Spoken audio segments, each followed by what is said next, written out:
Okay, Shalom Israel. Hope everybody's doing well. Running a little behind. Our apologies, but hopefully we'll make it up on the back end. We want to get through this this topic so we can get into even worse news next week.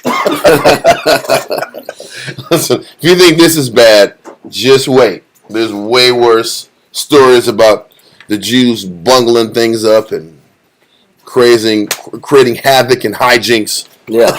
And all type of craziness going on. Not fumbling the bag, but fumbling the temple. There's a fumbling the empire. Yeah. So before we go into that, let's send our prayers to the Most High.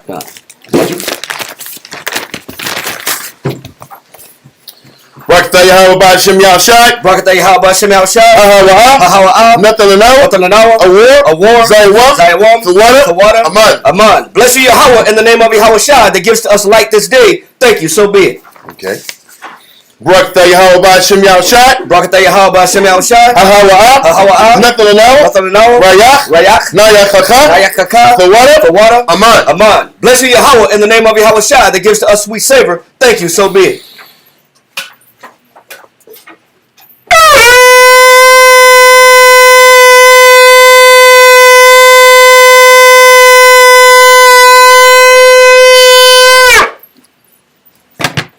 Amajim Wapanya Yerah Shalom. Stand and face Jerusalem.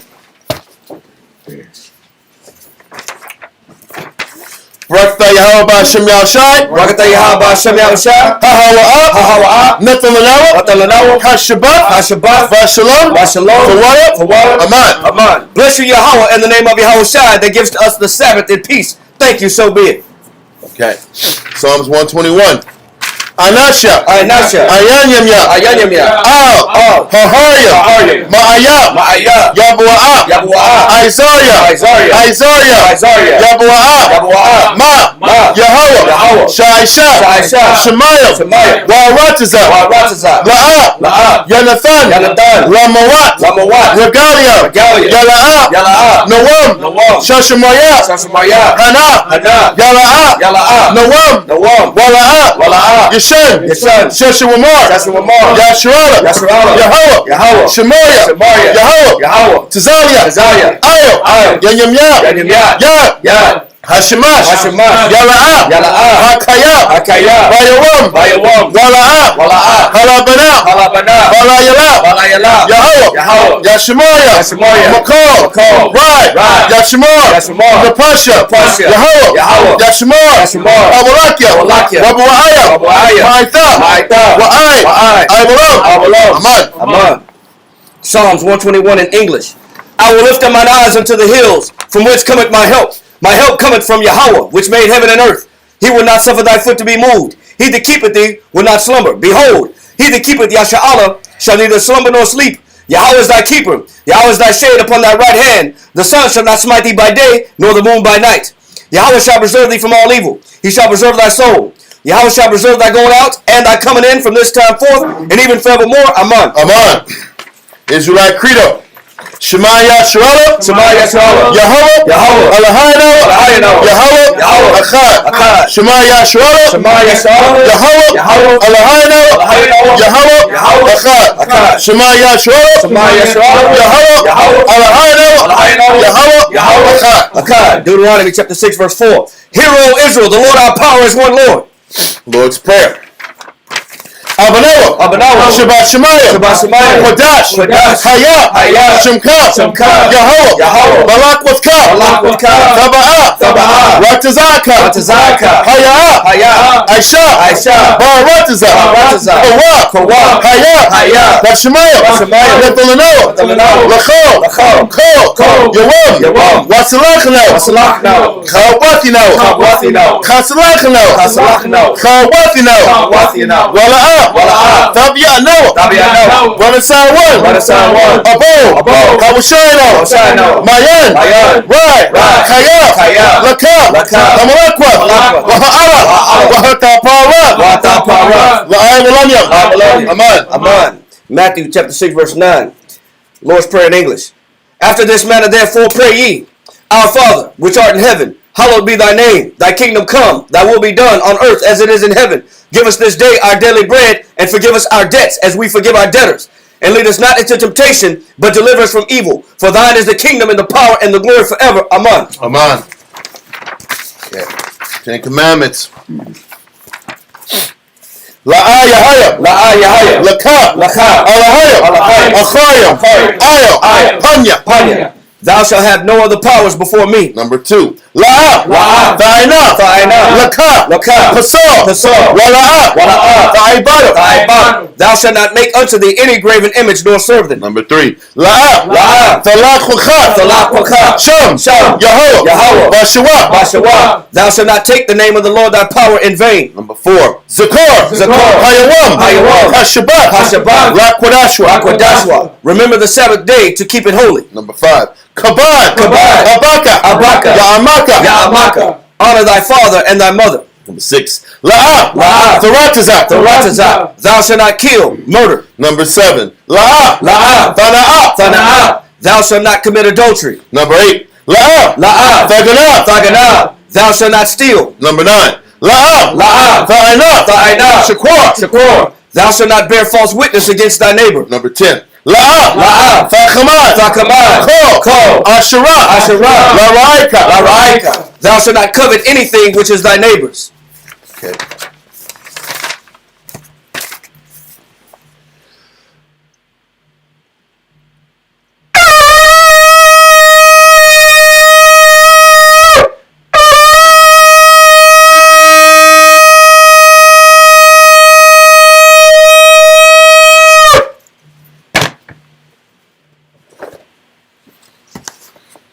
Barakatah Yahweh Ba'Shem Yahushua. Barakatah Yahweh Ba'Shem Yahushua. Hahawa. Nephilim. Hatarawa. Blessed are you, Yahweh, in the name of Yahweh Shai that gives to us the law. Israel Yeshavia. Israel seated. Okay. So hopefully today we can get through the entire chapter 4. I think we've gone and really we didn't exhaust this topic, but it was important to take our time to see the shifting and the quick diminishment of the leadership we had for 5 separate priests. We had a good reign of prosperity, holiness, commitment to the word, commitment to the Lord, while in maintaining our spiritual stances, our spiritual integrity, while having a good relationship with the Ptolemaic line. And this is after being in the middle of a battle between both the Seleucids and the Ptolemies, and going through war and being a participant in both sides of the battle, whether it was the north or the south. Our people fought and died for those kingdoms and was tossed and turned in between the middle of those situations. And we had no control over who was the victor, who was going to win, who was going to lose. We were subject to whatever situation they were in politically. And the one constant was our obedience to the Heavenly Father and our obedience to the powers that be. And because we had this proper dynamic with the two, the Most High continued to bless us. What we're going to see is before the wickedness reaches its height, there was a weakness at the top. And we read about Onias II and how he was greedy and how he had a small soul. And those two combinations was, I just want to do. Listen, while you're reading chapter 12, book 12, chapter 4, you never read about Onias not doing his office as a high priest. He went through his basic routines like every other high priest, through the physical routines. What you see the difference is in his capabilities and his willingness to manage money properly, and in his capability to manage the political aspect of the job of the high priest. And it showed also that you could do your job, but if you have character flaws, it's going to affect the people still. God, or if you can do your Bible duties, and these other character flaws that you have has a major effect on the people. So now we're going to read paragraph 2 again and start from there. We read paragraph 1, how Onias was irresponsible, he was a small-souled man, and that he owed 20 talents, which was very little. All his previous predecessors paid that 20 talents with no problem. Now we have Joseph, who comes into the scene, who had been connected partially to the priest family, because his mother was the sister of Onias II. But on his father's side were those damn Ammonites who had been a thorn in our side and had been fighting for position in Israel since the time of Nehemiah. We read about that earlier. In the Persian Mede Empire. Yes, but they were fighting for political position amongst the Jews.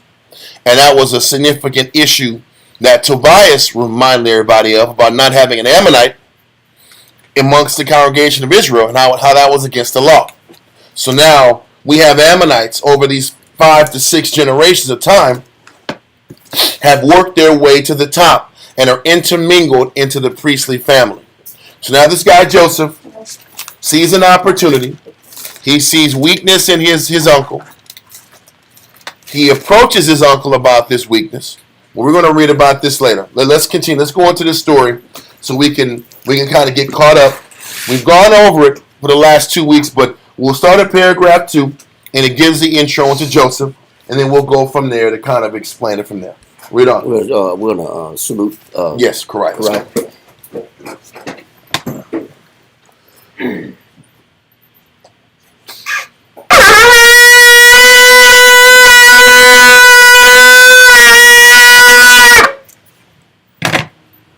Kariah, Shah Shabbatah, Banashah, Banashala. Kariah, Shah Shabbatah, Banashah, Banashala. I mentioned. Right? Yahweh Ba'ashem Yahshabakatah. Yahweh Ba'ashem Yahshabakatam. All right, Yahshabak. All right, so let's get paragraph 2, Josephus, book 12, paragraph 2. Let's get rolling. Alright. Antiquity of the Jews, book 12, chapter 4, paragraph 2, page 318. It says, there was now one Joseph, young in age, but of great reputation among the people of Jerusalem, for gravity, prudence, and justice. His father's name was Tobias, and his mother was the sister of Onias the high priest. So listen, first things foremost, whether Joseph, it wasn't about if Joseph was wicked or not. It wasn't about if Joseph was a bad guy in general. Obviously, Joseph was prudent and had earned his respect amongst the Jews. It wasn't about that. The contention, just in general, about Tobias or Joseph being in a position was that he wasn't an Israelite. And it will be no different in our camp if we had an Edomite guy go from the ranks, from the bottom to the top, and he had proven his loyalty in the camp. What's the difference? This brother's been here for 7 years. He's been locked in for 7 years. He knows the scriptures better than certain brothers. Does that make it right to have him at the podium dropping angles in the scriptures? Why? Because it wasn't supposed to happen in the first place. So, I'm not even here to discredit Joseph and his character and his decision making and his prudence. It just proves that there was a disconnect spiritually from how we were supposed to carry ourselves. That's what this lets you know. Was there anybody room to say, this guy's an Ammonite repping the Jew on our behalf? Can anybody else have stood up and said, no, I got it. My lineage tells me that I should do it. There was nobody in the nation that could do that. It just gives you a small glimpse of how diminished our nation was. And how we were one or two bad leaders away from this falling apart anyway. Nobody was upset. Nobody had a problem with it, or at least it's not talked about. They just let it ride. What you gonna say? I want to bring up a verse because this is how it's looked at, that Joseph would even be in this position to care more than the actual Israelites about their future. Yep. 1 Corinthians chapter 6, verse. Let's go to. Just make it quick. let's go to 4, verse 4. So 4 down on what? On this 4 and 5. God. 1 Corinthians chapter 6 and verse 4. If then ye have judgments of things pertaining to this life. Now, when it comes to judgments, and who have been given the judgments according to Psalms 147? Israel. Israel's been given the judgments. He said the other nations have not known them. So when it comes to judgments, specifically from the Most High, the other nations don't have any. They weren't given the judgments, the law, statutes, and commandments of the Most High. They shouldn't even be. They should be recipients in. They should be mimicking what we do. Yeah. Not instituting the judgments. But he says when it comes to judgments, read. God. If then ye have judgments of things pertaining to this life, Read. set them to judge who are least esteemed in the church. He says, damn, can anybody produce the thought process of judgment that would please the Most High? He says, and if not, then go to the bottom of the barrel in the church. Read on. I speak to your shame. Now, is that the way it's supposed to be? You're supposed to use the most youngest or less taught, most ignorant individuals to make decisions in a churchly environment or a spiritual environment, looking at things correctly when it comes to judgment? No, he says, I speak to your what? Your shame. So to even have Joseph coming in to petition to survive for our survival, that's really a shame. Because this guy is not even a blood lineage Jew. There was no other Jew who can stand up. Nobody? None. There was no Judite or Benjamite who could say, "Nah, I got it." Or a Levite priest. There was no priest that can speak on behalf of the high priest. That's willing to step up. Paul said somebody got to be able to make wise judgments. Somebody got to be able to make wise decisions. Somebody got to go to the White House and talk to the president. Who gonna talk to the president? Oh, I ain't going to talk to that president. No, I ain't doing it. What would be the reason not to go to Alexandria and talk to the president? Fear? Discomfort? I didn't sit back here and work on my diplomacy from the beginning. I don't know what diplomacy looks like. I've never been reared in that direction. It's the same reason that Israel now doesn't venture into arenas outside of their comfort zone. Yep. Israel wants to sit back here and stay in their pocket about talking about the white man, and that's it. Yep. You put half of Israelite leaders with a camera talking the Bible, how they gonna make us look? Crazy as hell. Because I've seen brothers on Maury Povich make us look horrible. I'm like, bro, can I cut this off? Where's the remote? This is embarrassing. They're embarrassing us. And that's the truth. There is nobody well-rounded enough to go deal with diplomacy. That's what doesn't make sense. I'm sorry, Shams. No, that's the whole point. It's really not a good thing. It's not that Joseph has to step up and be an advocate for our people and our nation. Think about it. We're going to read in this chapter. Before he does it, he goes to all the Levites in the leadership. He approaches the prince and says, I'm going to do this. Is everybody with it? Go for it. You do. You got it. You got it, dog. Like, damn. You know what's sad? They didn't want to come off whatever they was doing in their life. That's the point. Whether it was fear, selfishness, pride. I don't want to look bad in front of you. I don't want to talk to these white folks. I don't like talking to white folks. Well, then the season is going to fall apart because nobody wants to talk to Esau. Nobody wants to work with these people. This is Israel now. It's the same reason why we get arrested for warrants that we could have easily went to the judge to talk about. Oh, my God. Just talk to the damn judge. I don't want to talk to no judge. It's going to be bad news. I'll go to the judge. All we have to do is go down there and work out a payment plan. I'm just going to drive until something happens. Until I get caught. This is Jake. Is this not Israel? All the time. I'm just going to be going down side streets forever for 7 years. Or like, what the hell? Or we seen it. I'm just not going to drive. I'm going to have my rib drive. I know. Like, what the hell is this? You got a chauffeur now? Yeah. Because you don't want to just sit back here and say, listen, what do I have to do to rectify this situation? Good night. Forever. Forever. Forever not drive. This is Israel. We don't leave our block. Jake ain't leaving the block out. No. This is my block, 144 K Street out. I ain't leaving it out. Jerusalem Drive. Yeah. I ain't leaving Jerusalem Drive, son. MLK Boulevard. I ain't leaving it out. I'm staying on my block. This is our thinking, huh? So there's somebody that's a non-Israelite who got half blood in them, takes the initiative, and we just cower down and let them do it.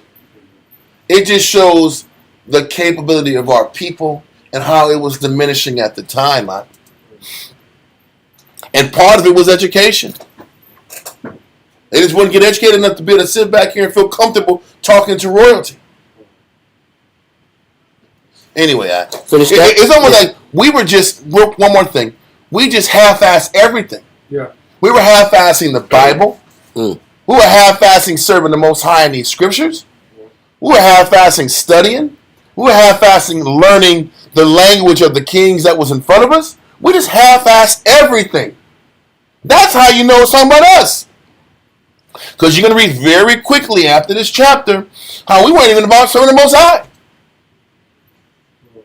So we weren't about really committed to serving the Most High.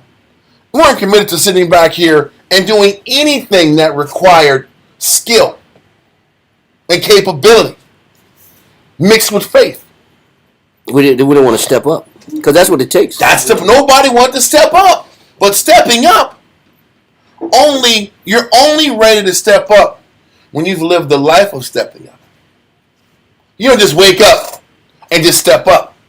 You step up every single occasion. Why was David ready to step up against Goliath? Because he stepped up against a bear. Yep. He stepped up against a lion. He's been stepping up.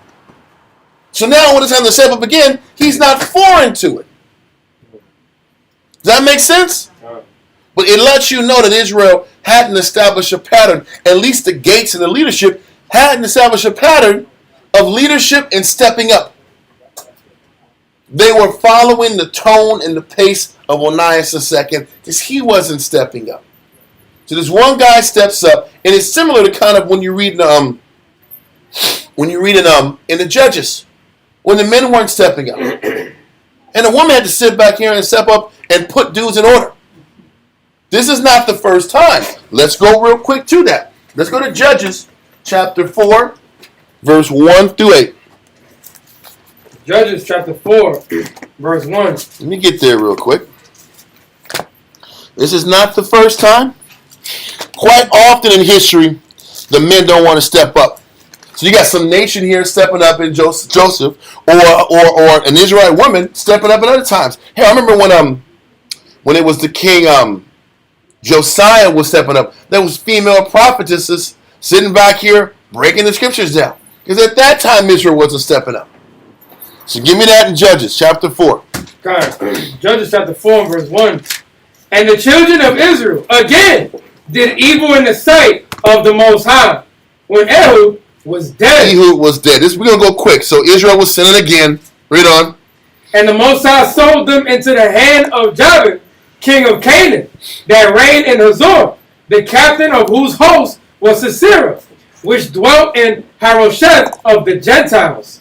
And the children of Israel cried unto the Most High, for he had 900 chariots of iron, and 20 years of mightily oppressed the children of Israel. So for 20 years, this Canaanite leader, King Jabin, whose leader or army captain was Sisera, was just giving us constant oppression and constant hell because we were sinning. Read on.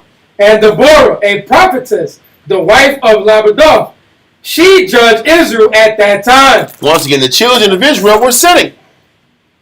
So a housewife, the Most High has to work through a housewife to get his work done and get his job done.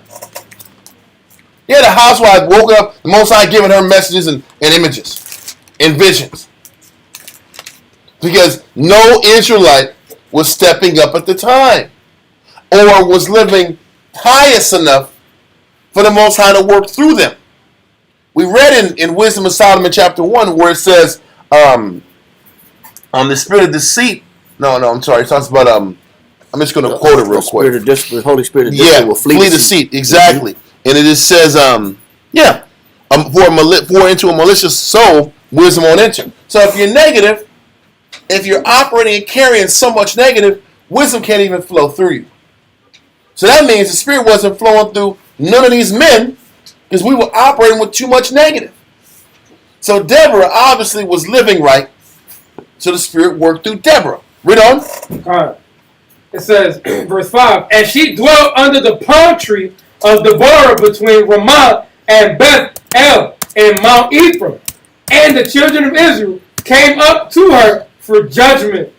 And she sent and called Barak, the son of Abinoam, out of Kadesh Naphtali, and said unto him, have not the Most High power of Israel commanded, saying, go and draw toward Mount Tabor, and take with thee 10,000 men of the children of Naphtali and the children of Zebulun? So, listen, she's calling Barak and said, listen, bring Barak up here. So, listen, hath not the Lord of Israel commanded? So, I'm not sure if the Most High hit up Barak, he didn't respond. Because the way she's talking, hasn't the Most High commanded you to bring soldiers from Naphtali and Zebulun to go here and engage this guy that had 20,000 men? Isn't this what the Most High was asking for? Whether the Most High already communicated with Barak, he didn't listen or not, I don't know. She knew, though. She knew, but the way she's talking is like you knew too. Mm-hmm. Hath not the Lord, the power of Israel, commanded? Why would she say hath not? Like you didn't know? We weren't told that this got to get done? So I'm going to bring you down here to officially let you know from a human being that this got to get done. That means everybody can see the direction that the Spirit is going but him. But him. But he would have to have known because she's talking to him like he already should know this. Yes.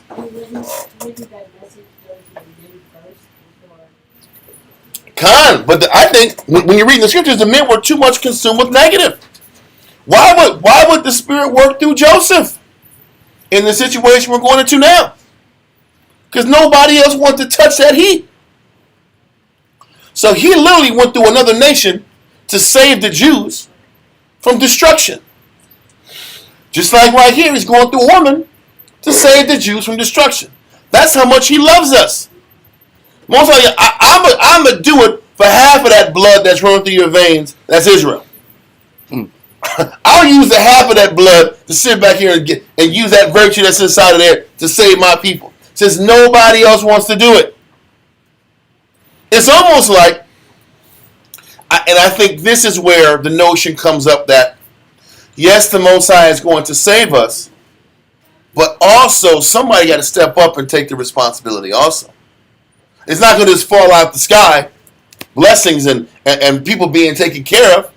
It's a combination of the Most High's salvation and the handful of people who's going to take on this responsibility for their people. It's just as important.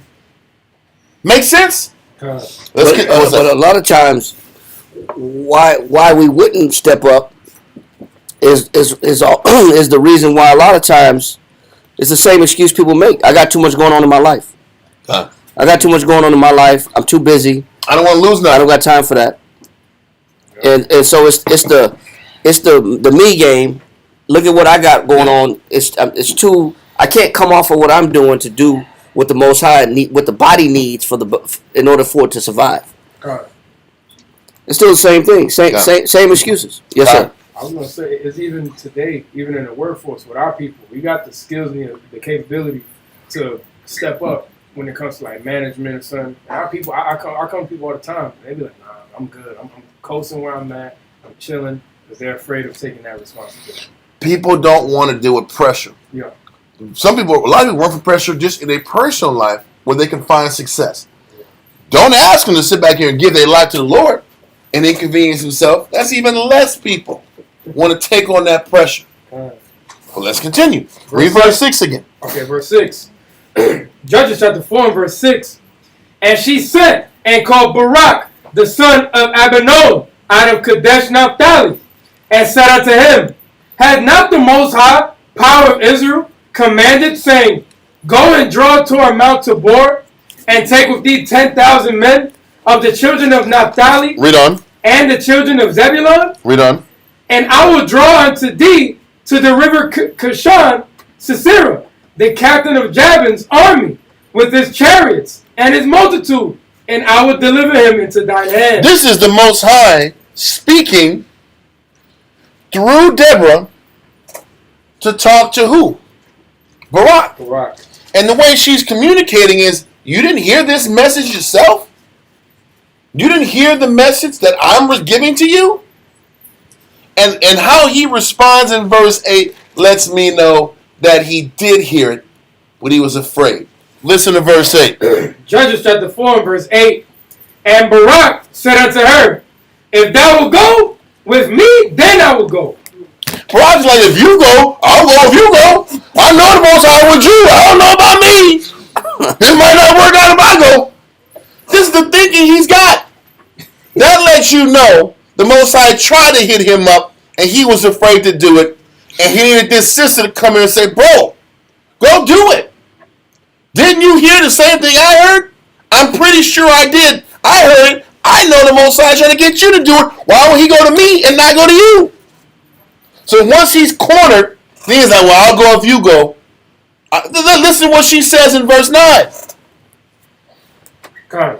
We're still on verse 8. It says, Read verse 8 again and then 9. Kind. Verse 8. And Barak said unto her, if thou wilt go with me, then I will go.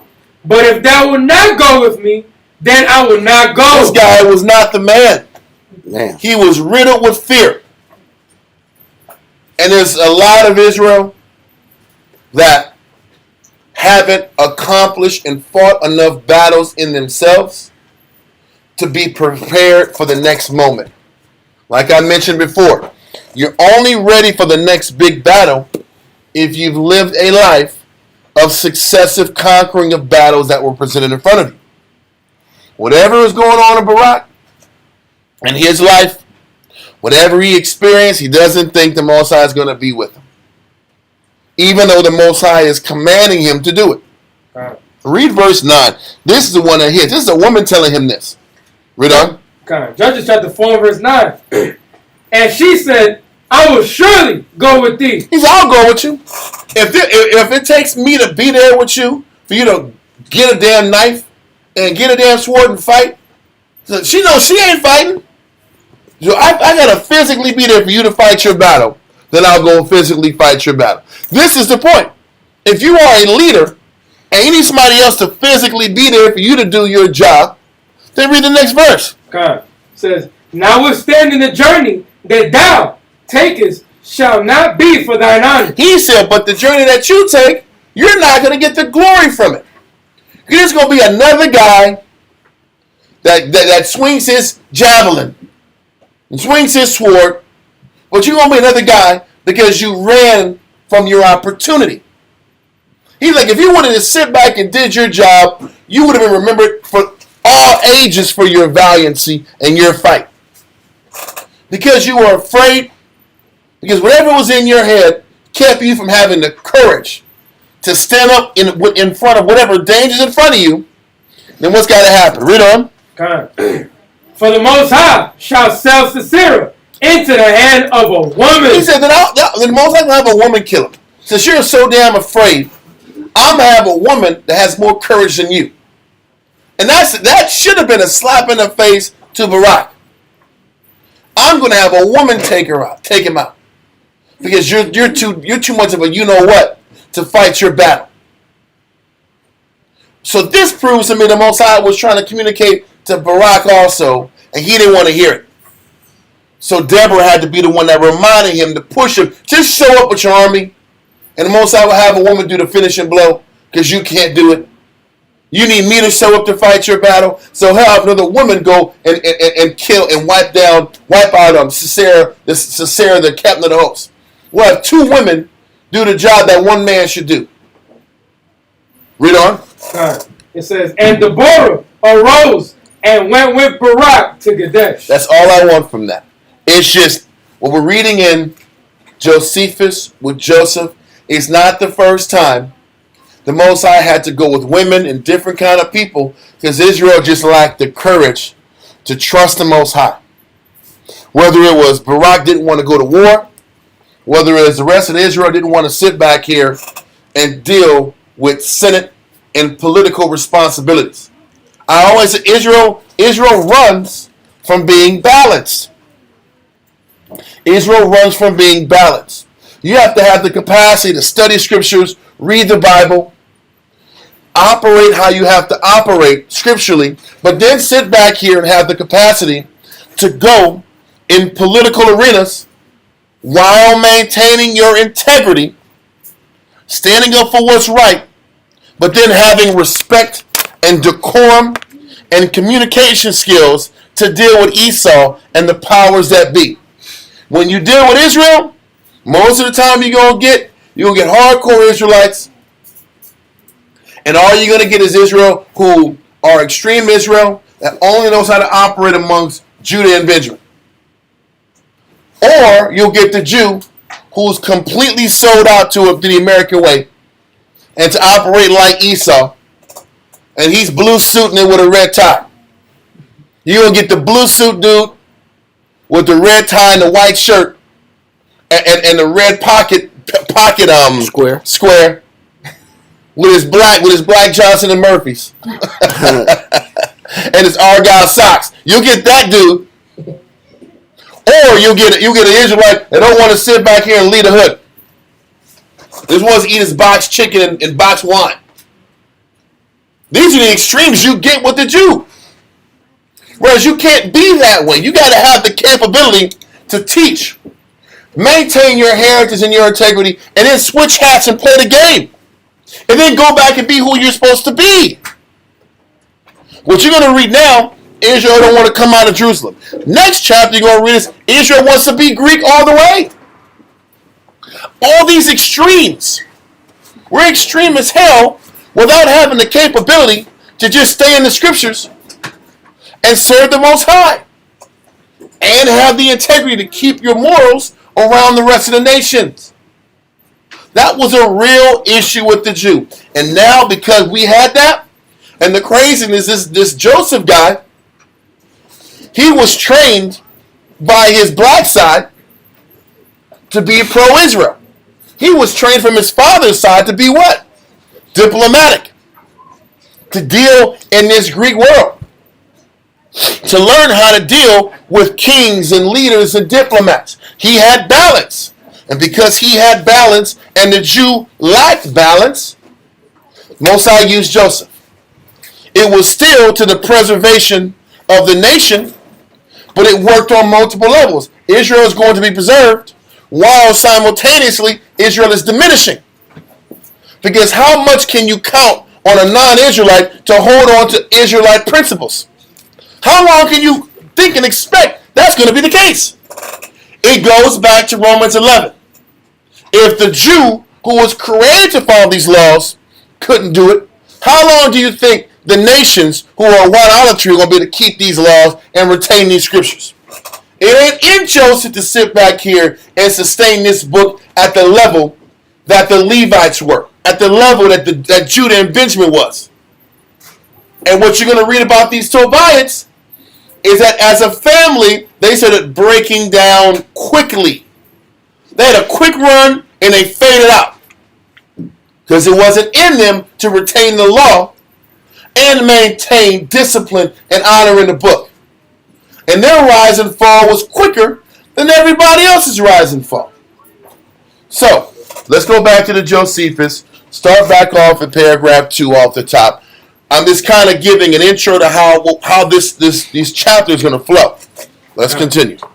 Okay. Antiquity of the Jews, book 12, chapter 4, paragraph 2, says, there was now one Joseph, young in age, but of great reputation among the people of Jerusalem, for gravity, prudence, and justice. His father's name was Tobias, and his mother was the sister of Onias, the high priest, who informed him of the coming of the ambassador, for he was then sojourning at a village named Pakal. So listen, the ambassador that was coming to speak on behalf of Ptolemy Eugetus, Ptolemy the third Eugetus, was coming down. And he's coming down not for good news, but for bad news, and to bring about pressure and accountability for Onias II's poor money management. Let's continue. It says, for he was then sojourning at a village named Pakal, where he was born. Where what's his name? Where Joseph was born. Joseph was born in Philcall. Read on. Line 161. Hereupon he came to the city, Jerusalem, and reproved Onias for not taking care of the preservation of his country. So listen, the crazy thing is the Spirit moved him to check Onias and let him know that his decisions were selfish, and it put the entire nation, one, on the negative radar, and two, in danger. Because he was bringing unnecessary heat to his people. Yeah. Read on. But don't forget, the Jews themselves already had a responsibility to pay 8,000 talents. So the Jews, the whole region was responsible to pay money. It wasn't just the high priest. The high priest had to pay 20 talents. The whole region had to pay 8,000 per person. What you gonna say? And that 20 talents was a year's salary, a 20 year salary of one Israelite. Okay. And that's what Onias didn't want to pay. But the amount of money that was flowing through the temple, there was plenty of money. No. Don't forget, why was there plenty of money? Was not the Ptolemies paying for the daily sacrifice? Yeah. They were paying for the daily sacrifice. So it wasn't like there wasn't money and resources available for these knuckleheads to spend on them. If the money's there, just cash out and pay these people. But he was taking the excess money that would come from not having to finance the sacrifice of the animals, and he was pocketing it. So he's not realizing, I'm pocketing this money, that everybody's going to have to suffer, because now we got to come out of pocket for these sacrifices now. Now they're going to probably start hiking up taxes for everybody, because Onias wants to sit back here and be selfish.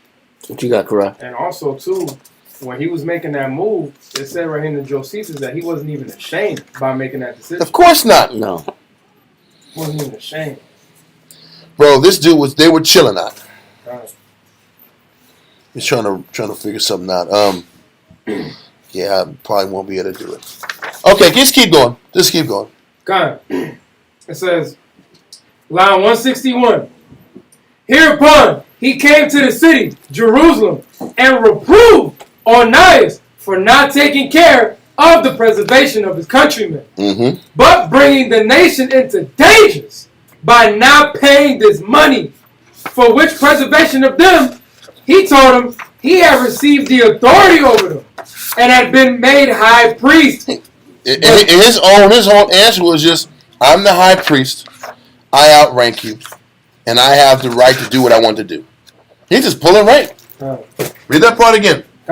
Says, he told him he had received the authority over them and had been made high priest.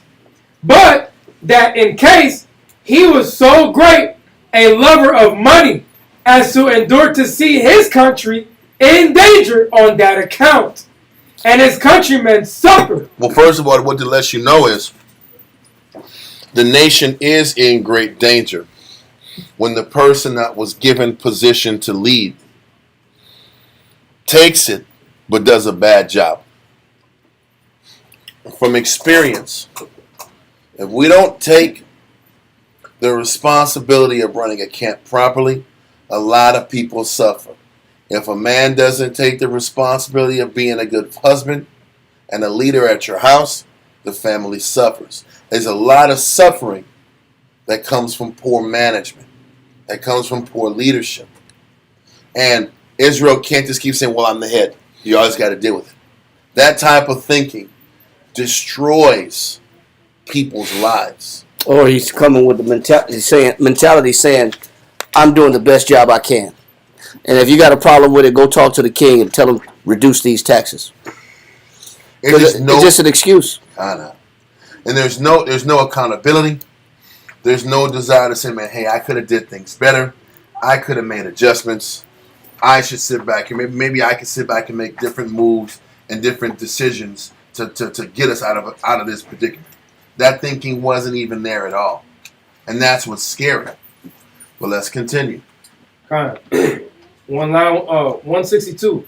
But that, in case he was so great a lover of money, as to endure to see his country in danger on that account, and his countrymen suffer the greatest damages, he advised him to go to the king and petition him to remit either the whole or a part of the sum demanded. So he's like, listen, can you go to the king, Onias? Priest, please.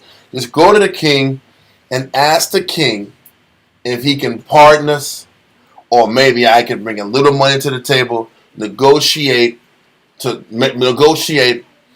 let me buy some time to pay it back.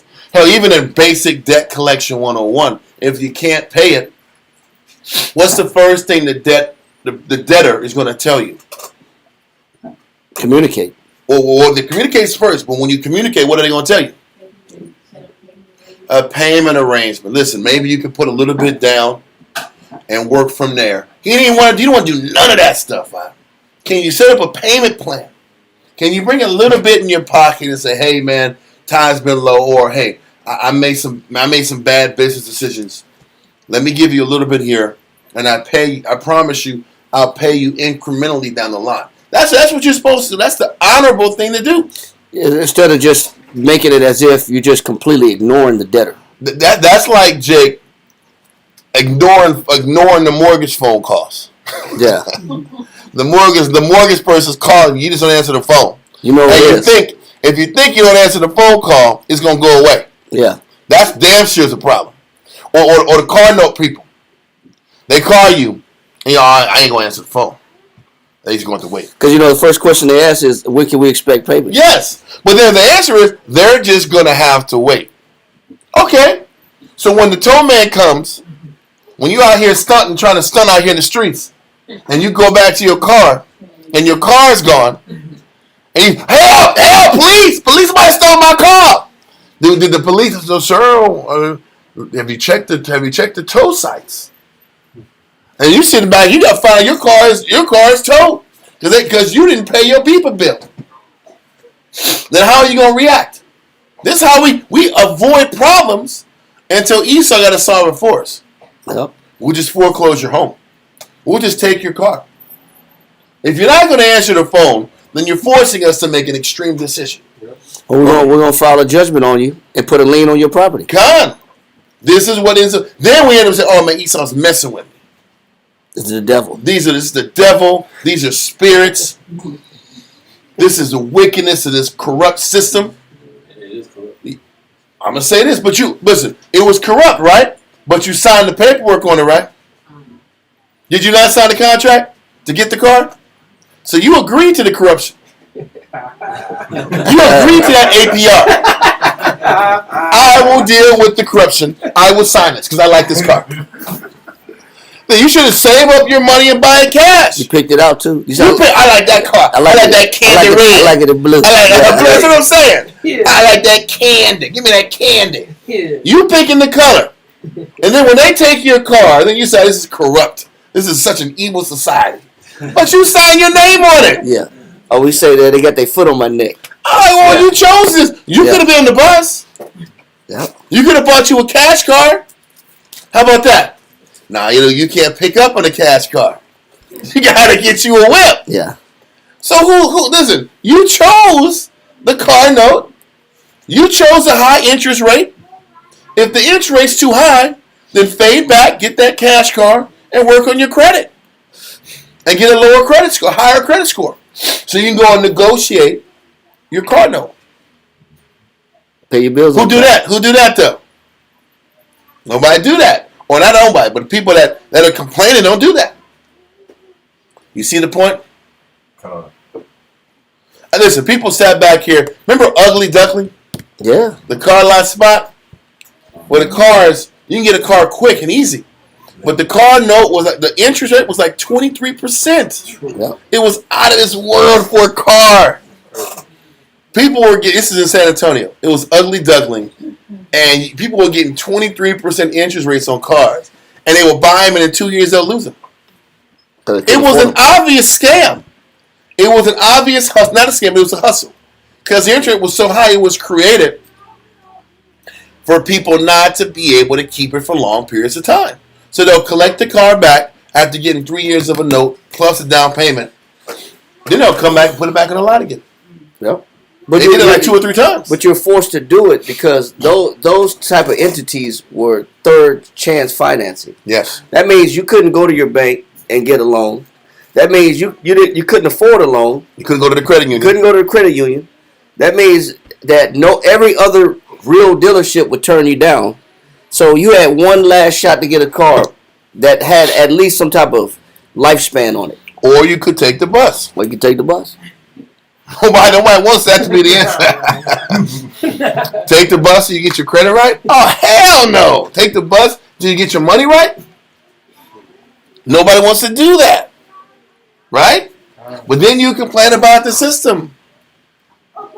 I'm not denying it's corrupt, but people choose the corruption versus being more disciplined and waiting. Save their money. What's that? Save their money and tighten their credit up. And be smart. Anyway, but once again, where are we at, man? We're on line 162. No. Line 163. Mm-hmm. Yeah, come on. It says, he advised him to go to the king and petition him to remit either the whole or a part of the sum demanded. Oniah's answer was this, that he did not care for his authority. Listen, Oniah said, I don't care for the authority, so I'm not going to talk to the Ptolemies. I don't want to do, that's not what I was called to do. I was called to serve the Lord. I was called to be a priest, and I'm doing priestly things. I'm not going to do all that negotiation because that's out of my comfort zone. I don't want to be uncomfortable, so I'm not going to do it. This goes back to what Barak was doing. Barak didn't want to step up. Barak didn't want to step up, and this also ties to a scripture. Let's go real quick to Ecclesiasticus in the Apocrypha, chapter 33 and 22. Ecclesiastes chapter 33 verse 22, line 90. Page 90. It says, in all thy works, keep to thyself the preeminence. Listen, it says, in all thy works, keep to thyself the preeminence. What does preeminence mean? And this is really for a man. This verse is for a man. Keep the preeminence means what? Give me number one.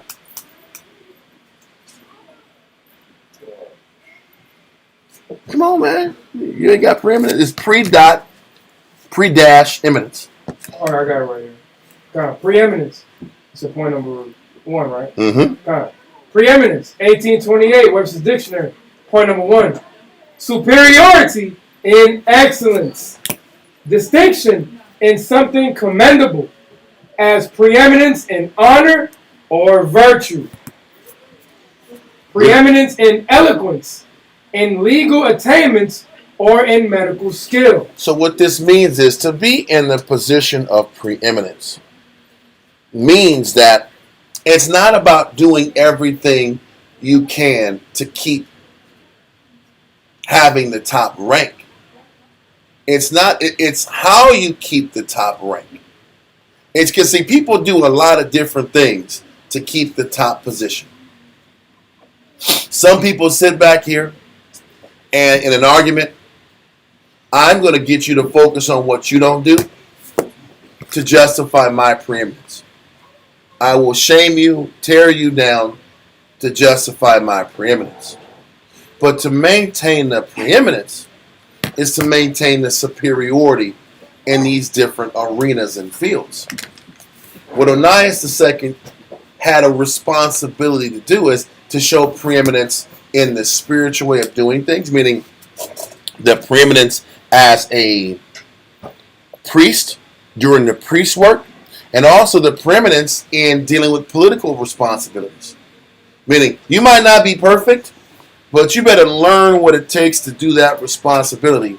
to maintain your preeminence. Because if I'm sitting back here and I'm having a bunch of people do things that I don't want to do, I've lost my what? Preeminence. But you can't sit back here and give people the power to do things you should be doing and then pull the preeminence card again. That's when the arguments kick in. That's when the fighting kicks in. That's when the struggle for power kicks in.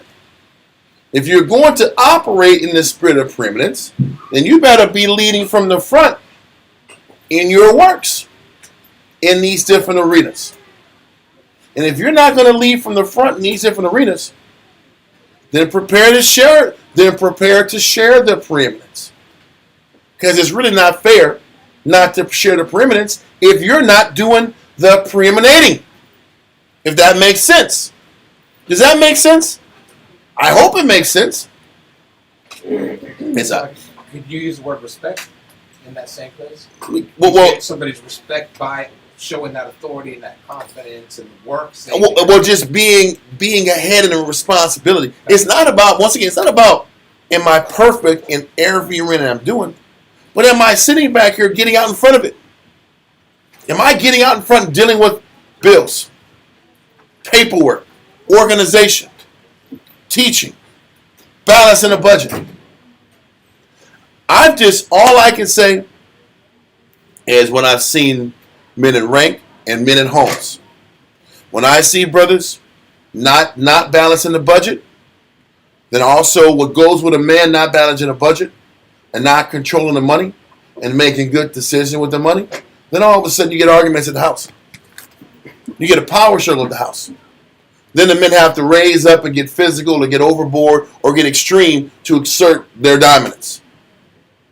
Then the question is this: if the man was establishing a preeminence in handling his bills and handling his responsibilities, would the woman be more apt to argue with him and fight with him? The pride would still be there, but would it be at the same magnitude? If she's having to carry all these different responsibilities and you don't got to do nothing? But all these women ain't locking in. Well, shit. Are you maintaining the preeminence? I've told men for years, and then run the bills. Run the bills, run the house. And you're going to still get arguments, but it ain't going to be the same arguments. Balance the budget and prove that the house can run stable with your decisions, by your decision making. And you'll get less of an argument. That's what preeminence is about. Are you going to sit in a camp? If I'm going to lead somebody, if I'm going to have somebody do something, do you have the willingness to go back and do it? If you're not going to do something that you want people to do, they're going to lose respect for you. Then they're going to look at you, why do I have to follow you if you don't do what I'm doing? That is literally what maintaining the preeminence is. Can I at least be equal to what you're doing in every field? That's what keeping the preeminence is. But people maintain the preeminence by deceitful ways, by gaslighting, by shaming people, by attacking people's confidence. That's not how you maintain the preeminence. You maintain the preeminence through your work ethic, through your courage. Because the funny thing is this: if I show the people that follow me, that I am courageous enough to face what's inside of me, then you'll get respect because you're courageous enough to fight where you're weak at. It shows courage to go and do something that's not natural to you and work on that and go through the vulnerability and get better at it. I've seen men respect men that do that. Then the guy just talks and talks and talks and doesn't fight his battle. Nobody respects that. That's how you maintain the preeminence. So it's very hard to respect Onias that don't want to face his weaknesses. So now Joseph is going to sit back here and go broker this deal with the Ptolemy of Egypt. When he's done, do you think he's going to sit back here and look at Onias a second the same? Impossible to do so. Now he'll maintain respect, but in the back of his mind, this guy's weak. He lacks courage. He should have did this. You gonna make a young man go face this battle when you cower down to it? This is what maintaining the preeminence is all about. I'm not going to sit back here I gotta lead from the front and deal with and feel this pressure and feel this heat, even though I might not know what I'm doing. That's how you lead, and that's why the Most High said, always keep the preeminence. Lead from the front, and stop putting people around you to do a job that you're afraid to do. Or at the very least, you could have did. And not even just fear, because everything's a trade-off. God. Because if I put somebody over the job that I'm doing, that means I can go back and be about my comfort and get my sleep.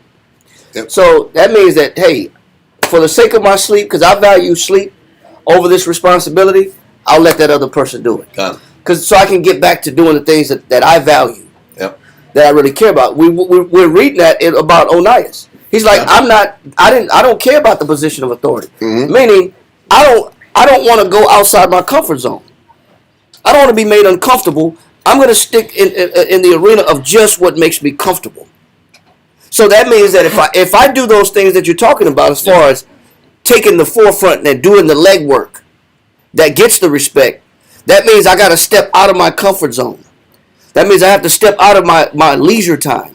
That means I have to step out of my little sleep that I want to get, or whatever it is that I value on the back end. Everything's a trade-off.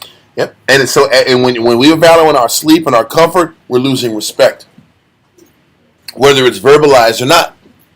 You can tell yourself all the things you do well. What are you doing now? That's the pressure everybody got to be on. And the crazy thing is, at the very least, if Onias wasn't comfortable, he could have still went there and led and brought the young man with him. If this guy might speak better than me, I'm going to sit back here and at least show my face and fight my battle while having an assistant with me. You know, it's hard to do. It's hard to be even on a household level. It's hard to be the first one up and the last one to go to sleep. Mm-hmm. Because that's what. If you're aiming at being the most preeminent, then you're taking on the brunt of the responsibilities. Mm-hmm. That means the alarm goes off, you're the first one up, and before everybody go to bed, you're the last one to go to sleep. Yep. But it's hard to do that and still keep the leadership. If you're not willing to do that and still keep the respect, you're the last one to get up in the morning, and everybody got to wake you up. It's a knock against your honor. It's a chink in your armor.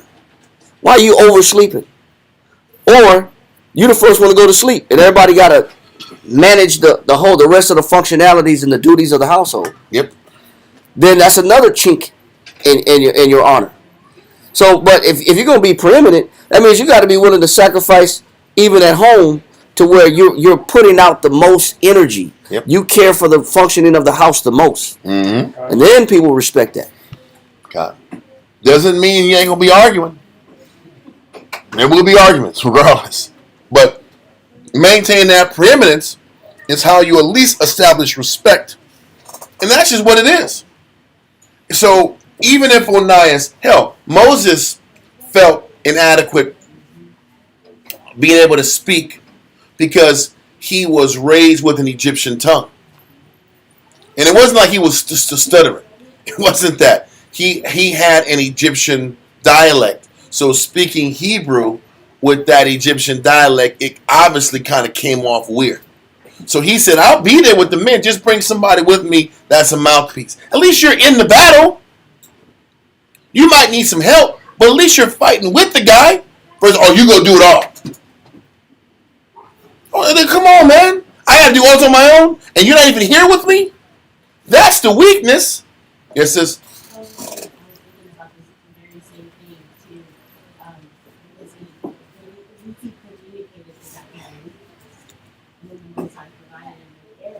Mm-hmm. God.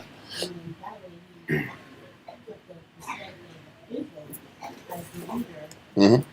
Yeah. But he wasn't running from his battle. He was just conscious that these people might not respect me because they're already going to look at me as this Egyptian sellout. Isn't that what was thrown in his face before? Oh, you just up there in the big house. You ain't out here slumming with the real brothers. We might tell people what happened, that you really killed that guy. He already knew they were looking at him weird. So to have Aaron speak Aaron brought credibility. So that's the point. Does that make sense? So this is why even when you're weak, even when you feel like vulnerable, then bring your brother with you to get the job done. But don't run and cower from it. Because once you have the brother with you or whoever, maybe you'll learn that it's not that bad, so you can sit back and tap into this new arena. That's the point. And if brothers, for instance, aren't comfortable doing these bills around their women because it might make them look weak, that's what we're here for. To help work with men so they can sit back here and maintain these responsibilities and maintain a respect at home. There's so many different ways we can keep fighting our battles versus pushing our responsibilities off on women and brothers and demand respect like we're operating in the spirit of preeminence when we're not. This is a lesson for us all the way. I hope Israel sees it. We don't have the right to push this level of servitude we want people to do, but we're not fighting to earn the reason that people should serve us in the first place. The Bible says so, so you better do it. That's all we're saying. That's the card we pull. Anyway, let's continue. Into Josephus. All right. Matter of fact, finish verse 22 in Ecclesiasticus Salakia. Right. And you can leave after this, because I know it's getting late. Okay. Read verse 22. Ecclesiastes chapter 33 and verse 22. In all thy works, keep to thyself the preeminence. Leave not a stain in thine honor. We leave stains in our honor when we try to push people to do things we don't want to do. That's a stain in our honor. We want to have people do something that we don't want to do, but we want that respect and honor as if we're doing it. That's not how life works. That's not how just respect works. Respect is earned. You got to put the work in people to sit back here and honor what you do and tip their cap to you about what you do. Anyway, you got something? No, I'll wait because it's just Ecclesiastes 10 and 8 because 10 and 18 Ecclesiastes because you know what, it just shows that if you're not careful, anything can happen, especially in a position of leadership. 17 and 18. Right. Ecclesiastes chapter 10 verse 17. Blessed art thou, O land, when thy king is the son of nobles, and thy princes eat in due season. It says it's blessed when you got the right leadership, doing the right sacrifices, being the right example in power. Read on. For strength and not for drunkenness. It says because they do it for strength to keep the people strong and not to use the position to satisfy their own personal flesh and satisfy their own personal comforts. Because if that's the case, then what happens? Read. Verse 18.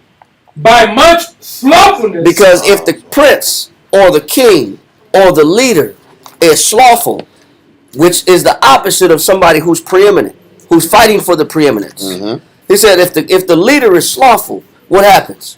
The building decays. What's going to happen to the building? The building decays. And decay happens over time. It doesn't necessarily happen at one stroke, but little by little, that whatever inability that leader has that doesn't want to fight what's in him, then slowly but surely the house or the building starts to decay. Read on. And through idleness. And if that king is idle, if I ignore the things that are important, and I keep ignoring the things that take precedence, that should be priority, then what's going to happen? The hands of the house droppeth through. It says what? It says, and through idleness of the hands. Idleness of the hands. The what? The house droppeth through. Now you mean to tell me you didn't know that there was cracks in the roof? You didn't know that there was leaks in the roof? You just watched those leaks get bigger and bigger. You just watched those cracks increase. To where eventually a house just don't fall on one site. It splits over time. You're just watching a problem and doing nothing about it. But then I'm mad because people don't give me the respect of being the preeminent person. Right. When I've sat back here and been lazy this whole time, when I'm gonna check somebody, you gotta stay in order. You gotta lock in and stay in order. But I'm not operating with the level of respect and consistency needed to gain respect and to maintain respect. Anyway, keep going. I'm sorry. Well, that's the whole point. You're watching problems. You're watching problems without fixing them. You're just watching the building decay and doing nothing about it. That's what we're reading about in Onias. Mm-hmm. He just the whole nation is just watching Onias wreck the leadership and create an unnecessary enemy. So it takes somebody to say, okay, I'm not just going to sit here and watch these problems and just watch these problems get bigger. While you're sitting around not taking the initiative to watch something become a problem. And you knew that damn roof was leaking. And like water is just going to expand. It's like a crack in the dam. It might be a drip at first, just like a little leaky sink. You watch that sink drip. Yeah, I'll get to it. Mm-hmm. You watch the tub just drip. I'll get around to it. And it's not gonna go from a drip. It's gonna stay a drip. Eventually, the water just gonna be running in the damn tub, or the toilet just gonna be running all day long, or the sink gonna be running all day long. It may have started a drip, but you didn't stop it when you had the opportunity. And that's what it takes to maintain the preeminence. You gotta see a problem and do something about it. You just can't watch a problem and expect it to go away. You got to take initiative. You knew the oil was leaking. Yeah. You knew you had the oil leak. And you're surprised that it broke down. That's what we do. Yeah. We witness something that's a problem, do nothing about it, and say we'll get to it. Yeah, I get around to it. It said the house do what? It says the house droppeth through. It dropped through, man. It's not going to last long. So maintaining the preeminence is about attacking problems, taking initiative immediately when problems arise. You don't wait to solve the problem. You fix the problem when you see the problem. And if you're willing to take that type of initiative, then you don't have to have somebody stepping up and doing your job for you, like Deborah.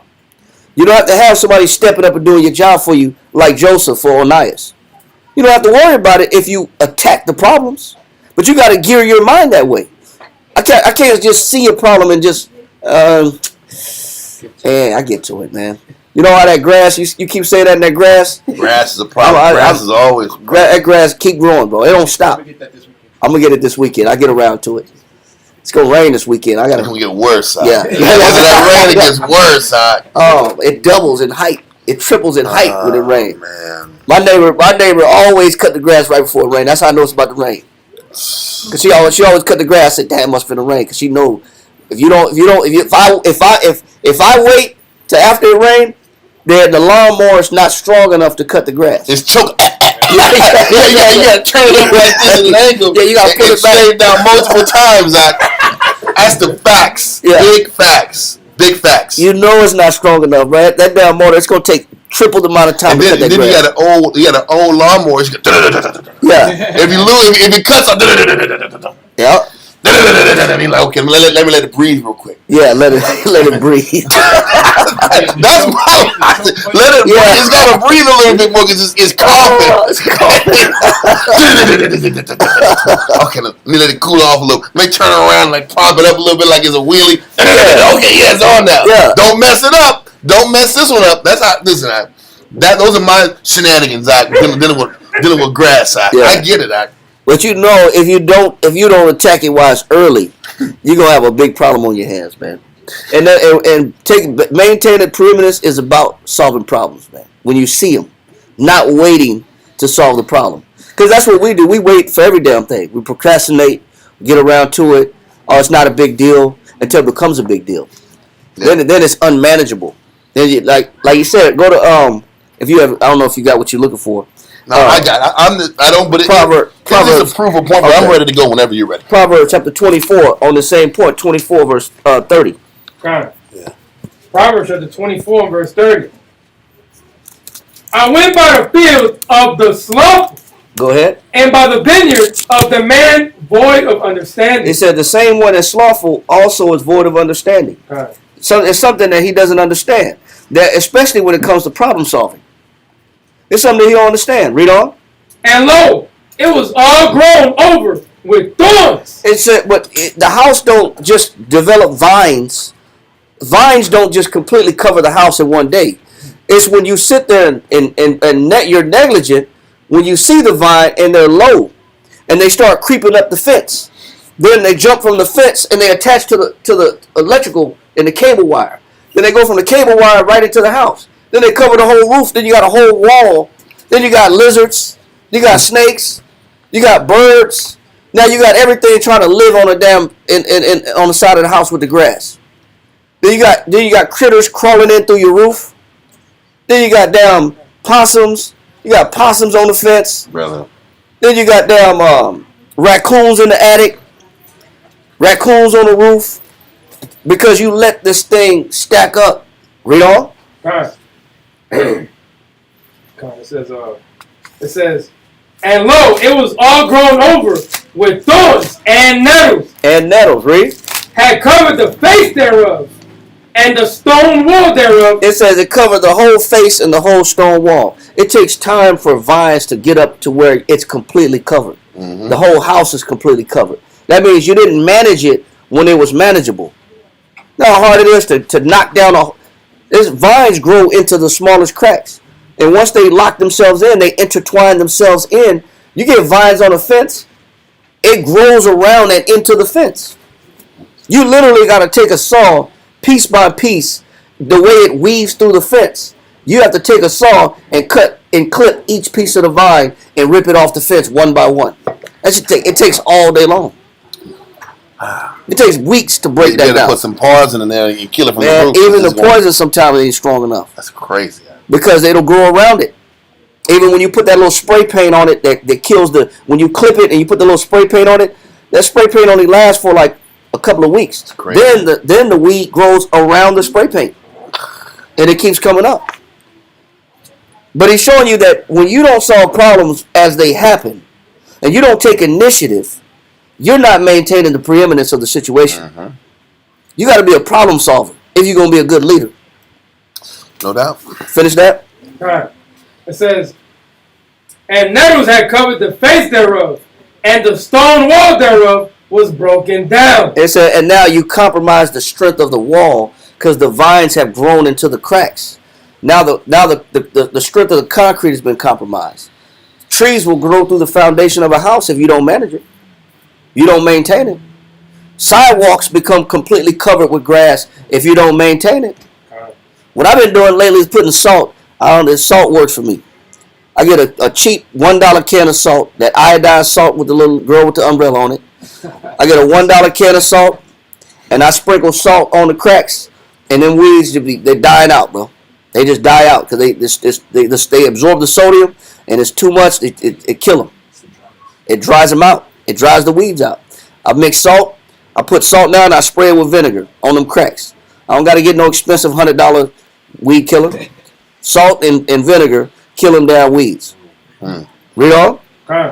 It says, then I saw and considered it well. I looked upon it and received instruction. And what does it teach you? Read. Yet a little sleep, a little slumber, a little folding of the hands to sleep, so shall thy poverty come as one that traveleth, and thy want as an armed man. He says poverty increases from a manageable position to a position where now you're desperate. You're in a situation where you're desperate now because you didn't fix it when you had the opportunity. Now you're trying to pull favors and do everything you can to now fix the issue, but that happens when you don't solve a problem from the very beginning in its inception. And you start losing respect. And you don't maintain your preeminence, and now you're in a bad spot. Then the neighbors don't want you in the neighborhood. They're calling the HOA on you. Yep.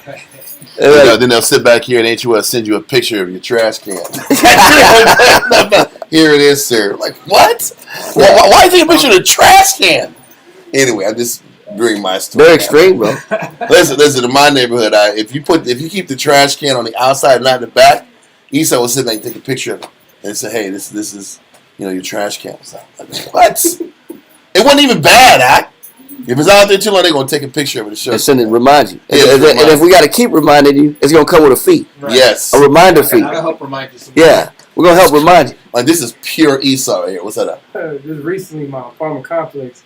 If you leave, dog poop, they have these little signs right next to the poop, and the neighbors are taking pictures of it. And if you leave it there, you get charged $500 For what? Leave what? Leaving dog poop on the ground. But they have these little signs that they put on the ground. Because people ain't bringing no little trash bags with them. Man. They don't give a damn. Man. They hurry up and get it done. Ain't nobody gonna see it out. Right. That's Yeah, that's a damn shame. Crazy. We get that in our neighborhood too. But let's continue. Thawam, let's get you saluted in. We gonna get back on the Josephus. Was there any more you to go? No, that was it. Okay.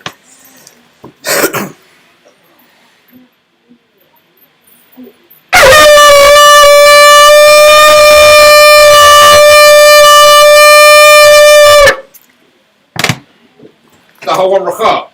Shah Shabbatah. Bana Shah. Banya Sha'Allah. Thawam Rakab. Shah Shabbatah. Bana Shah. I'm sorry. Bana Shah. Bana Shah. Bana Shah. I'm with you. What? Yahweh Hashem Yashem Rakatah. Yahweh Hashem Yashrak. Go. Salaki, man. Bana Shah. Bana Shah. Two Ashars in a row, man.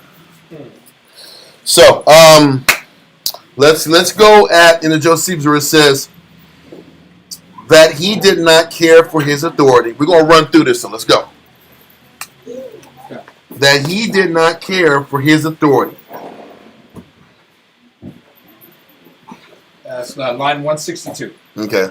But that, in case he was so great a lover of money as to endure to see his country in danger on the account, and his countrymen suffer the greatest damages. He advised him to go to the king and petition him to remit either the whole or part of the sum demanded. Onias' answer was this, that he did not care for his authority, and that he was ready if the thing were practicable to lay down his priesthood. But just a line up, he says he received the authority over everybody else. So you see how he uses his authority when he wants to, and then when he don't want to be responsible. I don't want this authority. I didn't ask for it. I didn't ask, but I asked for the money. Yeah. I asked for the perks. I just didn't ask for the responsibility. Well, let's continue. And that he would not go to the king, because he troubled not himself in all about such matters. Okay. Joseph then asked him if he would not give him leave to go ambassador on behalf of the nation. Mm-hmm. He replied that he would give him leave. So once again, this is Onias II giving up his what? Giving up his preeminence, his opportunity to lead and have the Most High work through him. Now he gave his preeminence to Joseph. Now Joseph, this Ammonite, is going to go out here and speak on Israel's behalf. Read on. Upon which Joseph went up into the temple and called the multitude together to a congregation and exhorted them not to be disturbed nor afraid. And what's crazy is Israel is so afraid of being, so focused on being afraid. Fear had controlled everybody in the congregation. Nobody was willing to sit back here and take responsibility. Everybody was scared. Nobody was like, let's go. Okay, do you need help? Let me go with you. Let's make this thing work. I'm a Levite. Maybe somebody that represents the priesthood should be there while you're talking to him. Nobody's thinking like that at all. Read on. Because of his uncle Onias' carelessness, but desired them to be at rest and not terrify themselves with fear about it. For he promised them that he would be their ambassador to the king and persuade him that they had done him no wrong. And when the multitude heard this, they returned thanks to Joseph. So he went down from the temple and treated Ptolemy's ambassador in a hospitable manner. So he came out, and he's the one that met the ambassador and was respectful, was hospitable, was very kind to this man. Okay, read on. He also presented him with rich gifts and feasted him magnificently for many days. So listen, he pulled out all the stops with the guy that was bringing the bad news. He said, I got to make this guy that's bringing the bad news, I got to make him feel good. We're gonna drink some wine. We're going to eat some chicken. We're going to eat some lamb. What you want? Let's sit back here and take care of you and make you feel like you appreciate it. Because why did Ptolemy III bring him down in the first place? Because he felt disrespected. So if the head guy felt disrespected, let me talk to the ambassador and show him the utmost respect. So when the ambassador leaves, he's going to bring a report back to the Ptolemies that, hey, these guys took care of me. There isn't any beef. There isn't any hostilities. This guy opened up the red carpet for me and showed me nothing but love. Okay, read on. And then sent him to the king before him, and told him that he would soon follow him. He said, listen, whatever you want here, I'm going to treat you like a king.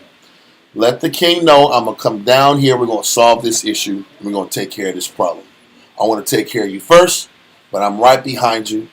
We're going to fix this. You know what it sounds like? Mm-hmm. He's not running from the problem. That's the point. And that's really what your bill collector or anybody wants you to face. Can you be man enough to say, okay, I know I owe you. I'm not running from you. I'm not going to dodge your phone calls. I'm not running from the heat. I'm right here. What can I do? Let's work something out. I don't have it now, but I can break it up in small pieces and I'll make it right by you. This is what responsibility looks like in real time. Not running from the issue. Not running from the uncomfortable, that awkward, crunchy feeling. You know how many Israelites run from that crunchy phone call? That crunchy encounter? That crunchy, curb your enthusiasm kind of situation? For those who watch that. Curb Your Enthusiasm is like a whole 5 to 8, I think it's 6, 7 seasons off of this crunchy, awkward moments. All wrapped up into this different episodes. There's just a series of crunchy awkwardness that is a TV show. I can't even watch them. They're so awkward and they're so uncomfortable. It's very uncomfortable situation. But life is full of that. You know what's uncomfortable? When you owe back pay on your child support and you've been summoned to court. Ugh. And you got to go see that judge. You look at that man right in his face. Yeah. And then it's like 400 people in the courtroom with you. Well, and they're hearing your case. Yep. They're hearing your case right along with you. And you can feel their disapproval. Yeah. Like this. This is a bad guy. This is a bad guy. This guy's a I don't respect this guy. This guy's not a good parent. You're like this. Yeah. You don't deserve mercy. That's the feeling you're gonna get in that uncomfortable situation. And then when the judge got to bust you out in front of everybody. So what do you do for a living? Like I was in there one time. He asked one guy, "What do you do for a living?"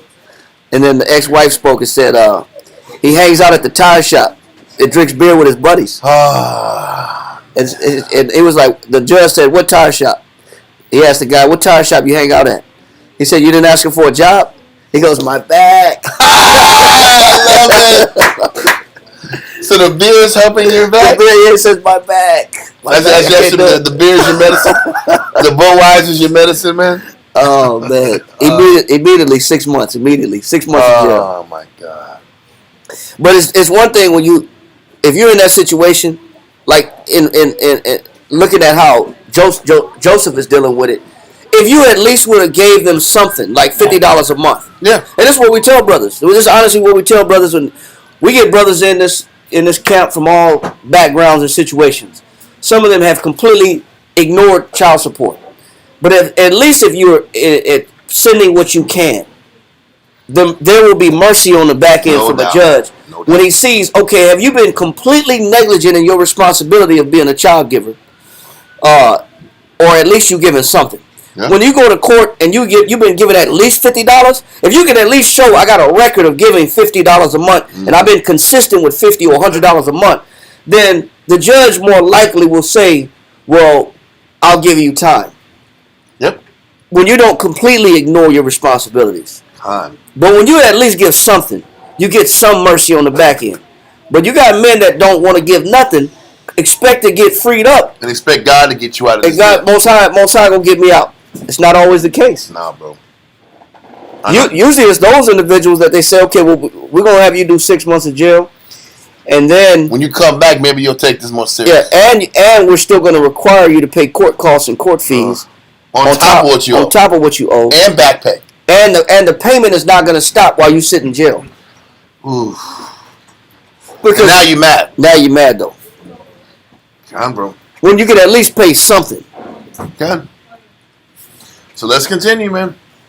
For he was now more willing to go to the king by the encouragement of the ambassador, who earnestly persuaded him to come into Egypt. So listen, what he did is, if I win this guy, that's the ambassador, he won him, and the ambassador said, oh man, it's cool, I'm going to talk to the king, I'll buy you time.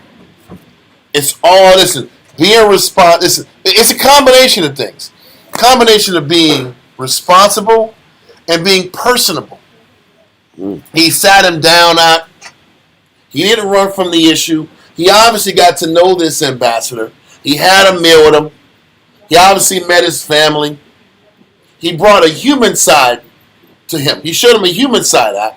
Once you show that human side and that vulnerable side, then everybody's guard goes down. You're giving him gifts. He's probably giving him gifts out of his own house or whatever resource he got to say, hey, man, I just want to say thank you, man. I hate the fact that you're even being inconvenienced like this. I know you have other responsibilities in Alexandria. You had to come out here slumming it in Jerusalem. We apologize, man. Let me give you this just to show thank you for you coming out here. That automatically disarms somebody. So now this ambassador is saying, man, listen, don't worry about it. I know you're probably stressed about coming to Alexandria. I'm going to put in a good word for the king. So when you come down here, he'll give you some mercy. But this is what being responsible and personable does in situations. And also, what this shows is you have to have the capability to deal with these nations and maintain your honor, your respect, and your charm. You got to still have charm. You know, I can't stand me around white chocolate, white folks, white milk. You can't be sitting back here. Yeah. White floor. I can't stand. You can't be that way, man. You can't. You got to have the capability to talk to people and deal with them as regular people. Anyway, continue, man. And promised him that he would take care that he should obtain everything that he desired of Ptolemy. He said, I'll make sure. Don't worry about it. Because you treated me so good, I'm going to bring a good word to the king and make sure he looks after you. Read on. For he was highly pleased with his frank and liberal temper. He was honest. He was saying, listen, man, I'm being thrust in this situation. Onias II is tripping. I'm trying to clean this situation up. It's my responsibility now. I know we're behind. I feel bad that you're just being frank and honest with a good personality behind it. So he was frank, he was frank, and what word is that? And liberal temper. Yes, calm, controlled temper. Read on. And with the gravity of his deportment. Let me go into deportment real quick. Deportment. Deportment means carriage, manner of acting in relation to the duties of life, behavior, demeanor, conduct, and management. Whatever Joseph said, he made sure it was conveyed that he was definitely serious about making things right with Ptolemy Eugenus. That he was serious about his commitments, and he wasn't going to sit back here and let the king down. That was what was being conveyed to this ambassador. So this guy can sit back here and leave here trusting that he wasn't going to get screwed over or hustled and haggled. He said, I'm going to be right behind you with some money in my hand, and I want to fix this responsibility. He was proactive in wanting to make these things right. You know, it's something that you can. It's at Hebrews 10:35. cast not away the confidence. Okay, yeah, it's 10:35. Yeah. Hebrews 10:35. Read Proverbs 28:1. Because Hebrews 10:35 says, "Cast not away thy confidence, for a great recompense of reward." Right. Mm-hmm. But where do you get that confidence from? Where do you get the confidence to go be able to speak to people when you're in debt and you're in a hole, and you're not tripping about it and you're not afraid? Proverbs 28:1.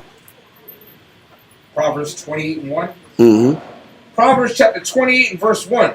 The wicked flee when no man pursueth, Read on. but the righteous. It said, but what? But the righteous Go ahead. are bold as the lion. So where do you get your confidence from? Mm-hmm. Where is your confidence supposed to come from? To be able to go in front of people without being afraid. It's the fact that you know you haven't been doing anything wrong.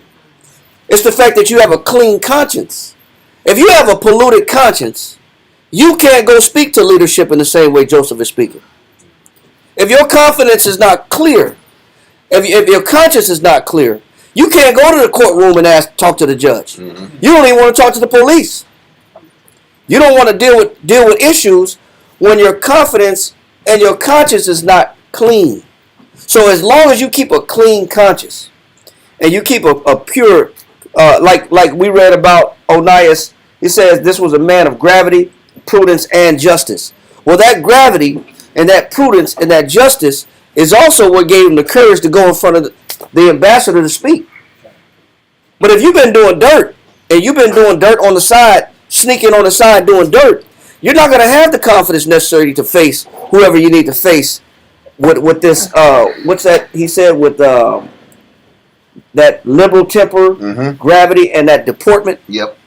You can't have that. You can't go with that level of confidence and convince people to give you time when you know you've been dirty. Got it. All facts. It helps to have a clean conscience. So, let's go in paragraph 3 now. Paragraph 3. Hold on one second. Go ahead. Yeah, that's fine. We're good. Let's keep going. Paragraph 3, line 167. When Ptolemy's ambassador was coming to Egypt, he told the king of the thoughtless temper of Onias. Meaning his temper wasn't about him. His temper was controlled, and he was thoughtless about what he was going through. Okay? No, let me take it back. Slack it. Read that again. Read it again. When Ptolemy's ambassador was coming to Egypt, he told the king of the thoughtless temper of Onias. So he said, listen, Onias didn't even come out here to talk to me. Onias II is a dirtbag, and this guy didn't even have enough respect to come face me man to man. But Joseph came out like a man and owned up to the responsibility and took the heat on like a real man should. Read on. And informed him of the goodness of the disposition of Joseph. Mm-hmm. And he was and that he was Coming to him to excuse the multitude as not having done him any harm, for that he was their patron. In short, he was so very large in his encomiums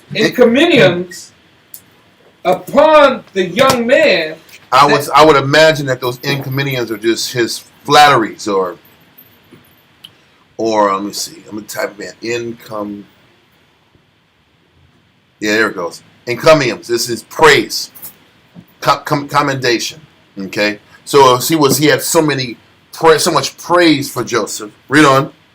Upon the young man that he disposed both the king and his wife Cleopatra to have a kindness for him before he came. Now this is still the Most High's mercy. It's the Most High's mercy and Joseph's responsibility of taking on this business that the Most High favored him because he was still operating on behalf of protecting the nation. Okay, so let's continue. So Joseph sent to his friends in Samaria. So hold on. He went to his white buddies in Samaria. So he had the black side and he was slumming in Jerusalem. Then he had to go to his white buddy in Samaria because don't forget, the Tobiads were connected to the who? The The Samaritans, the Sanballats, the elite in Samaria. They were double dipping. Remember that? It was the Arabs, the Ammonites, and the Samaritans. But remember reading in paragraph 1, the Samaritans were on top. Yep. They were financially booming at this particular time. So he calls his white friends. It was Tobias and said, hey man, I need your help. I need you to give me some money. I got to bring the king some money to sit back here and show him that I'm not some poo-butt dude that can't bring that to the table. And we read earlier that in previous weeks that the Samaritans were Persian in ethnicity. And you know, the Tobiads, his father's line has relationships in Jerusalem, and they have strong relationships in Samaria. So he calls on his white friends. He calls on his white uncles. So he gets a loan from his people in Samaria that he has connections to, who don't serve the Most High, who aren't really godly, but they're about business, and he's been good with them on the business line. Read on. And borrowed money of them, Mm-hmm. and got ready what was necessary for his journey, garments and cups and beasts for burden, which amounted to about 20,000 drachmas. So he had 20,000 drachmas. 20,000 drachmas is equivalent. Where is this at? I know I had it. 20,000 drachmas. There it goes. 20,000 drachmas is equal to 3 1/3 talents, because 6,000 drachmas equals 1 talent. So if he got 20 talents, he's got like 3 talents and he owes 20. So that's still little money. But he has 3 talents to give to Ptolemy and whatever resource he needs to get to Alexandria. So he has a small loan, but he's going to flip 3 talents into a career-changing position. And this guy really is smart. But he took 3 talents, some faith, and to get the gap, and flipped it and turned it to benefit the Jews and specifically his family. These half boys. Okay, let's continue. And went to Alexandria. Now it happened that at this time all the principal men and rulers went up out of the cities of Syria and Phoenicia to bid for their taxes. So what they're doing is this. All of the leaders in Syria and Phoenicia, which is the Tyre and Zidon lands, they come annually to come to Ptolemy Eugetus to bid for how much it's going to cost to pull out all the taxes in the region. Okay? So the Syrian guy says, hey man, taxes, and we're going to read taxes around 8,000 talents. Then the people of Tyre said, hey, the taxes are going to be like $8,000 because we're making this kind of profit. For those who do business, the state comptroller wants to know how much you make either every month or every quarter. Yep. So they want you to sit back here, and in order to sit back and bid for taxes in the city, you have to say how much you made. So it's really the honor system. If I say I made $24,000 in a 3-month period of time or in a 1-month period of time, then there is an automatic number of how much has to come out for this amount that you say that you make. So what they're saying is, okay, I'm in Syria, I'm making so much and so much money and resources, we're going to owe you 8. And then the prince of Tyre is like, hey, you know what? That's crazy. We're making about the same amount of money. So we got to pay you 8,000 talents too. And everybody in the region is agreeing that they got to make $8,000. And we're making whatever money, and 8,000 talents is the taxes for the amount of resources we're getting on imports and exports and things like that. Does that make sense? Okay, so this is what the farming of taxes is. Yep, no different than the comptroller, the workforce commission, when they want you to pay workers' compensation. Because if you're a business owner, you also have to pay taxes on every single employee that you have, and because just in the event that they get hurt, you're paying their workers' compensation in advance, just in case. Yep. So all these are different farming methods of farming the taxes. We got to for know the people. how many workers you have, how much you're paying them. Even for like Texas Mutual, they want all these insurance companies and all these taxing agencies want to know how much you're making, what you're earning, how many employees you got, all this stuff they're looking for to determine how much you got to pay us. Yep. That is what farming taxes is. You got to give them a certain number about income and how much money are you making in the revenues for your country, whether it's fishing. For Israel, it was oil production, olive oil production. Different countries have different natural resources, and based on those natural resources, you're getting taxed off of it. Yep. And that taxing sustains and funds the empire. Can you close that door, please? Okay, let's continue. For every year, the king sold them to the men of the greatest power in every city. Meaning, and when he says he sells them, what he's saying is the people with the greatest power have the ability to go and force the collection of the money. So I will sit back here and hire this man because I don't have to worry about running around and knocking doors down collecting this money. So I'm going to hire you to go out here and collect this money, collect this debt, and bring it back to me. Because nobody liked the tax collector.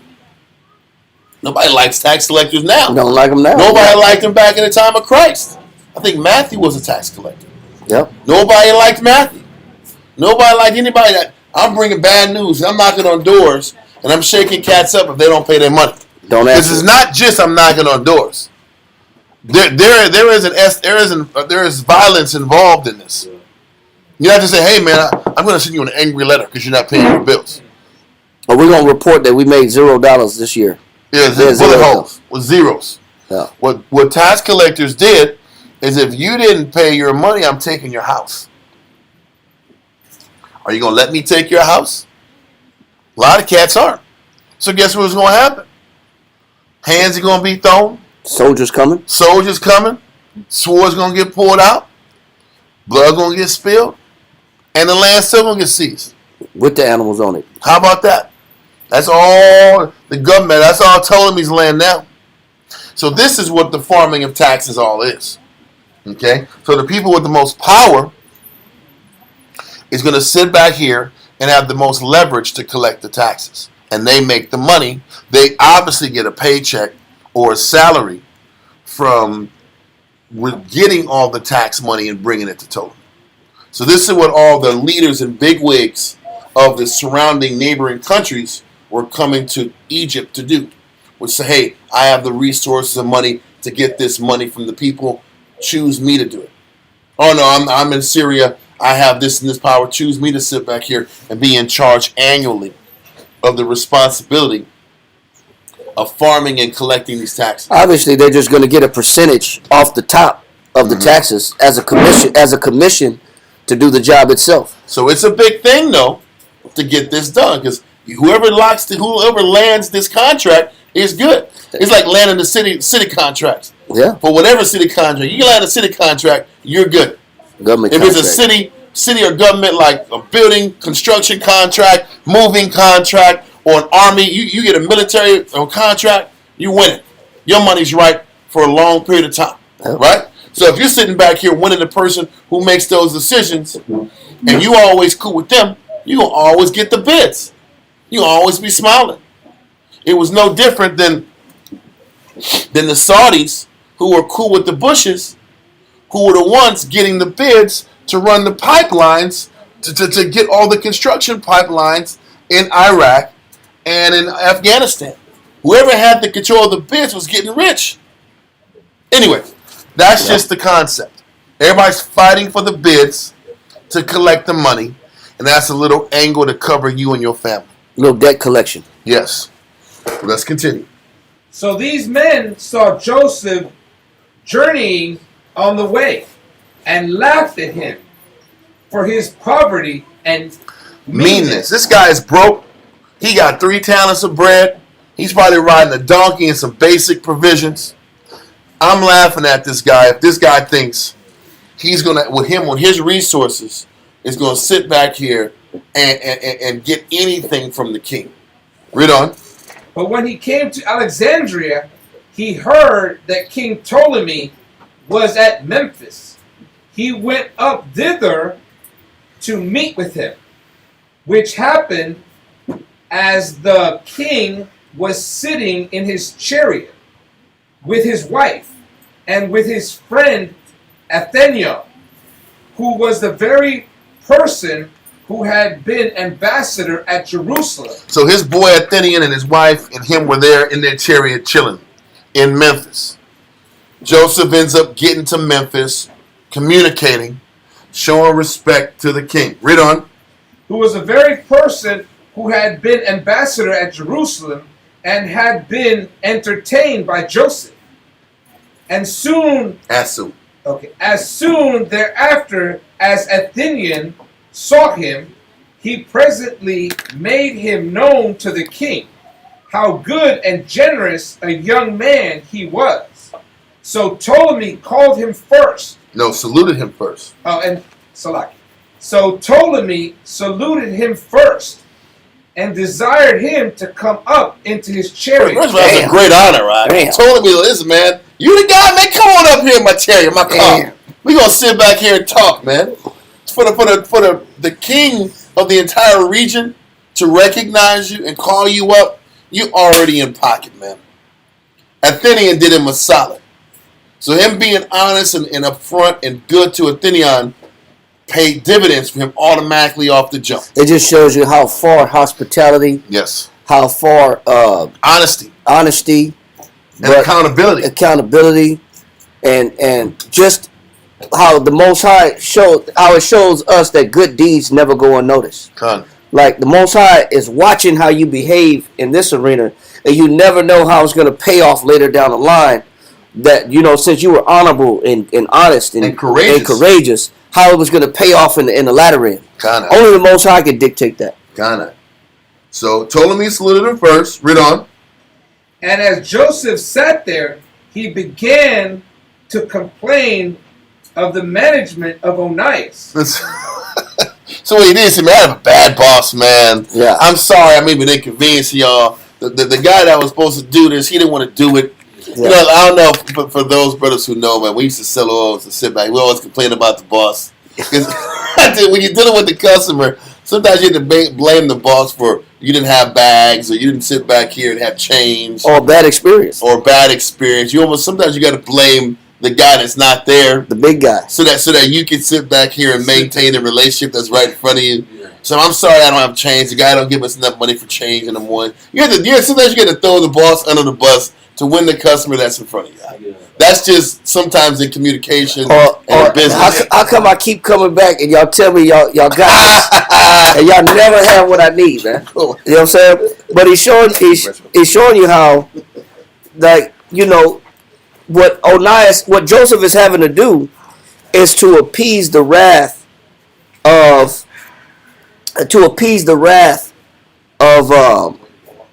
Ptolemy. Now, I want to get the scripture real quick. Let me get the scripture real quick.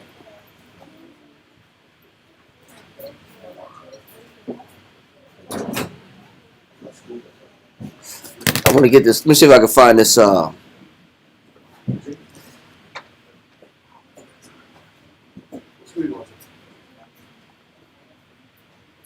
me see about this. If I can get this verse.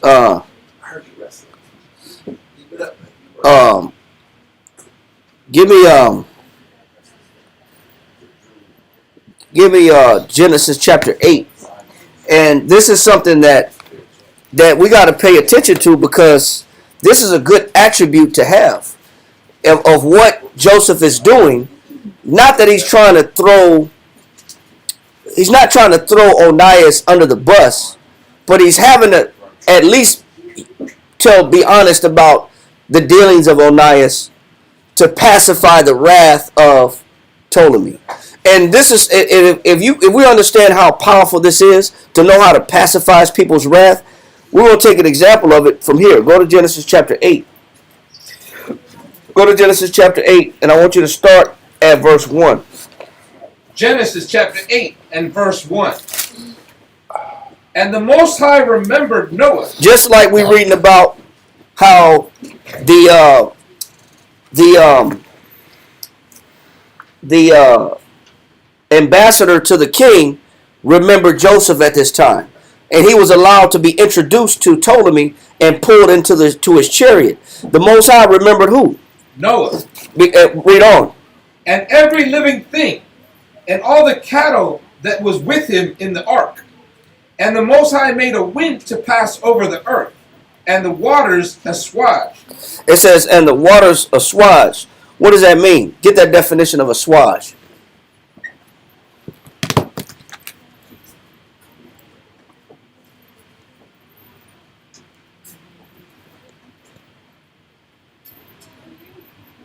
Assuage? Mm-hmm. It's probably a different spelling. You got it?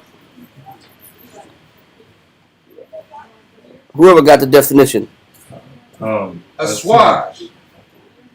To soten in a figurative sense, to allay. Mitigate. To do what? Mitigate. So when you operate in a certain capacity, you have the ability to mitigate people's wrath. When you operate in an honest, upfront manner, and you're not trying to blow smoke up people's behind, you can mitigate wrath. Meaning, this is something that we all should be able to. But in order to do that, you can't be operating in your pride. You gotta be honest. You gotta be sincere about what you're doing, what you're saying. You're not trying to lie and double talk somebody and use a double tongue and finesse somebody. When you speak honestly to people, he says you can mitigate, or you can what? Assuage, mitigate. What else you got? Ease or lessen as pain or grief. It says ease or lessen as in pain or what? Or grief. Or grief. Now when you read about Noah, Noah was the only man at this time that knew how to assuage the Most High's wrath. Remember, what else you got on that? To appease or pacify. It says to appease or what? Pacify. Now, do we know that this is true or not? Genesis chapter 6, verse 7 and 8. Genesis chapter 6, verse 7. And the Most High said, I will destroy man whom I have created from the face of the earth. He said the Most High had already made a determination to destroy everybody. Read on. Both man and beast. He said, I'm killing everything alive, both man and beast. Read. And the creeping thing. Damn, even the insects was going to die. Read on. And the fowls of the air. Birds had to die. Read on.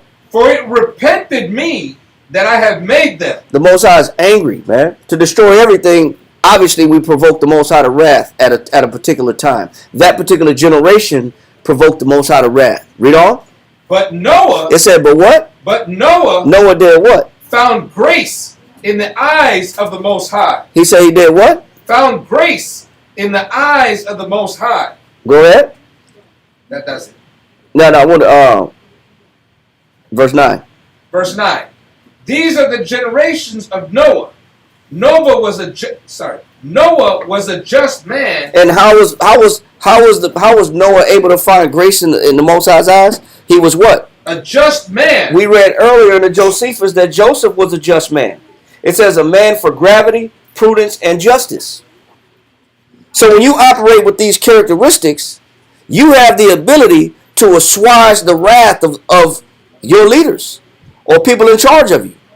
What else? And perfect in his generations. And Noah walked with the Most High. So when you're able to pacify somebody's wrath, then in order to do so, you have to have certain attributes about you. And those attributes is justice, prudence, patience, using wisdom, having gravity. And when you use those attributes and those virtues, you can pacify the wrath of the king, the prince, or the people in front of you. So that's that definition of assuage, was to pacify or to mitigate wrath. Not everybody can mitigate wrath. Not everybody can soothe the temper of the person that has the power to throw him in jail over him. God. Not everybody has the ability to do so. Not everybody has the ability to mitigate the Most High's wrath. And so this whole journey that we read about in Josephus is Joseph calming the temper of Ptolemy, Mm-hmm. taking away the wrath of Ptolemy, taking away the anger of Ptolemy. And that's a skill. And you got to be in the right spirit to do so. That is a skill to be able to take away the wrath of somebody that has out to kill you. Or was angry because he's already vexed in the first place. Exactly. So let that go. So let's get back on it.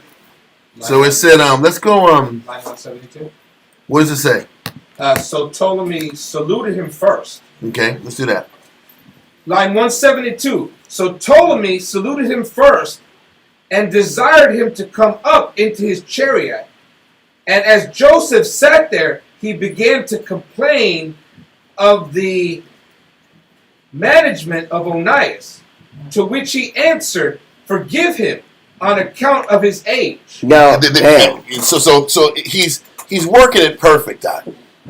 He's even sitting back here. He threw Onias under the bus, but then he came back around and said, "Man, he's an old guy, man. Sometimes, the guy, he's stuck in his ways. Sometimes he can't adjust. He's forgetful, man. He's forgetting his money, man. He's forgetting his pennies. He doesn't know how to conduct business. That's why I'm taking it over, and I'm going to do it a lot better than him and make sure the Jews are taken care of and you're taken care of first." So he's working it perfect. He threw Onias under the bus. And then he said, "Man, he's an old guy. He doesn't mean no harm by it. He's harmless, man. He's senile. He's harmless. He just bumbled on some numbers. He doesn't get it. So I'm here to try to tighten up his finances and tighten things up." He said it perfectly. Yeah. He sat back here and knew how to take away the blame from him, or not that he had any blame in the first place, but put the blame on a person that had to be, but also came back and said, "Be merciful on him. He doesn't know no better. He's an older guy stuck in his ways. He doesn't know how society works now. He's stuck in the temple all day." He's probably throwing some jokes and little knocks on him, but he's really saving Onias' butt. Yeah. Now, and we read about Noah being able to do it, but who did it the best according to the Bible? Christ did. Because Christ said, "Forgive them, Father, for they know not what." What they do. He said, "For they know not what they do." Christ did it the best. He did the same exact thing. When the Most High was ready to kill us, Christ said, "No, I'll be the sacrifice. Don't let it." They don't know what they're doing. They don't know. They don't even know that they're offending you. Kinda. They're immature. They're young. Same thing. So read that part again. "Forgive him on account of his age. Uh-huh. For thou canst not certainly be unacquainted with this." So he says, "I know all people understand these type of dilemmas." He's going to explain.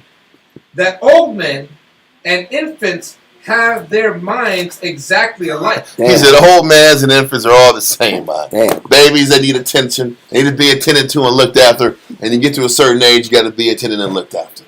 And it totally just blows up and laughs like and loves it. Because it was such a smooth way to explain the nonsense that's going on in Israel. But you got to be cool and calm as a cucumber. I can talk this kind of talk. Everybody else is, what, in bricks. Especially if you're in debt. And you talking to the big guy. You talking to the man. And you get to have that confidence and that shrewdness and that mental clarity to even think about that answer at that time. It was golden, not. Yep. But keep going. "That old men and infants have their minds exactly alike. But thou shalt have from us who are young men everything thou desirest." But let us, we're taking over now. You'll get everything you want, man.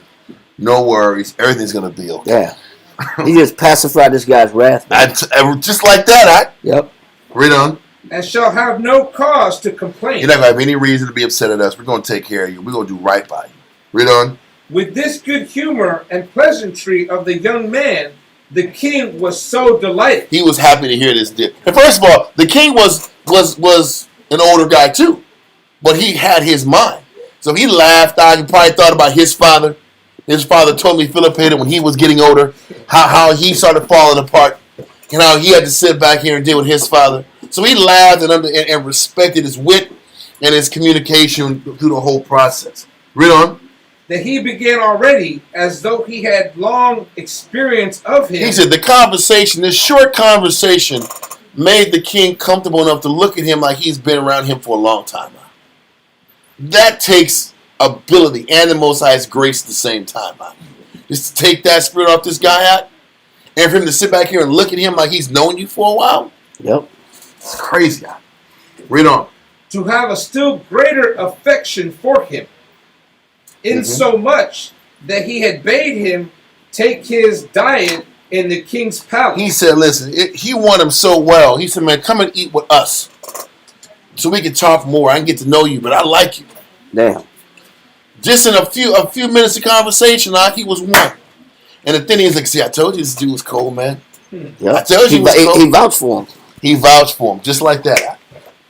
It's crazy. Well, let's keep going. And be a guest at his own table every day. As long as you're here, you can be my guest, because you carry yourself with such poise and responsibility. I like this guy. What did it say? Sweet words multiply friends. Kinda not. You gotta know. People don't know how to talk to people. They don't.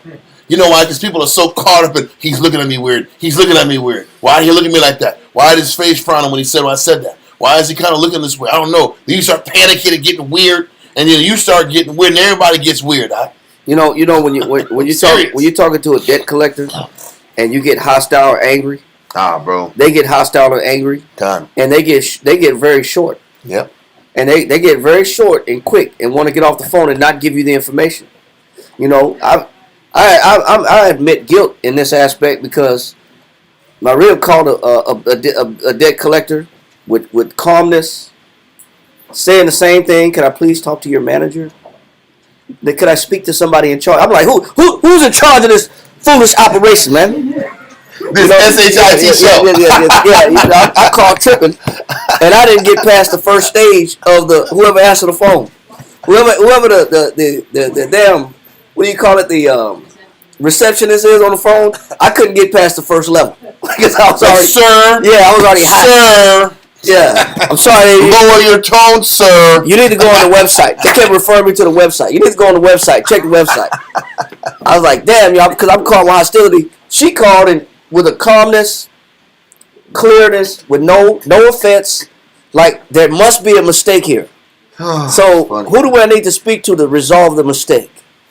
And I'm like, it's a goddamn mistake. You know what I'm saying? But I watched how she was able to go from the receptionist to the supervisor, from the supervisor to the claims department or the retention department. Retention department, damn, cut the damn AT&T back on, whatever the case was. But I watched her go from calmness, be able to talk to several different people in charge by being in control and not being temperamental and flaring up on the phone. And I took note of that. I said, man, you know what? I was tripping.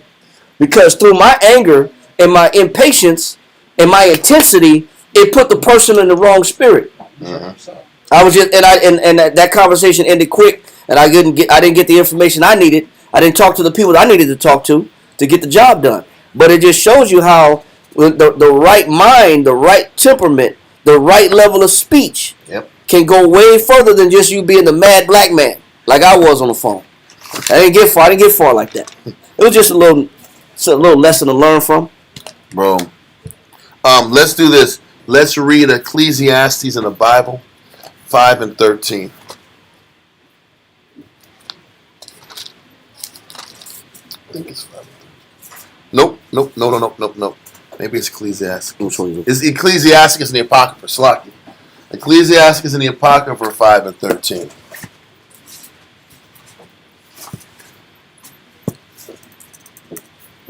Ecclesiastes chapter 5 and verse 13. Read that. Honor and shame is in talk. Honor and shame is in talk. Whether people are going to look at you with respect, we're going to look down on you and with disgust and disappointment is based upon how you communicate with people. How well you can talk to people.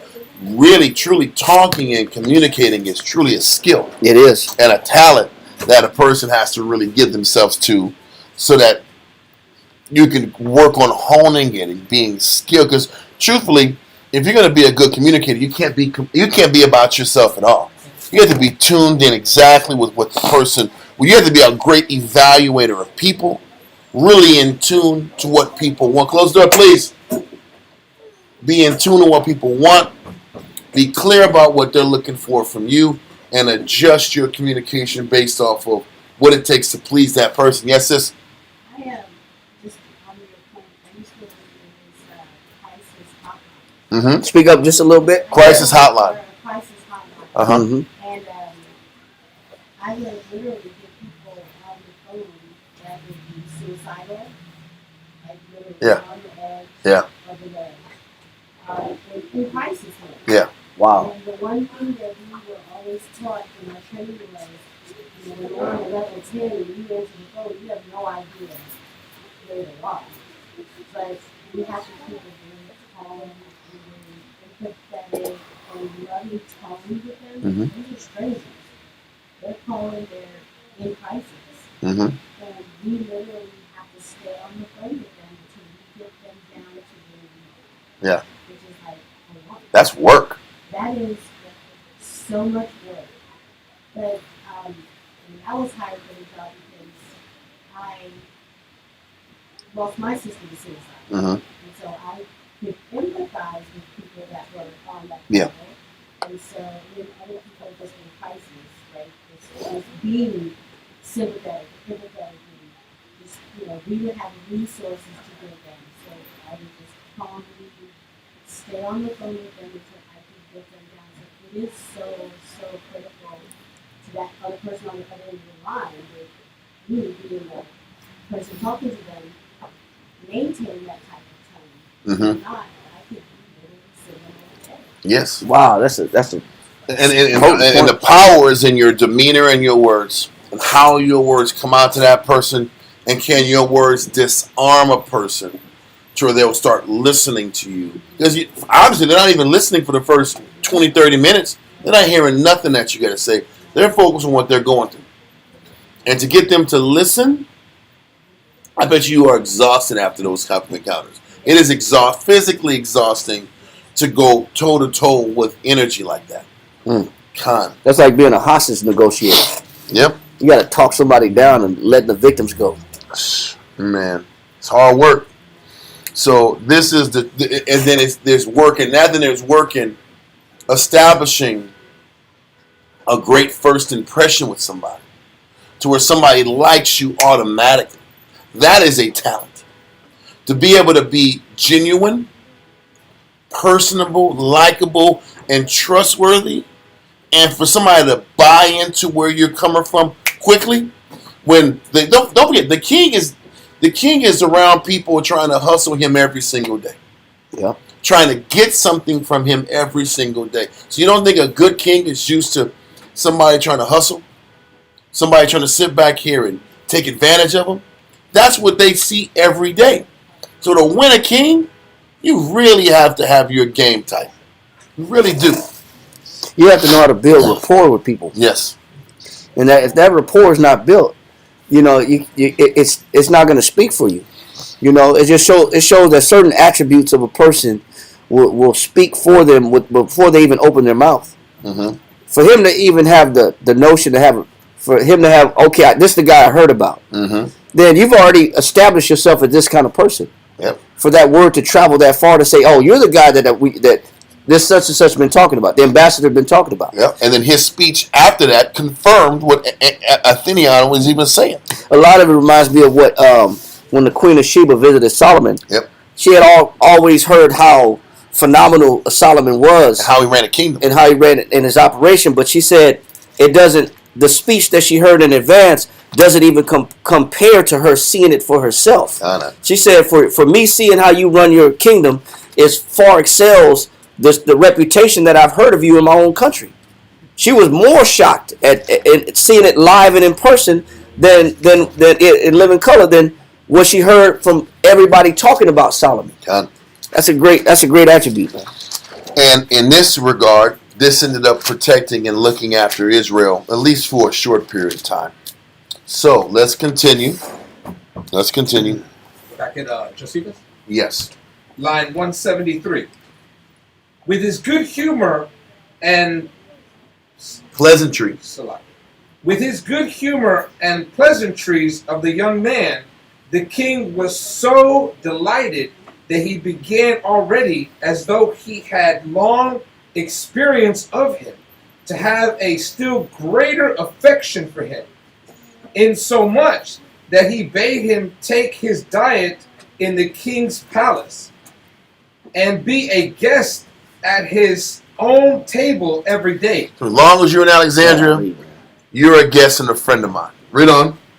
But when the king was come to Alexandria, Is that now we got to go back to Alexandria to do the business at hand, which is figuring out who's going to be the one that farms the taxes.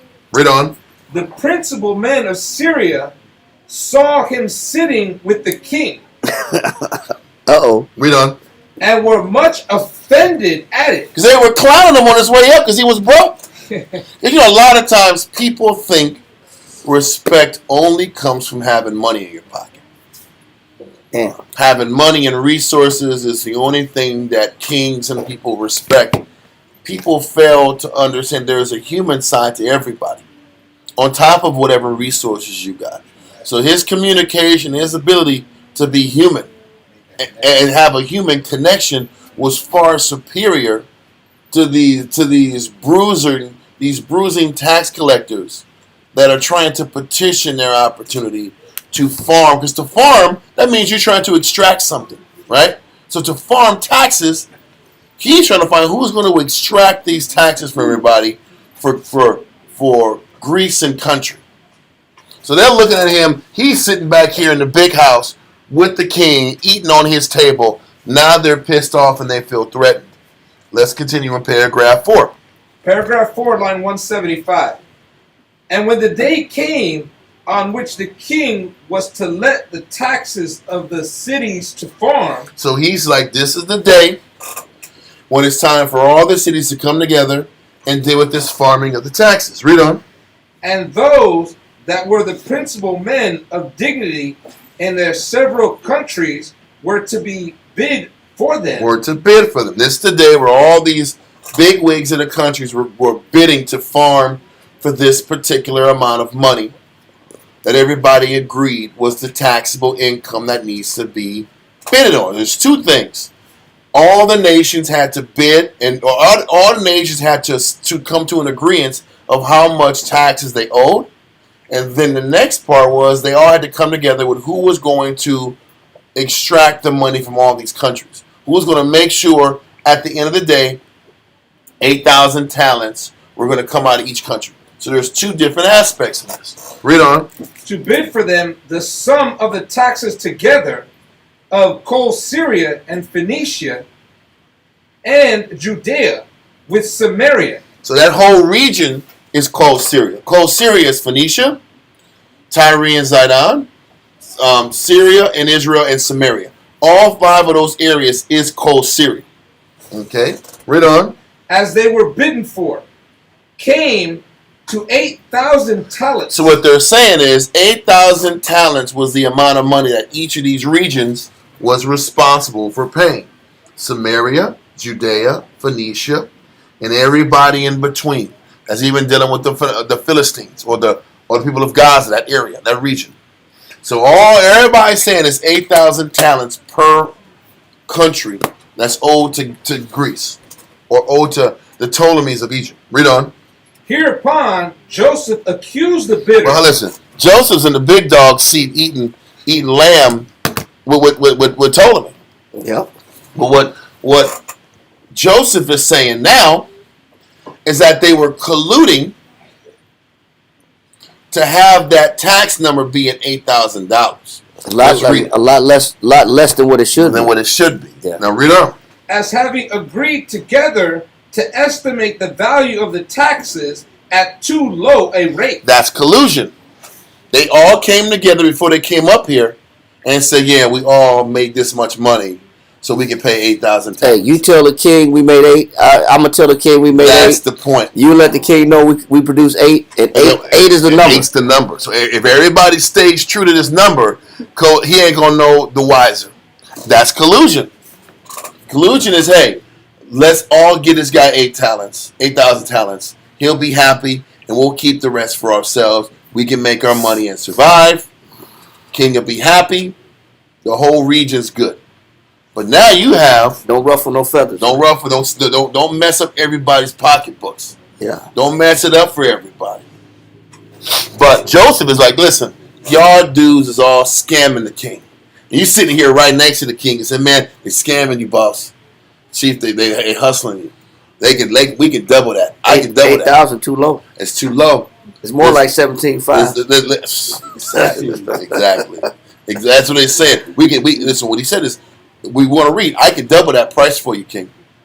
I can double that price, and I'll make sure I will collect the money. Now, Joseph he played it smart until he had a position. Then he used that leverage. I can give you more money, and I'll farm it. Let's read it. Damn. And he promised that he would himself give twice as much for them. But for those who did not pay, he would send the king's home their substance. For this Read it again. Read it again together to estimated value. Salakia. Just read whereupon Joseph accused 176. As having agreed, Joseph accused the bidders as having agreed together to estimate the value of the taxes as too low a rate. And he promised that he would himself give twice as much for them. He said, listen, I will give you, our region will cover 16,000. So if our region can cover 16,000, how come they can't cover 16,000 talents? They hiding something from it. Read on. But for those who did not pay, he would send the king home their whole substance. For this privilege was sold together with the taxes themselves. And he said, listen, if they don't pay that 16,000, I'll seize all their property and make sure the money comes back to you. So either they're going to give me the 16,000 talents, or I'm going to take their land and their property and they're going to forfeit it, and then I'll give it to you that way. And so he, like they're saying, the bidding of the taxes and who's going to farm it was wrapped into one as they were coming to the king to figure out who's going to handle this business. Read on. The king was pleased to hear that offer. Of course, I'm going to deal with my money. I'm going to deal with my money, and you're going to get it done. And how you going to get it done? And you know what? He had Joseph had the ability to know that they had it because they mocked him for not having it, for being broke. And he had connections in Samaria. He had connections in political realms. He knew what they was making in Samaria. He knew they were balling in Samaria. So he already had his ear to the game before. And then seeing, like you said, they had money to burn leading up to this place, leading up to getting to Egypt. So he knew they had it. And he was like, this is the way I can come in now. I can come up and I can get the heat off of my people. Because if I'm the one that's the head farmer of the taxes, I can sit back here and create money for myself, and I can pay this debt off. Because he still didn't have no way to pay the debt off. All he had was 3 talents. He was still 17 talents off. He still owed 20. He was only going to give the king 3. He didn't have no money to pay this debt. He was asking for time. He's asking for time, and you can only shuck and jive for so long. You got to find a way to make this money back. Me farming taxes, I can make you money, and I'm going to get mine too. I'm going to be shaking out all these suckers. Yep. I'm going to get this 16 talents, and I'm going to shake this down to pay you back. And I'm going to start making an empire for my people, my family line. This is what's happening. Read on. And because it augmented his revenues, he said he would confirm the sale of the taxes to him. But when he had asked him this question, whether he had any sureties... Wait, I'm missing. I lost where I'm at. Okay. That's not your fault. But for those who did not pay, I'm at that. He would send the king home I got it. Their whole substance. Read on. But for those who did not pay, he would send the king home their whole substance. For this privilege was sold together with the taxes themselves. Mm-hmm. The king was pleased to hear that offer. So he liked that deal. Read on. And because it augmented his revenues, he said he would confirm the sale of the taxes to him. He said, I will let you sit back here and be in charge of farming these taxes. But he's like, but what's your guarantee to me that you're going to be able to sit back here and provide what I'm looking for? What's your guarantee to me that you're going to be able to pay these taxes to me? Read on. But when he asked him this question, whether he had any sureties that would be bound for the payment of the money. Do you have any way to make me feel comfortable that you're going to get this money to me? Yeah, Do you have any collateral? Collateral, yeah. You have any collateral for this debt? Because now you're going to be on the hook for the 16,000 talents for each region. How am I going to be guaranteed that you're going to pay me when you still owe me 17 talents yourself? Yeah, how you going to get this done? God. But check let's check his response. Read on. He answered very pleasantly, With a smile on his face. Read on. I will give such securities and those of persons good and responsible, and which you shall have no reason to distrust. He says the surety I have is going to be good and responsible, and there's no reason for you to distrust this surety that I have in my back pocket. Read on. And when he bade him name them, He says, name these people that you have complete trust in. Yeah. Read on. who they were, he replied, I give thee no other persons, O king, for my sureties, than thyself, and this thy wife. You and your woman gonna be the surety. Listen, you the guarantee.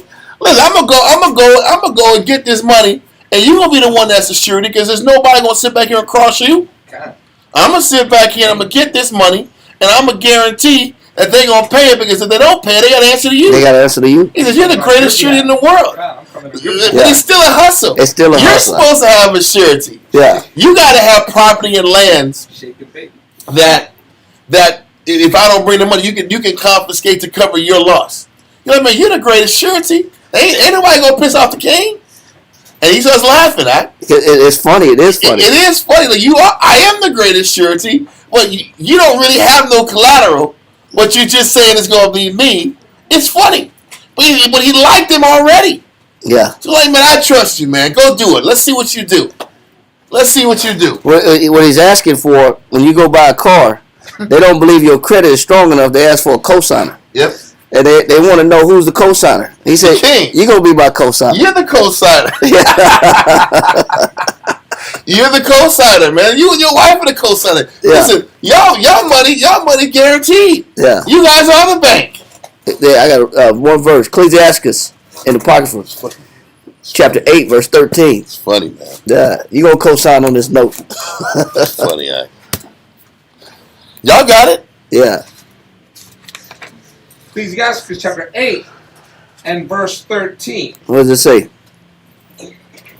Keep thee. No. Ecclesiasticus. Ecclesiasticus. God. Ecclesiasticus Chapter 8, verse 13. verse 13. Keep thee No. far. It says,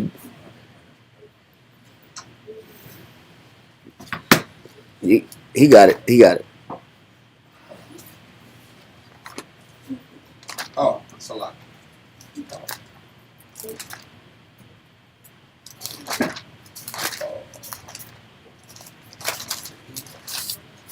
Just get, yeah. I got it. Sorry. Salak. Keep thee far from the man Mm. that has fear of death. Get it from Kareem. Salak. Come. Ecclesiasticus chapter 8 and verse 13. Be not surety. The Bible says what? Be not surety Above what? above thy power. It says you're never supposed to borrow more than what you can pay back. Mm-hmm. You never borrow more than you can actually pay somebody back. Why would I borrow $200 if I know I would never be able to pay this person back $200? Or why would I borrow $1,000? I know I'd never be able to pay back $1,000. So he's telling you that's just proper judgment. Don't ever put yourself in a hole. Don't ever write a check that you can't cash, like they say in the world. It says, be not a surety what? Be not surety above thy power. It says, go ahead. For if thou be surety, Because if you do promise somebody that you're going to pay them back, go ahead. take care to pay it. The Most High said you better be responsible. Don't let your mouth get you in trouble. Mm-hmm. Don't tell people what you can do and what you're going to do, and you can't do it. Because he said you better make sure that if you vow that, hey, I'm going to borrow this amount of money, don't worry, I'll have it by Friday, then you better have it by Friday. He said because this is how you create enemies. Mm-hmm. Is when you're putting yourself out there in advance, saying what you're going to do, knowing that you can't do it. This is how you create bigger problems. So if you want to make sure that you don't get yourself in a hole and bury yourself and get behind on something, don't ever put yourself out there and borrow more than what you can pay back. He says, because if you do, your life is gonna affect your livelihood. Let that go and go back to where we at. Got it.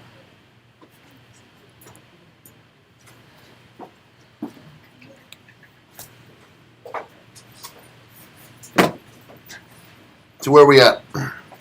So is it so Ptolemy? You're in 178. 178. And when he made him name them who they were, he replied, I give thee no other persons, O king, for my sureties than thyself and thy wife, and you shall be security for both parties. So Ptolemy laughed at the proposal and granted him the farming of the taxes without any surety. He said, man, I'll let you do it, man. He said, obviously you don't got it, man, but you're talking such a good game. I'm going to see what you do with it, man. I'm going to see how responsible you are. You got to respect his ambition. Hell yeah. That's what he did. He respected his words, his communication, his hustle. Give this guy a shot and see what happens. Let's continue. This procedure was a sore grief to those that came from the cities into Egypt. This move messed everybody's money up, huh? Yep. Now they got to sit back and double their taxes. So they're completely uncomfortable and vexed. And caught off guard. Caught off guard. God. Let's continue.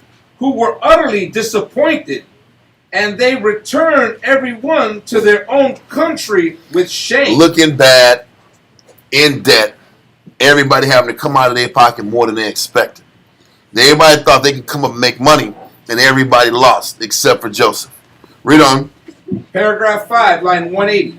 But Joseph took with him 2,000 foot soldiers from the king. So he said, now I got to ask something else for you, king. I need 2,000 soldiers, because you got to enforce it. You got to go get this money now. Now the hard part kicks in. Making sure they pay. Read on. For he desired he might have some assistance in order to force such as were refractory in the cities to pay. He said, I got to make sure I deal with these folks that are anti this higher rate of tax.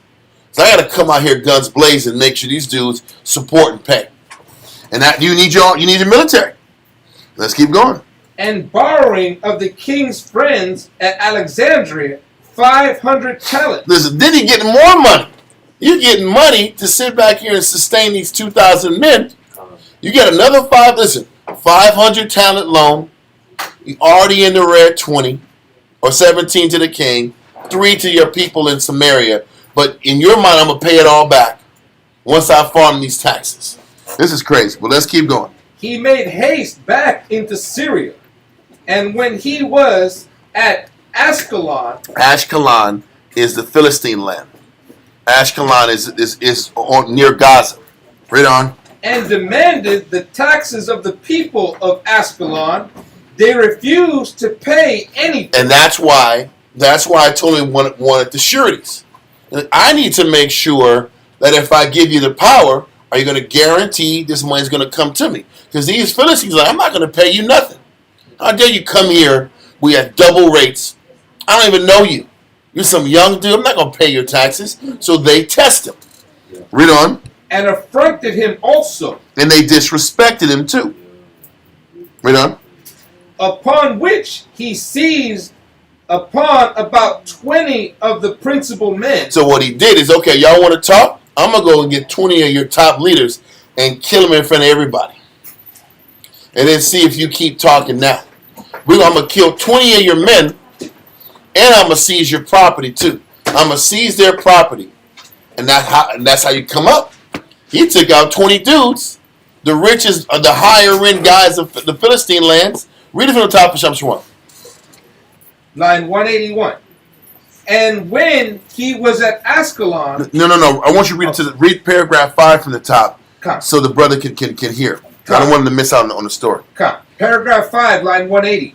But Joseph took with him 2,000 foot soldiers from the king, For he had desired he might have some assistance in order to force such as were refractory in the cities to pay. He understood he was going to have to set a message and set a tone in order for guys to adjust and pay this money on time. You gotta twist some arms, man. Now, listen, being a tax collector to farm taxes means you got to have a little thug in you.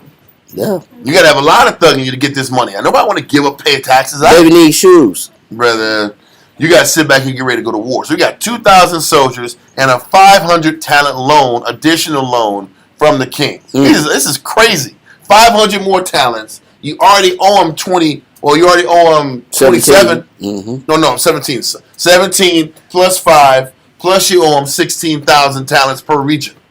That's a big debt. You really banking on yourself. And you really betting on yourself. And you got to feed these 2,000 guys. That's why he got the 500 talents. And I got to go to war to make this money up. I'm 16-5, 16-5, and 17 in the red. He got to make up.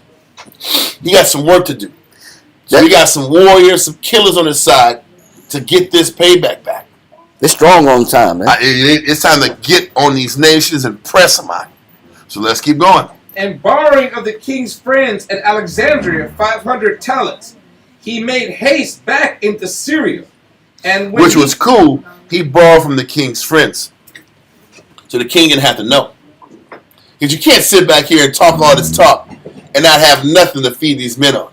Yeah. So he said, hey, man. He said, hey, number 2, man. I need some help, man. Yeah. Go talk to your guys, man. I need around 500. Yeah. I need around 500 talents. I Yeah. just sit back here and get this money. And the people that were under told me hooked it up for him. So let's continue. Spot me 5. Yeah, and I'll bring it back. I'll make you some money back. This is all hustle. This is all hustle and surviving. Read on. And when he was at Ascalon and demanded the taxes of the people of Ascalon, So the first place you go once you cross over Egypt and get to Saudi Arabia and get past the peninsula, the first country is the Philistines. I'm going at these boys first. I'm going to get this money first and work my way up. So we get to Ashkelon, Philistine country. Read on. And when he was at Ascalon and demanded the taxes of the people of Ascalon, they refused to pay anything. We're not paying you nothing. Wow. Who are you? How dare you come out here forcing us to pay bread? You sit back here. We hear that you're charging more money. We didn't agree to that. So now he got to sit back here and flex on them. Read on. And affronted him also, upon which he seized upon about 20 of the principal men and slew them. Damn. Read on. And gathered what they had together and sent it all to the king. That's first. Listen, first city is done. Let me send you this money to show I mean business. You got to set the tone, man. He's setting the tone. I sent this 16,000 and I probably paying my people back. People that from me that 500 talents, I covered them back. Now I'm right. Now I'm getting myself together now. I got my money right now, man. Let's keep going. And he probably told them 2,000 soldiers, y'all wait on my signal. Yeah. When they don't want to pay. And I'm going to do this. Yeah. I'm going to go here like Malcolm X did with this. Yeah. That was a cold move. I ain't going to lie. Yeah. But let's continue. And informed him what he had done. Ptolemy admired the prudent conduct of the man and commended him for what he had done. Ptolemy understood what it took to establish respect. He had to put some guys in the dirt to get these nations to sit back and respect him. He took 20 of the principal men. That means the rich men of Philistine, of Philistia. Everybody else still had to pay their taxes, but he sent and sold off that property and gave it back to the king. Read on. And gave him leave to do as he pleased. He says, man, go and do what you got to do. I already see you going to get your money. I respect it. Read on. Because listen, he was smiling, but he was still going to see what he did next. Ptolemy was smiling and liked Joseph, but he wanted to say, okay, what's he going to do when he goes to Philistia? I want to see. I want to report. And when he came and said, man, they didn't want to hear me. I seized this. We sat back here and killed 20 of them. Here's your money. Here's the first city. Here's your money. He's like, okay, he going to get it. I trust him. Go do what you got to do now. Yeah. Let's continue. When the Syrians heard of this, they were astonished. They're like, damn, this little dude came out and flexed on these leaders. Let's sit back here and pay this man his money. Let's keep going. And having before them a sad example in the men of Ascalon that were slain. He says, these guys I knew, there was a cautionary tale of what not to do. These guys in the Philistines didn't want to listen. They died. We're going to have to comply. Read on. They opened their gates and willingly admitted Joseph and paid their taxes. And when the inhabitants of Scythopolis attempted to affront him. Let's get Scythopolis real quick. Scythopolis.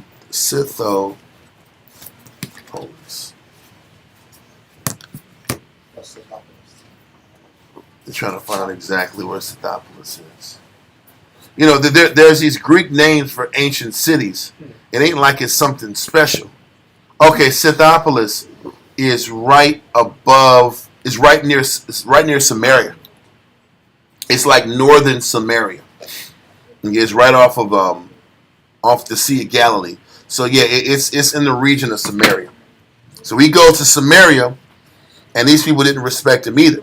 So it says, and when the inhabitants of Scythopolis, read on. And when the inhabitants of Scythopolis attempted to affront him, and would not pay him those taxes which they formerly used to pay, without disputing about him, he slew also the principal men of that city, and sent their effects to the king. He sold them and sent all that income back to the king. Read on. By this means he gathered great wealth together, and made vast gains by this farming of the taxes. So what's happening? He's not only paying the king off, he's actually getting a profit.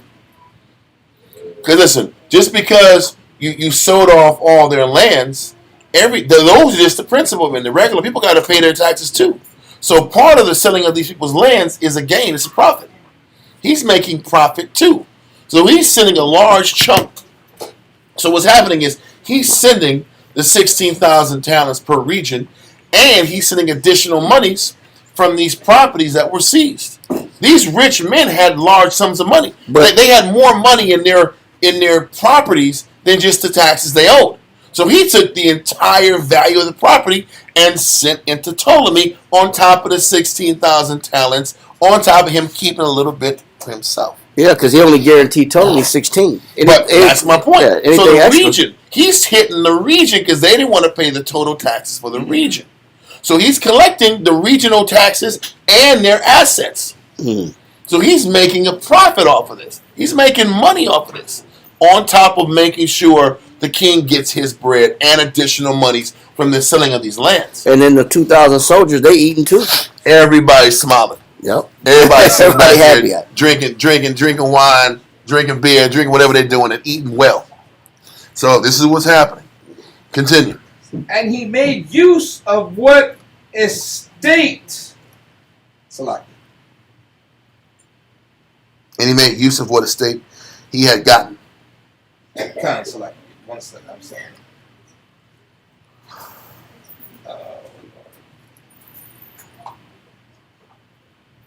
What number is that? 184? Is that where you at? 184 column. By this means he gathered great wealth together and made vast gains by his farming of the taxes.